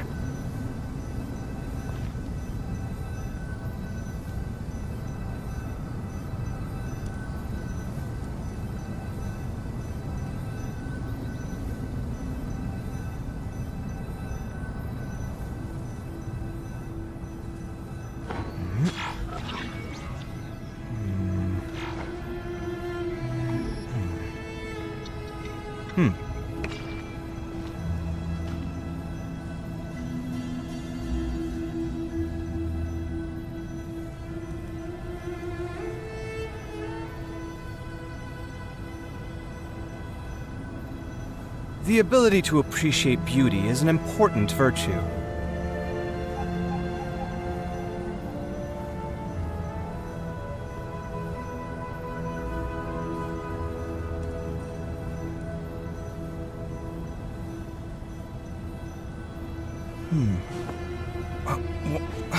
Where's my key? Not again.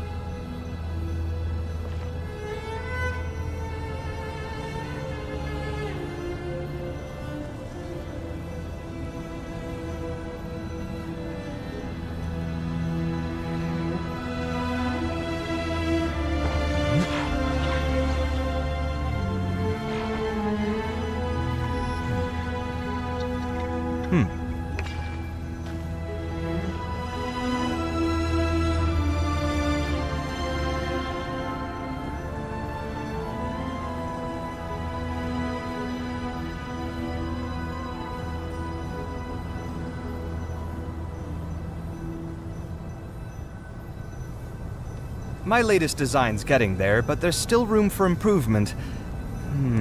Better make my finishing touches before the deadline creeps up.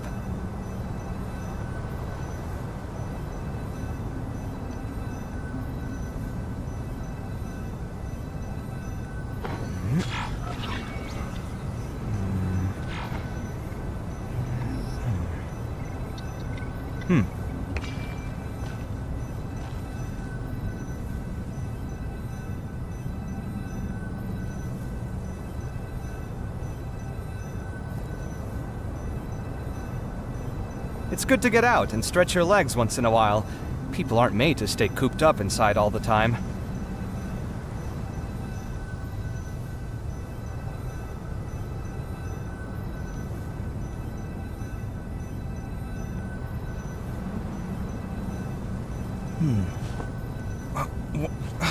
Where's my key? Not again.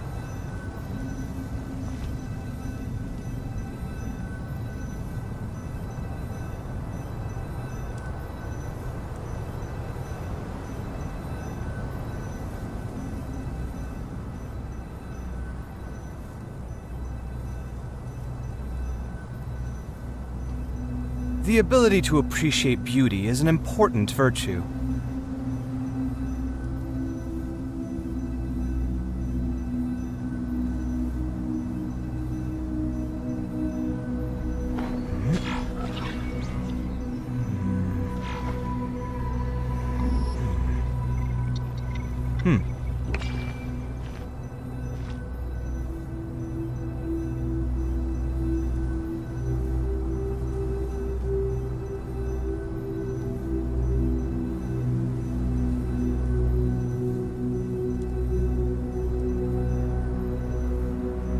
My latest design's getting there, but there's still room for improvement.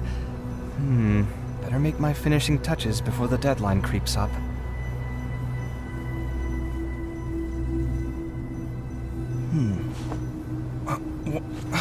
Where's my key? Not again.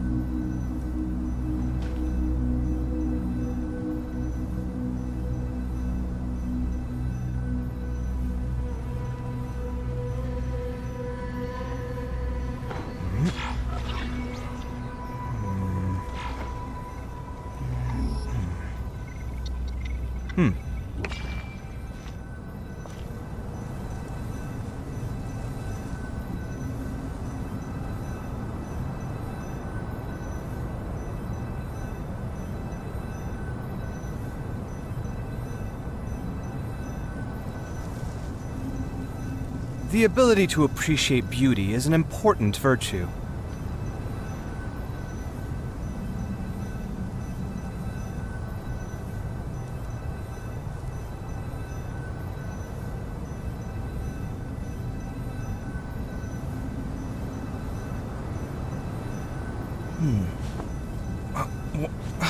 Where's my key?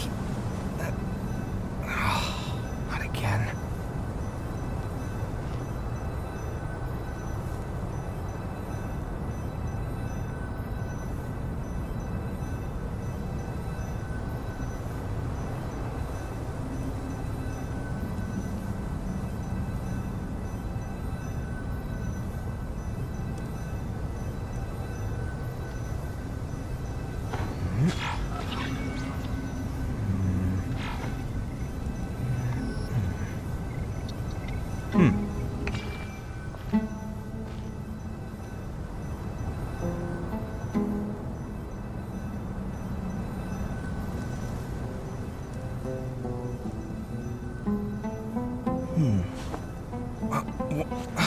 Where's my key? Not again.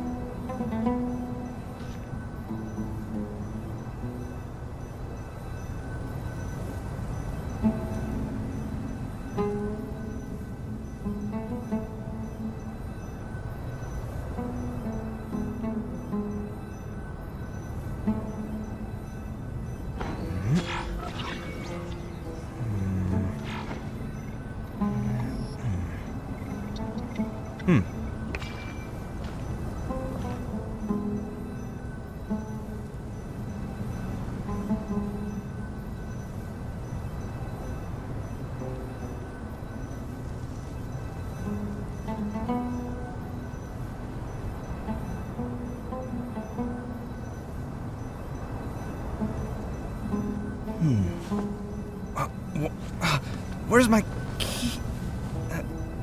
Oh, not again.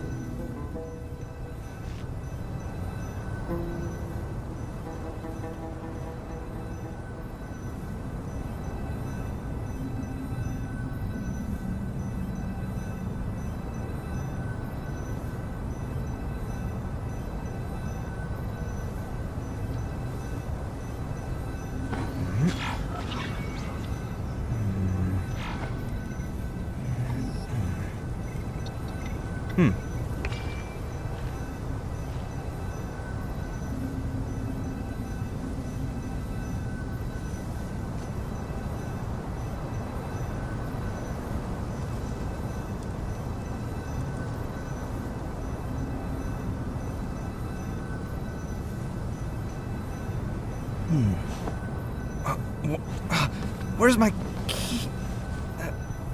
Oh, not again.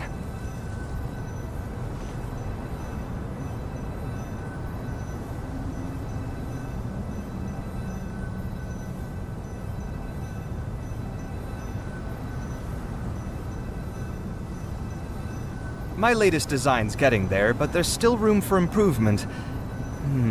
Better make my finishing touches before the deadline creeps up.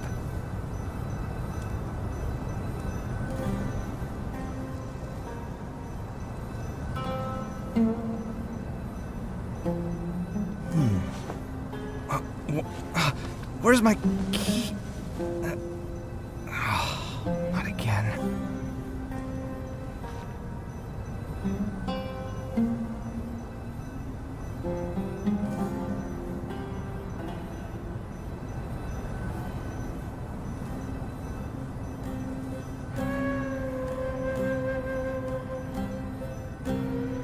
It's good to get out and stretch your legs once in a while.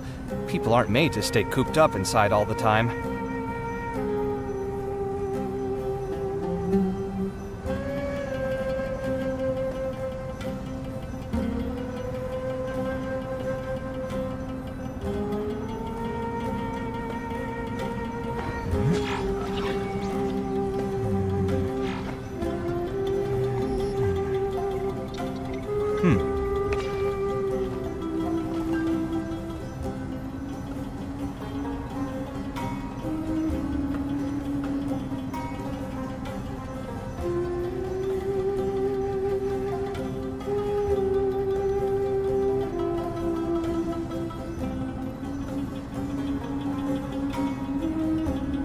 My latest design's getting there, but there's still room for improvement.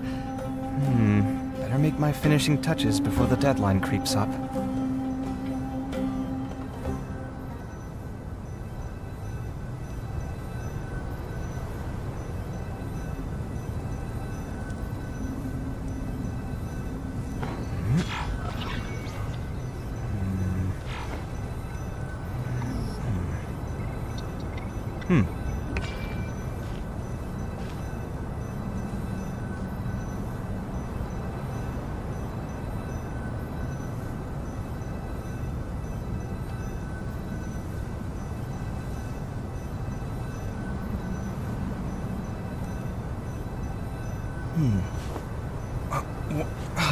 Where's my key? Oh, not again.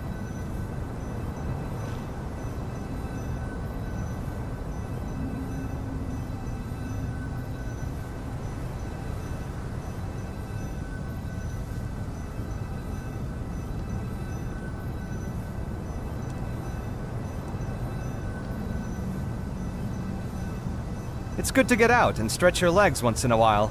People aren't made to stay cooped up inside all the time.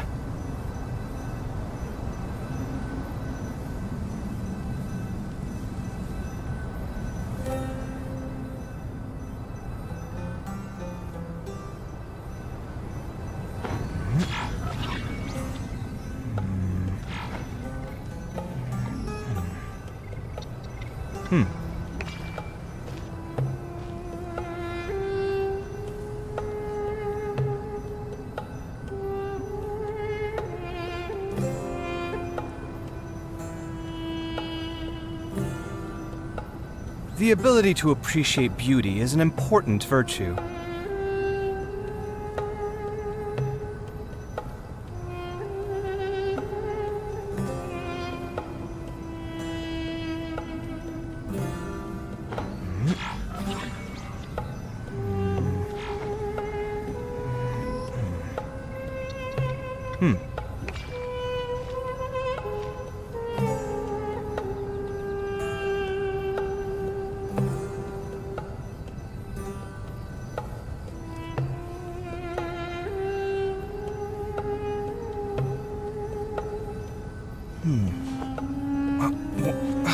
Where's my key? Not again.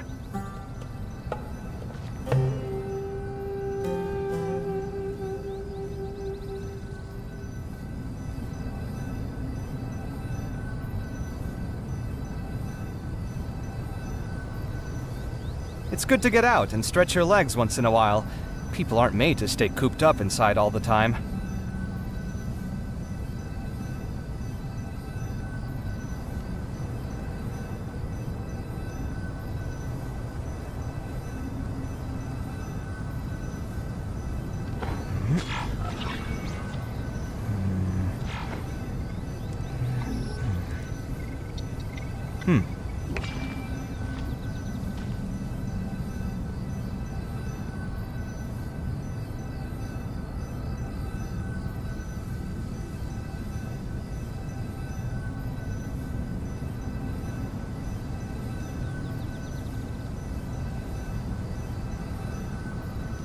My latest design's getting there, but there's still room for improvement. Better make my finishing touches before the deadline creeps up.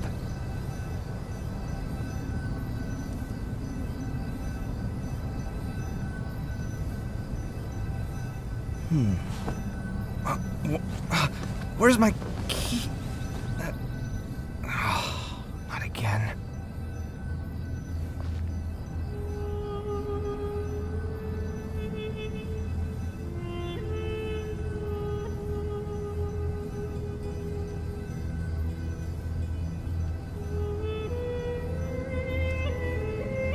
The ability to appreciate beauty is an important virtue.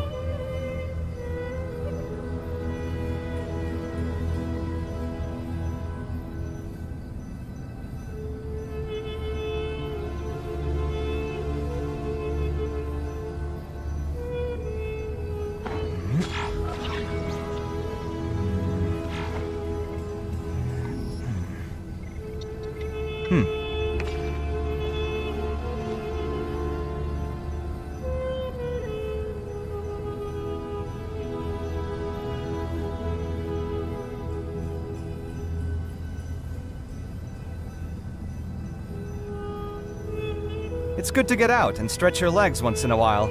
People aren't made to stay cooped up inside all the time.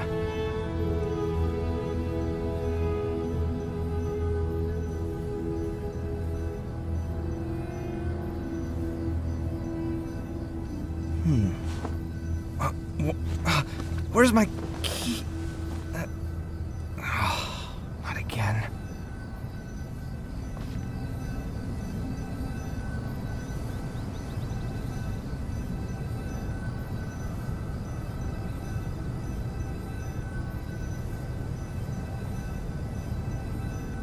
My latest design's getting there, but there's still room for improvement. Better make my finishing touches before the deadline creeps up.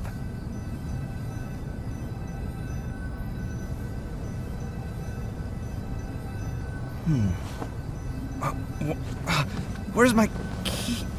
Not again.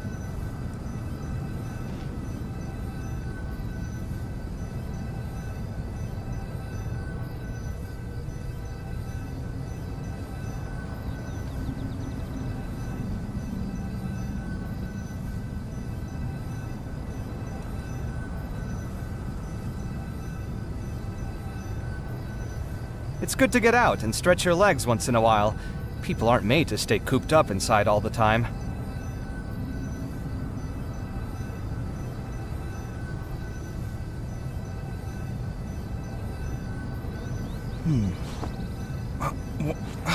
Where's my key? Not again.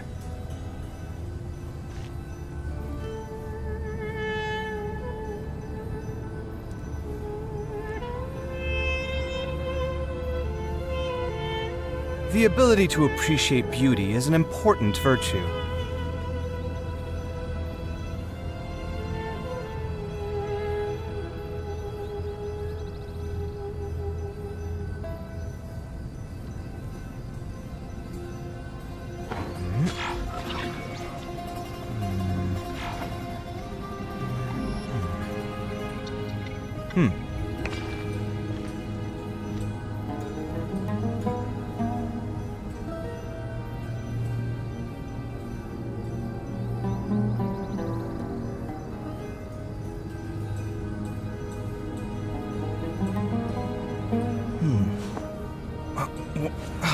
Where's my key? Not again.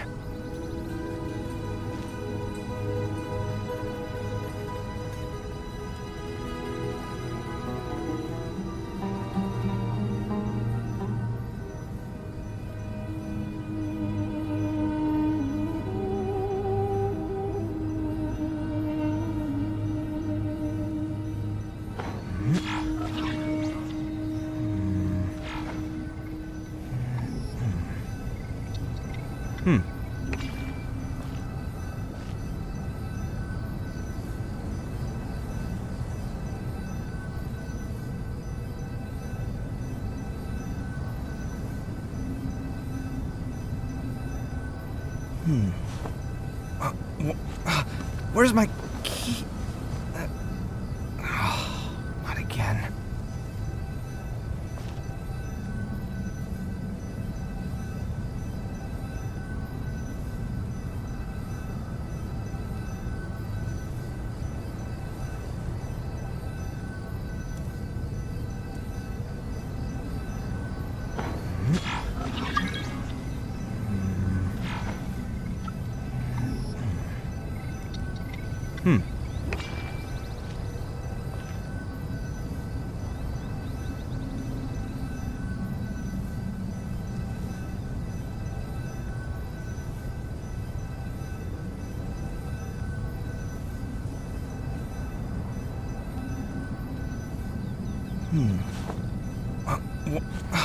Where's my key?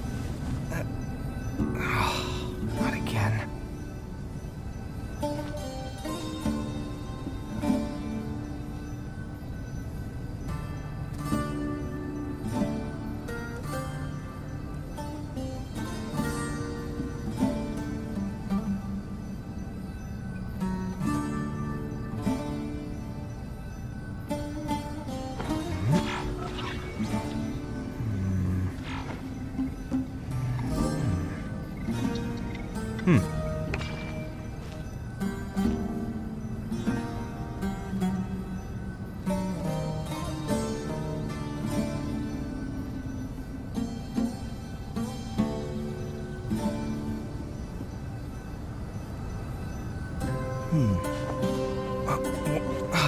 Where's my key? Not again.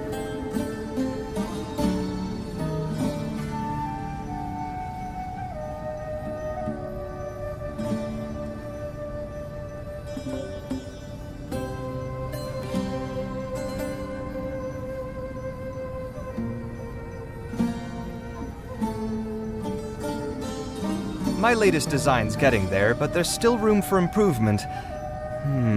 Better make my finishing touches before the deadline creeps up.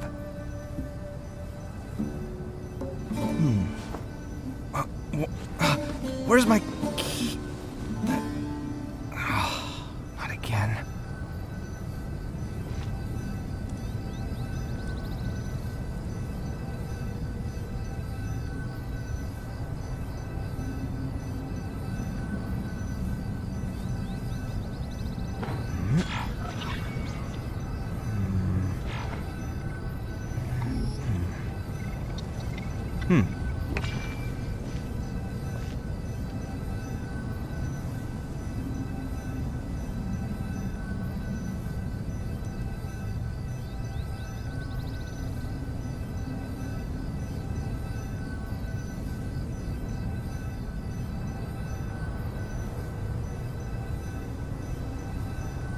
The ability to appreciate beauty is an important virtue.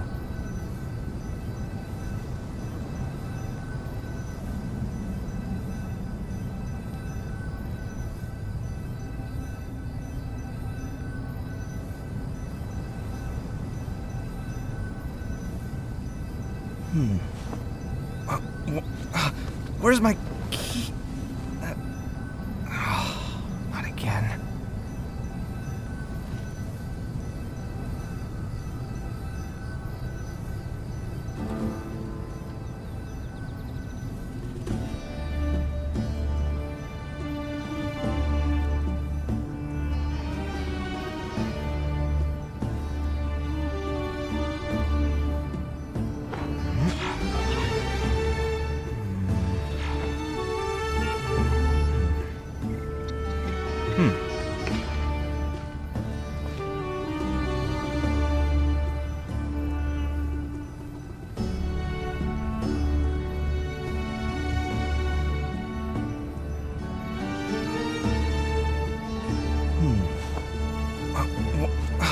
Where's my key? Not again.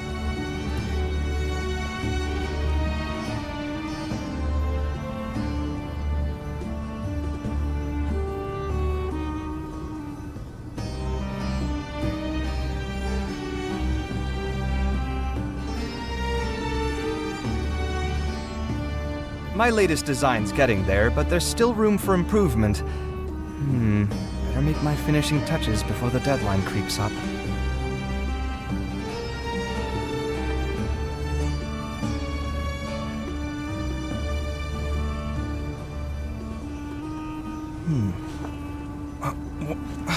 Where's my key? Not again.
Uh, uh,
Uh, uh,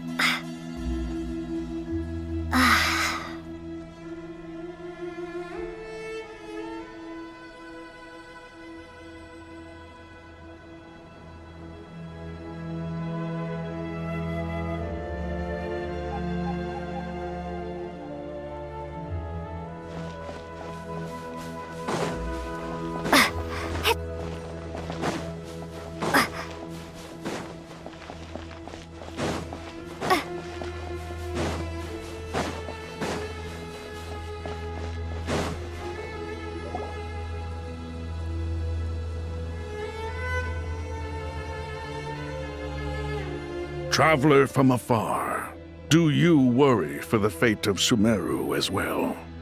Whoa! It's Sobek the Crocodile King! Greetings, Crocodile King. Please be at ease. I'm just here to chat with you about Lesser Lord Kusanali. Sounds like you really care about her. Yes, although to be exact, it is a mixture of both concern and curiosity that I feel. Speaking of Nahida, Paimon was wondering how she's doing. Wait a moment.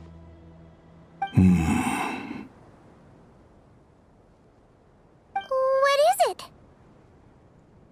I tried calling out to a pep, but there was no response. This can only mean that she is focusing all her energy on taking care of Lesser Lord Kusanali. All the gods who served King Deshret seemed super surprised to hear that a pep agreed to help Nahida. Guessing she made a bad impression on you or something. Are you aware of the history between her and our king?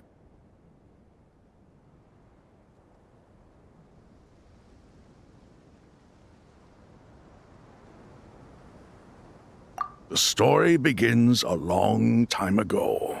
Al-Ahmar was always a wishful thinker where the Dendro dragon was concerned.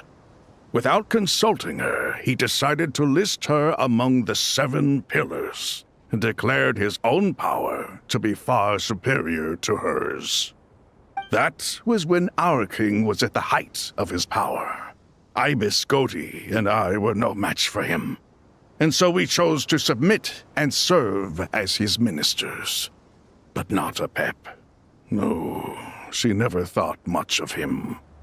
To a pep, Al-Ahmar's pride and sense of superiority were nothing but ignorance and hubris. In fact, they fought numerous times, but usually the battle ended in a draw. In the end, King Deshret coveted the power of Celestia, only to end up corrupted by knowledge. His final act was to trick the dragon into swallowing him whole, leaving her to bear the torment of his sins. The Dendro dragon stands for the glory of a bygone era. She hated Al-Ahmar and what he represented, all the gods, all the power they wielded. And so her willingness to help the Dendro Archon through this crisis comes as a great surprise indeed. It makes one wonder whether, perhaps, the Dendro Archon assisted her in the past.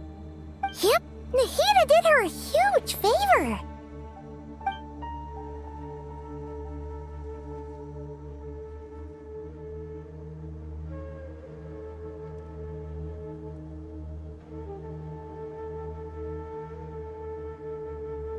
So Lesser Lord Kusanali put an end to the Dendro Dragon's many long years of torment. As much as she loathes the 7, a pep knows kindness when she sees it. No wonder she was willing to make an exception. Yeah, that's the sense we got from dealing with her too.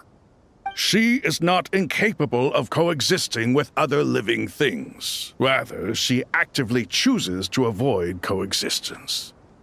And this despite the fact that she symbolizes life itself. How ironic. All of this being said, I wouldn't expect too much from her if I were you. Nothing will change her hatred towards humanity and gods. We'll keep that in mind. Anyway, how much longer do you think Nahida needs to stay with the pep?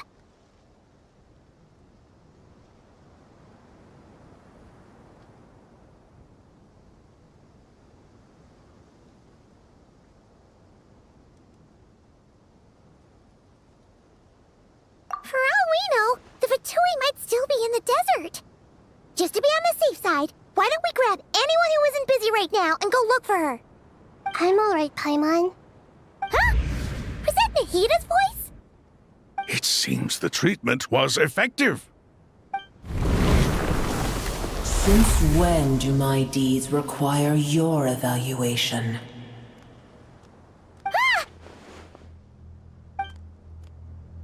Here will do just fine. I had no intention of taking you any further. One ought not expect greater generosity than they have earned.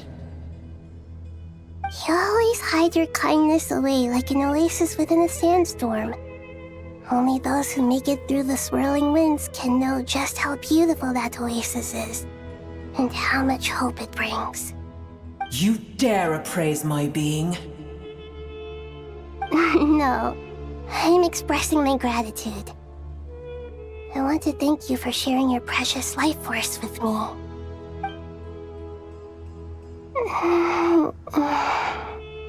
Awake already? You are more resilient than I thought. Pep. I feel much better. Thank you. Gods and their gratitude mean little to me. I would rather you give me your assurance that the situation with Irminsul and Sumeru's ley lines will be competently managed. If I suffer any ill effects from the ley lines, you, as the god of this land, will be held responsible. And you would not enjoy being held to account by me. I understand what you require, but I would assume this task even if you did not demand it. Sumeru is my responsibility. I must resume my duties as soon as possible. A farcical notion. God of Sumeru, I hope you realize how unextraordinary your strength is. And yet, maybe it is precisely what defines me. A god of wisdom is not meant to rule by force. Then hold steady. We go forth. Well, I'll be. Is that a pep? Do my eyes deceive me? Of all places, the Dendro Dragon has decided to visit the mausoleum of King Deshret? I see that after all this time, El Ahmar's menagerie of ministers remain as vile as ever. It's a pleasure, Dendro Dragon. Had you arrived but a little sooner, you might have attended a meeting of the Seven Pillars. What a nauseating thought. You are not the first insects I have had the displeasure of dealing with today. A swarm of them tugged on my tail on my way over. Goodness knows what hovels they crawled from. Why do all the creatures of this world remain so lowly after all this time? What did you do with them? I cast them away. What would you have me do? Keep them as trinkets? Boer, this is where we shall part ways. To be clear, I do not wish to see you or anyone else here ever again, unless absolutely necessary. Then I wish you peace as you return to your dwelling place.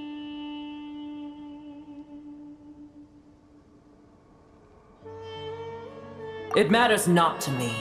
Simply refrain from bothering me again.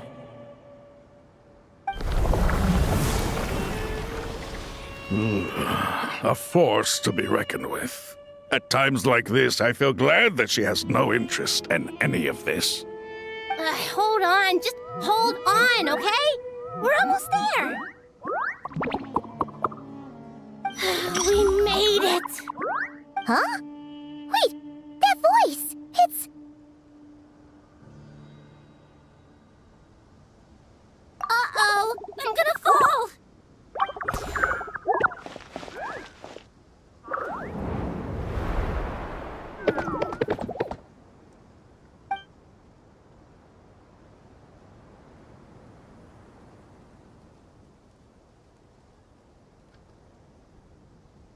Well, that's a relief. A pair of safe hands indeed. The Dendro Archon's familiars.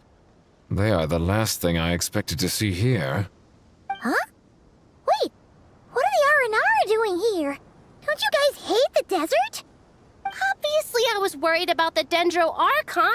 I've been supporting them with my Pari powers the whole way here. Oh, you seem pretty nervous. Is it because there are too many people around? Not just people. It's all these non-human beings, too. It's hard on them. I can't believe you made such a long and dangerous journey just for my sake. I appreciate your support so much. Thank you all. I'll have to ask everyone to wait while I help our new arrival settle in. Once I'm done, I'll gather everyone to discuss our next steps.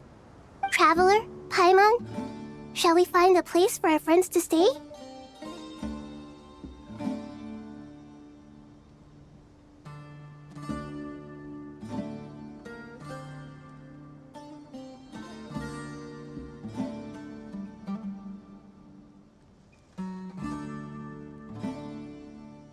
Awesome! Let's go! Well, first I have some questions.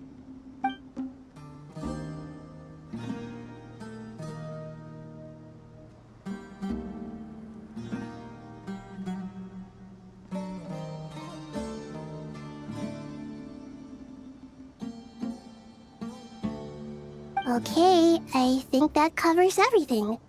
Thank you. We can get going now.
Hello, everyone.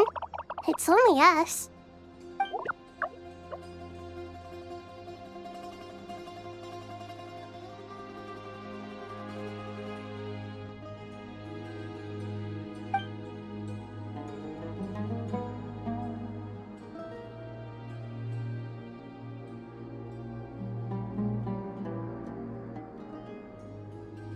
It must be very tough for you coming all the way out here, especially since you don't like the Voluka. Is everyone back in Vanarana doing well?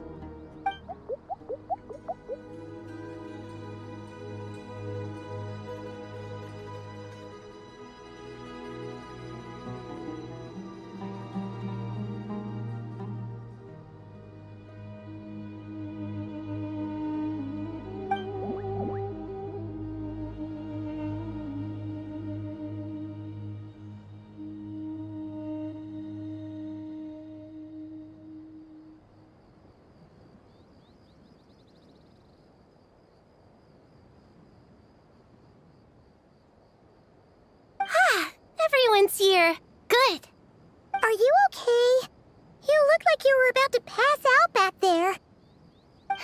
Then you're forgetting who I am. Don't underestimate me.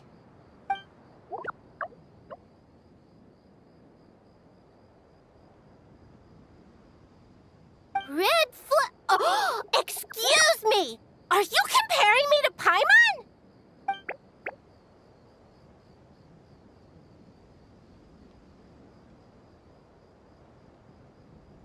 I suppose everyone is gathered here because of me. As we can see, the situation is critical, and everyone is very busy with their various tasks, so...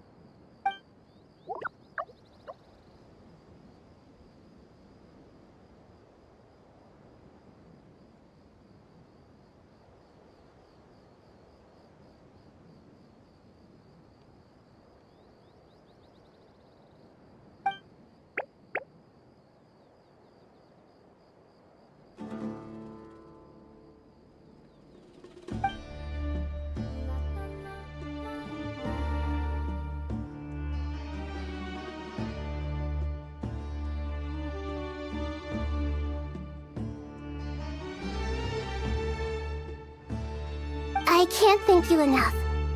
Right now, we're focused on restructuring Aru, processing excess information, and helping restore everyone's confidence. I'm sure you'll find it all very straightforward. I can help too. Just let me know where I'm needed.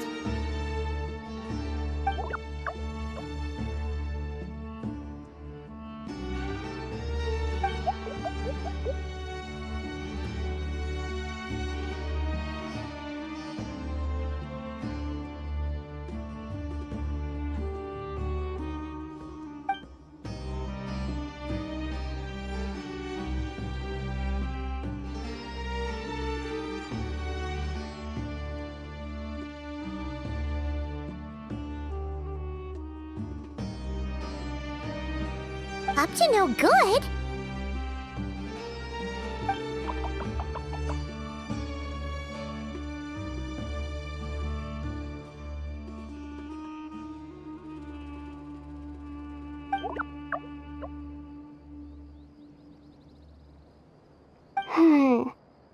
That definitely sounds suspicious.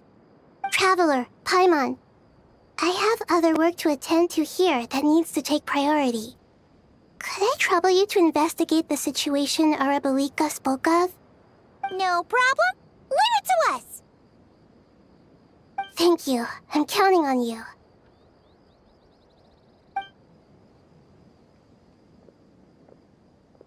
There's one other thing.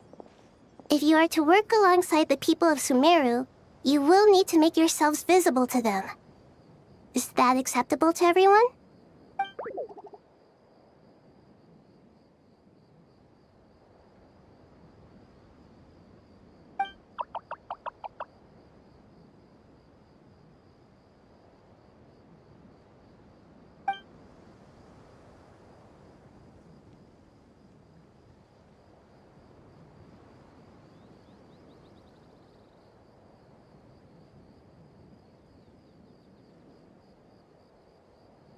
There's nothing to fear. No one here will hurt you. But if you do feel afraid, don't worry. Just call my name and I'll be there. Very well. Now, I shall bestow a small blessing upon you all. Whenever people see you and interact with you, from the moment their gaze meets yours, they will experience the most beautiful of dreams.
Do not fear. We will face it together. This too shall pass.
Everyone's here. Wonderful. Dendro-Archon, you're back. Are you recovering all right? You mustn't push yourself too hard. I'm doing very well. Thank you for your concern.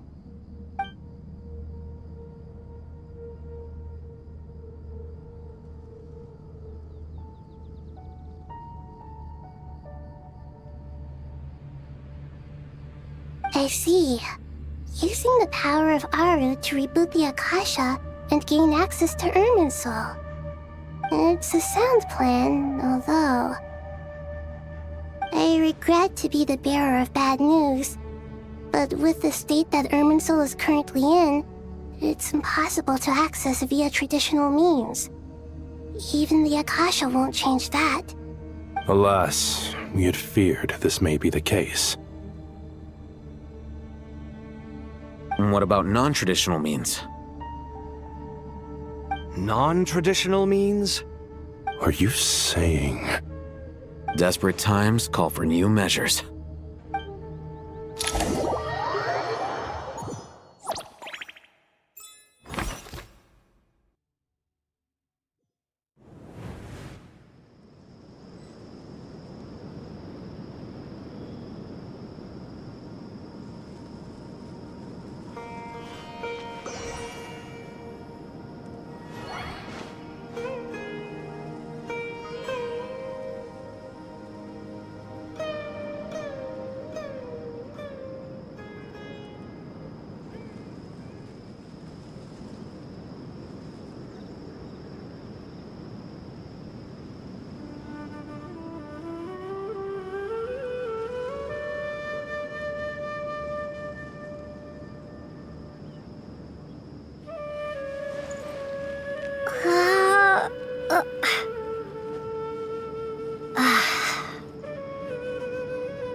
Ah, it's you.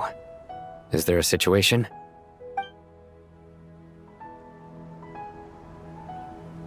The Aranara have good intuition when it comes to people. In other words, there may well be a traitor among us. Given everything that's going on, I'd be more surprised if there wasn't. Miss Nefer, as a professional intelligence broker, I trust you have a solution? Not one that I'm willing to volunteer. What's in it for me? Let's say I'll treat this as a pilot project aimed at expanding your intelligence operations. Whatever business you're in, an avenue to demonstrate your abilities could never hurt. I like the sound of that. Glad we're on the same page. Given that you rarely set foot in Sumeru, practically no one at Caravan Rebot knows who you are. I take it you've read the files on everyone in the area? Yes. I also skimmed the list of evacuees, and am more or less up to date on where everyone stands. Any initial suspects? Limiting the scopes to males whose recent activity could be viewed as suspicious. I've identified 3 names. The Aranara saw 2 people talking, but currently we only have 1 suspect. The other person was probably just a messenger, and in all likelihood has already left Caravan Rebot. Everyone is heading for the desert per the evacuation order. Anyone willing to turn back at this stage is almost certainly with the Fatui. There's no way it was a spur-of-the-moment decision to act at a time like this. This spy must have been planted long ago. We need to smoke him out from wherever he's hiding. Sounds like you have the beginnings of a plan.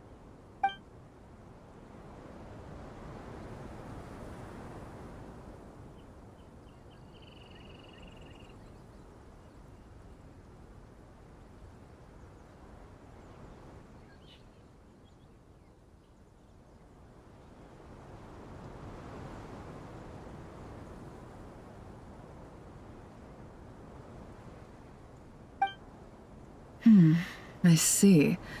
Your suspicions are well-founded. I'd be watching him too if I were you. So far, we still lack solid evidence that he's been bribed. He hasn't made any recent purchases that would indicate he came into some cash. Then let's get closer to him to confirm before we make our move. I can handle it. I'm not based in Sumeru, so barely anyone at Caravan Rebot knows who I am. And you're certain you've never encountered this person in Nodcry? I'm certain. Besides, it's extremely rare for me to have had any direct contact with Sumeru mercenaries besides Jet. There's no way he could have seen my face before. Sino, stay out of sight and wait for my signal. If he raises any red flags, I'll bring him toward the main road. Understood. I'll take it from there. Excellent. Well, it's a pleasure working with you.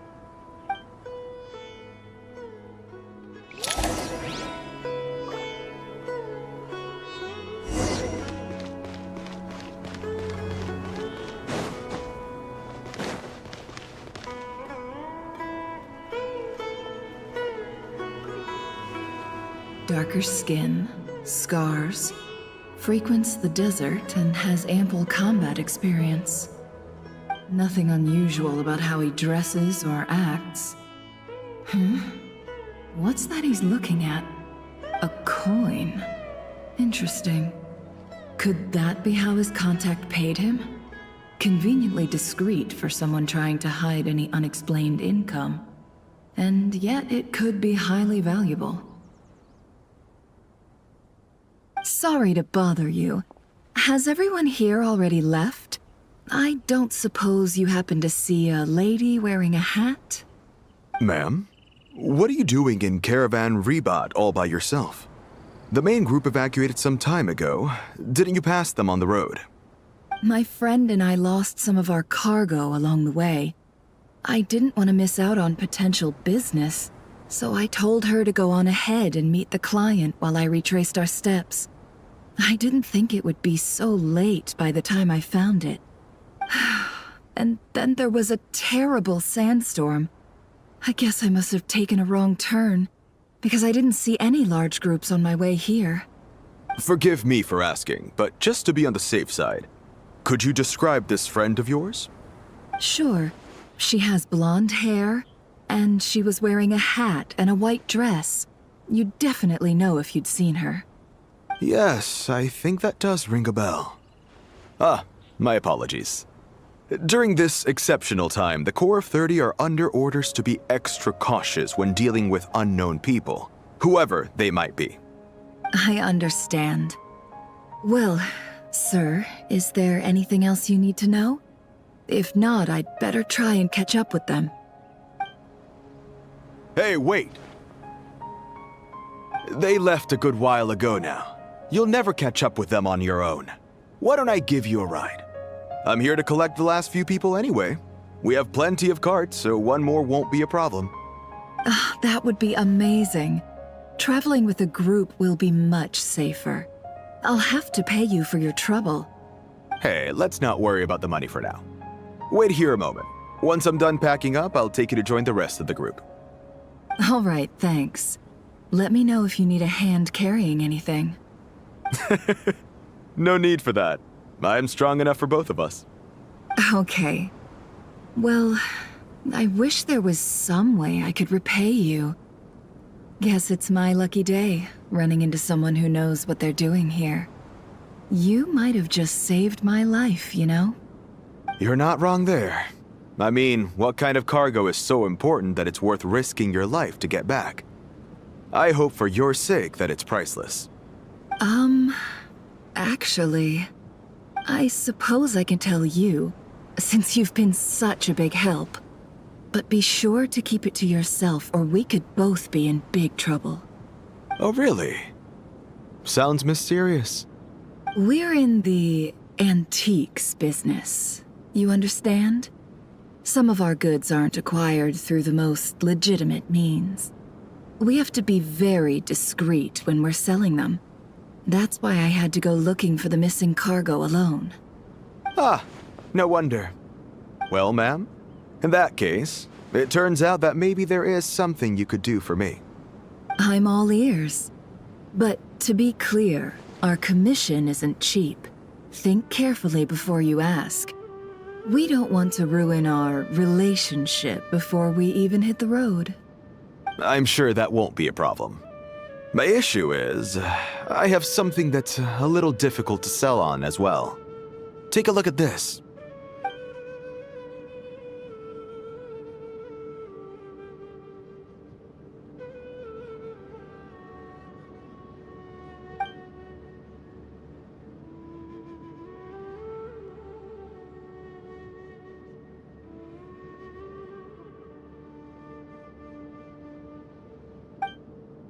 Pure gold. That's quite something. How'd you come across it? Dig it out of some ancient tomb? If you look hard enough, there are many treasures to be found in the mausoleum of King Deshret. It has no distinct Snezhnayan markings. That'll be why he's going with that story. And he clearly doesn't want to arouse suspicion, so he's on the lookout for an opportunity to make a quiet trade. Surely you have an existing business partner. Won't they take it off your hands? I hope I won't be attracting the wrath of my competitors by helping you sell this. The shop I used to work with is having cash flow issues at the moment after losing some money. I'm under enough pressure as it is without having to deal with them. On the off chance anything went wrong, I'd never get my money back. I understand. Gold is the last thing that traders with cash flow problems want to see. Well, in that case, I think we can work something out. As it happens, I'm just about done packing. Shall we make a move? Sure. Let's walk and talk. This evacuation was a huge operation. They needed a few people to stay behind and tie up loose ends. And I ended up being one of them. You're lucky you ran into us in time. I certainly am. I don't know how this happened. One thing led to another, and look how it ended up. I just hope our client doesn't get spooked and cancel their order. Fingers crossed. But either way, life goes on, and we all have to make a living somehow.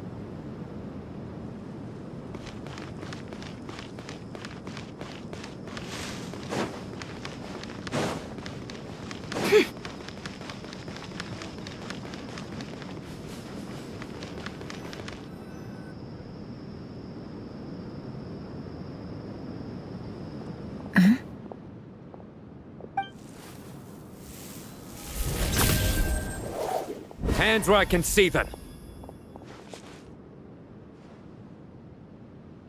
General Mahamatra! No, wait! What are you doing?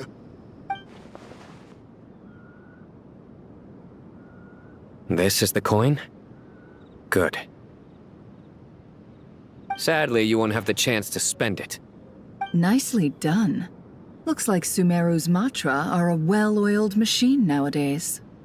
Unmarked gold coins are quite difficult to trace. Thanks to you, we have secured the evidence. Here's what's gonna happen.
Southeast from here, leeward side of the hill.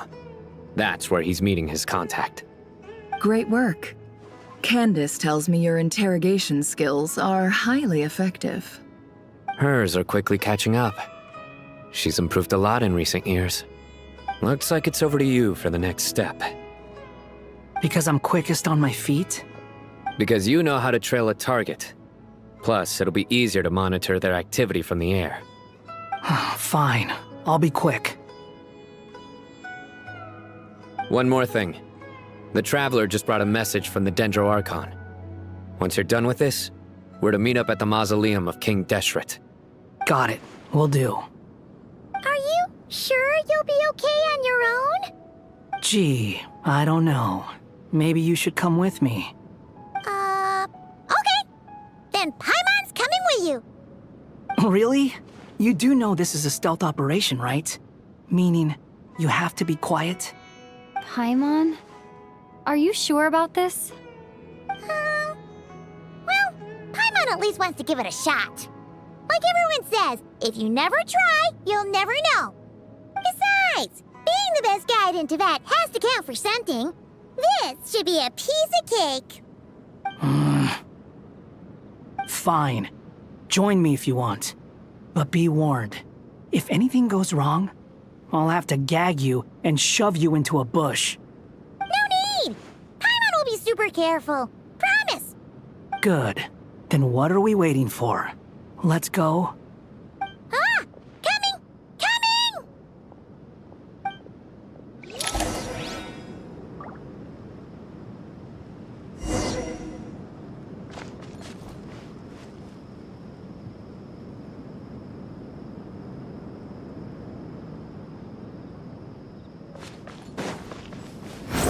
on the gale.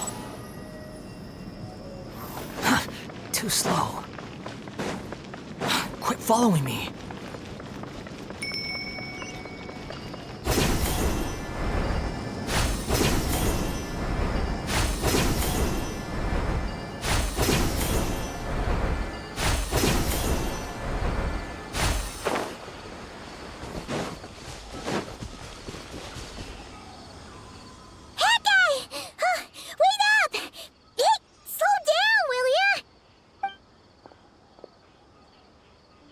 We're here.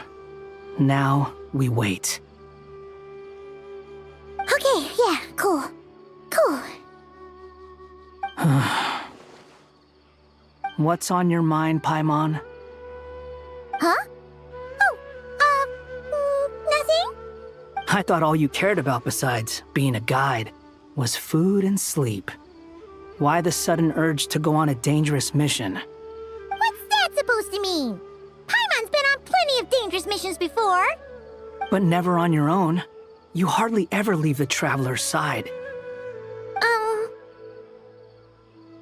Just saying. I'm kind of at loose ends right now. So if you did want to share, I suppose I'd have to listen. If not, suit yourself. Makes no difference to me. Hat guy? Do you think Paimon is useless? What? Where's that coming from? When we were in Notcry, Paimon suddenly realized something. Even though Paimon's with a Traveler every single day, whenever we face real danger, she can't do anything to help. Paimon doesn't get like this very often. She just got really scared when the Traveler got kidnapped that time. What if she never came back? What would Paimon do then? And the more Paimon thought about it, the more useless she felt. But Paimon doesn't want to be a burden. Paimon wants to be a friend who's actually useful. Does that make any sense? You know, that feeling of just being completely useless and... Oh, Paimon probably sounds so ridiculous right now. You asked the right person. Boy, do I know that feeling. Oh, Hat Guy. I'm not gonna try and encourage you. What I will say is this. When you start doubting yourself, you have two choices. Give up or change. You have to make the decision to move forward. Otherwise, no amount of consultation from other people is gonna help you. So ask yourself, what do you want? To get stronger? To learn more? Whatever it is, go do it. You won't have any regrets if you can at least say that you tried. Oh, all right. Something's not right. Shouldn't they be here by now? Paimon, is it just me? Or is it a little too quiet around here? Should Paimon take a look? We'll give it another hour. If nothing happens, we head back. Okay.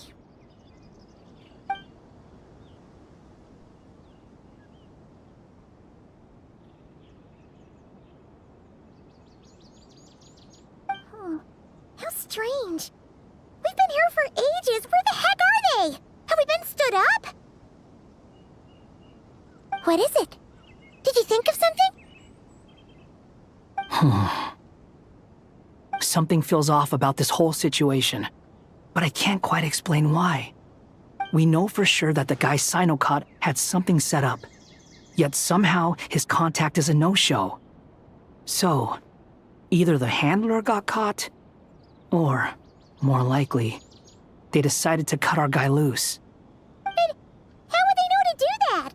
Wouldn't they at least send someone here to check things out? That's the problem. They couldn't possibly know what's happening here. Unless... This feels all too familiar. Come on, let's head back.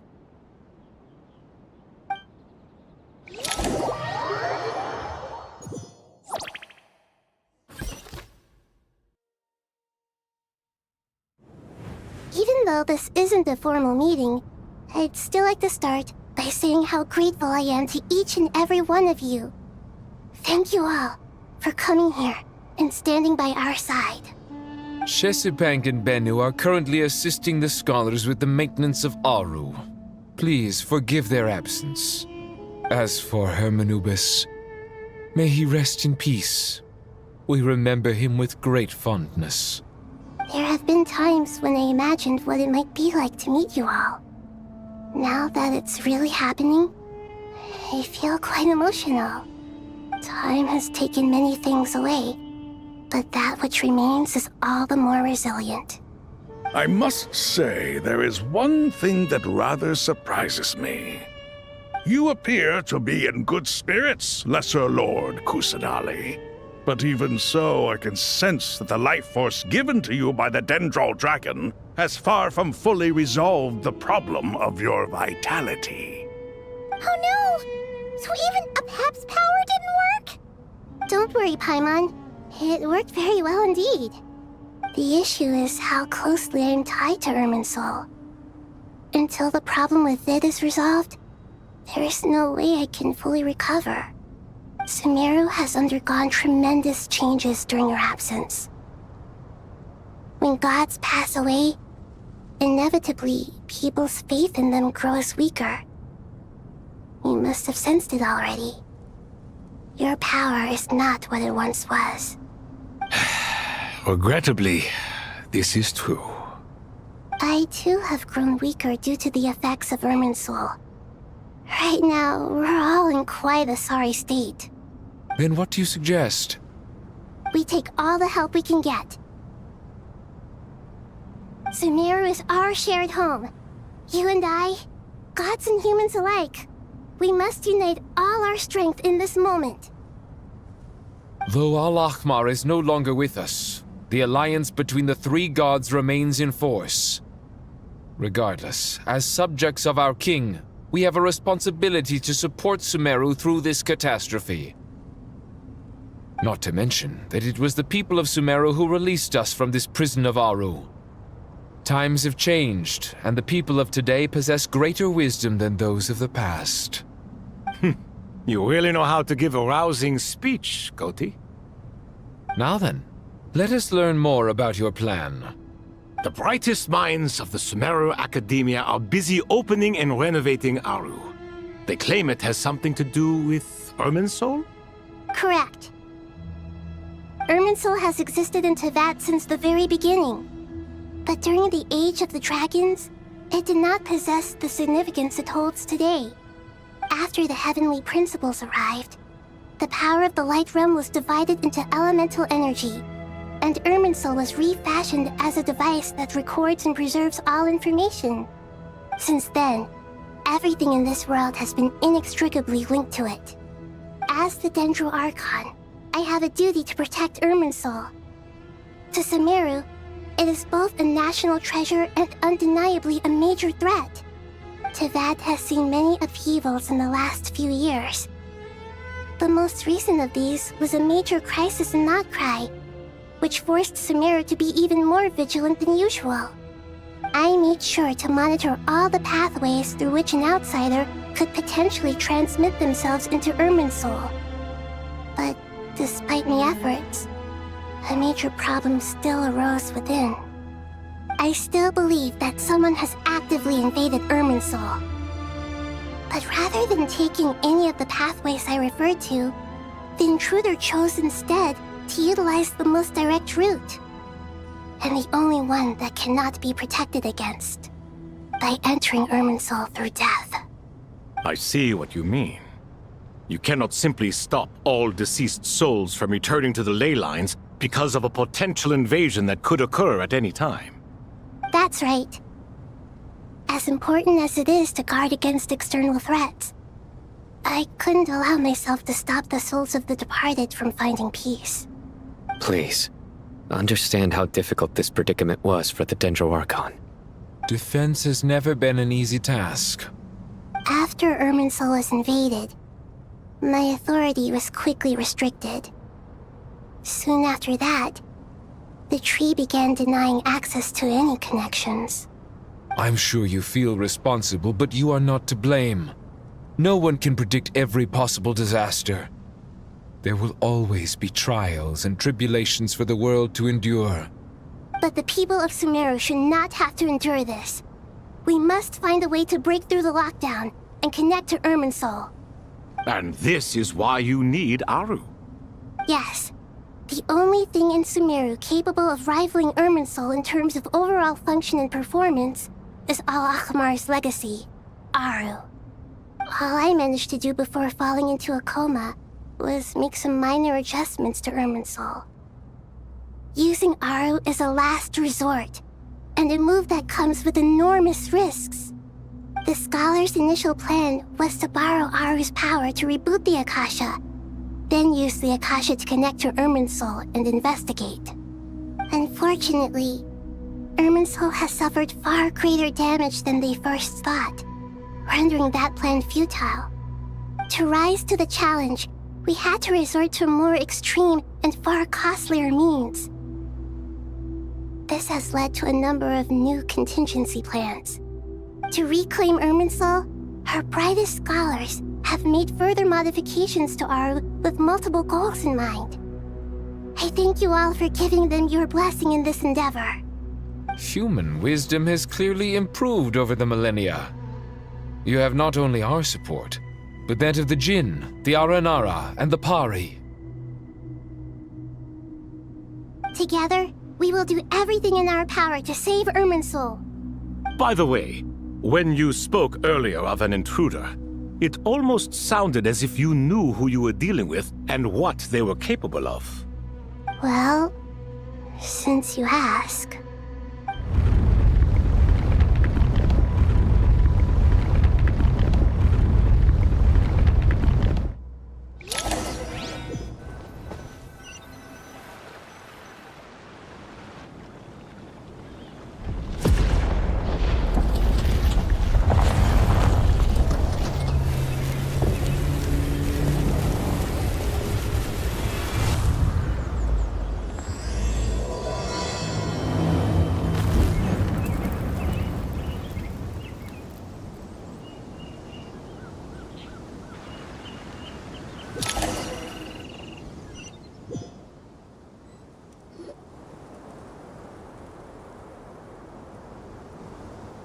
Master Tainari!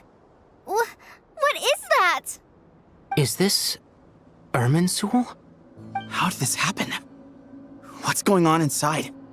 Luckily, we managed to evacuate everyone. What in the world was that? That was terrifying!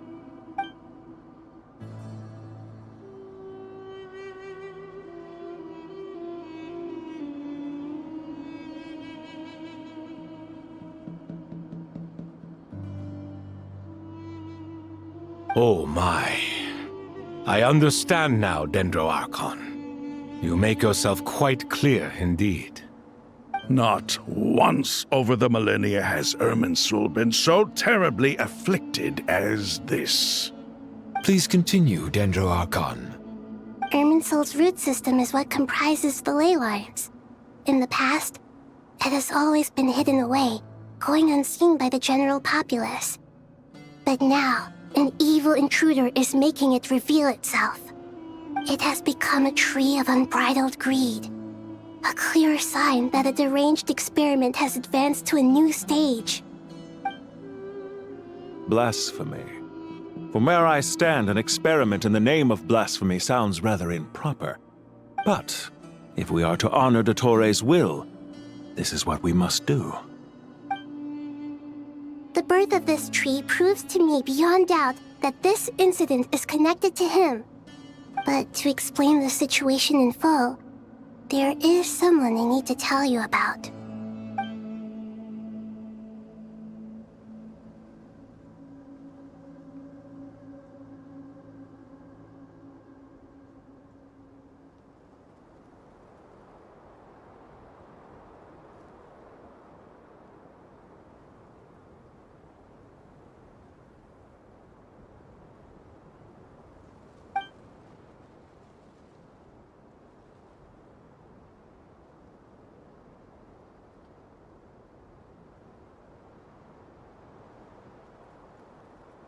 Zandik. So it was him. I saw him in the desert once. A man of supreme arrogance. So this is where it has taken him. But didn't Dottore die and not cry? How is he still able to do all this? He must still have loyal followers amongst the Fatui. Even so, I'm still unclear as to how he has been able to wield such a profound influence over Irminsul. I can confirm that Fatui forces have arrived in Sumeru City. Furthermore, Irminsul seems to be undergoing some kind of mutation. Evil branches are beginning to grow. Things that do not belong to this world are slowly but surely materializing. Sorry, I couldn't think of any other word to describe it. They don't seem to be fully formed physical entities yet, after all. But they are gradually becoming real. A baleful tree climbing up into the heavens. Speaking of Dottore, I have some information on that front as well.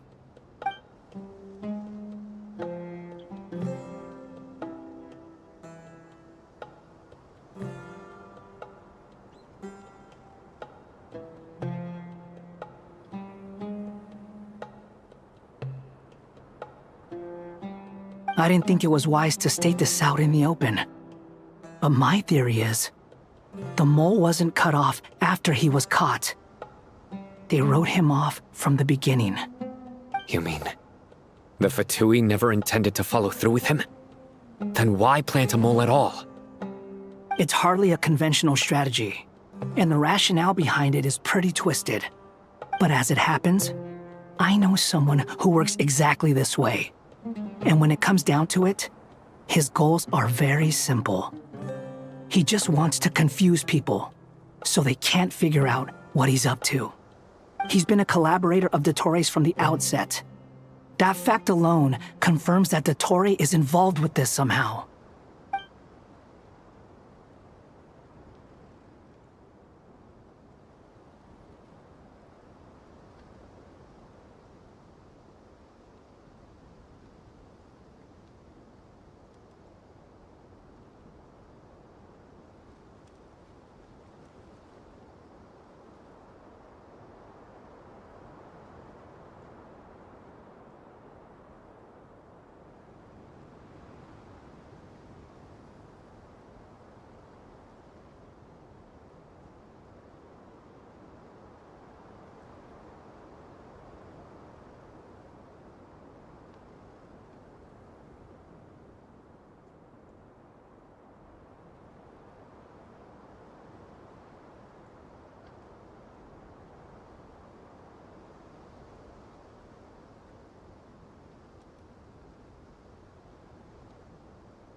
There is still much to be done. Everyone, please remember our core strategy. As per the discussions, the following groups must act immediately.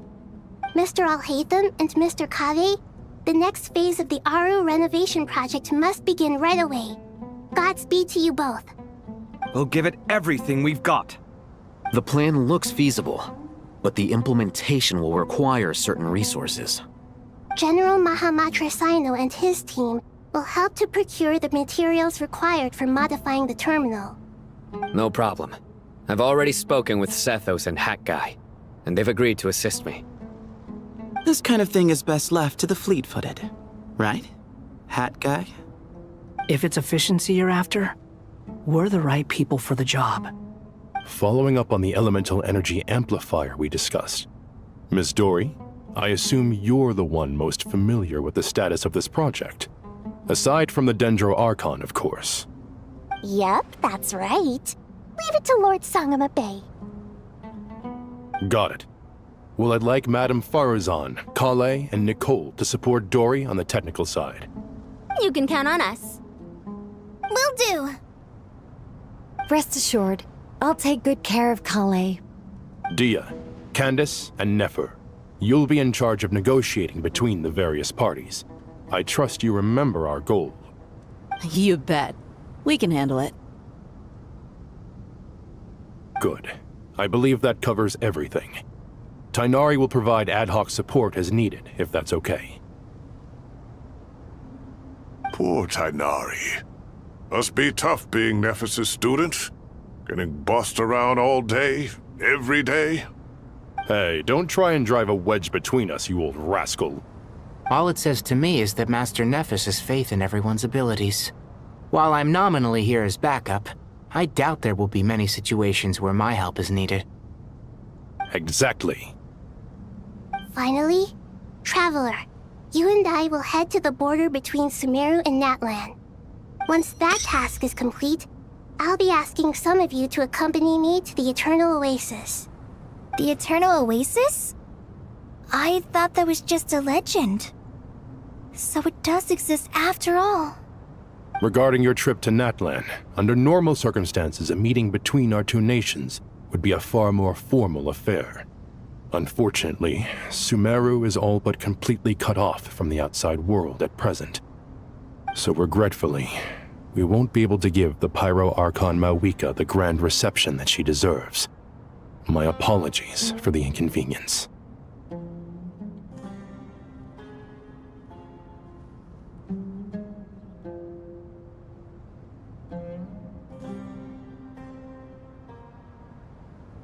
No point putting too much pressure on yourselves.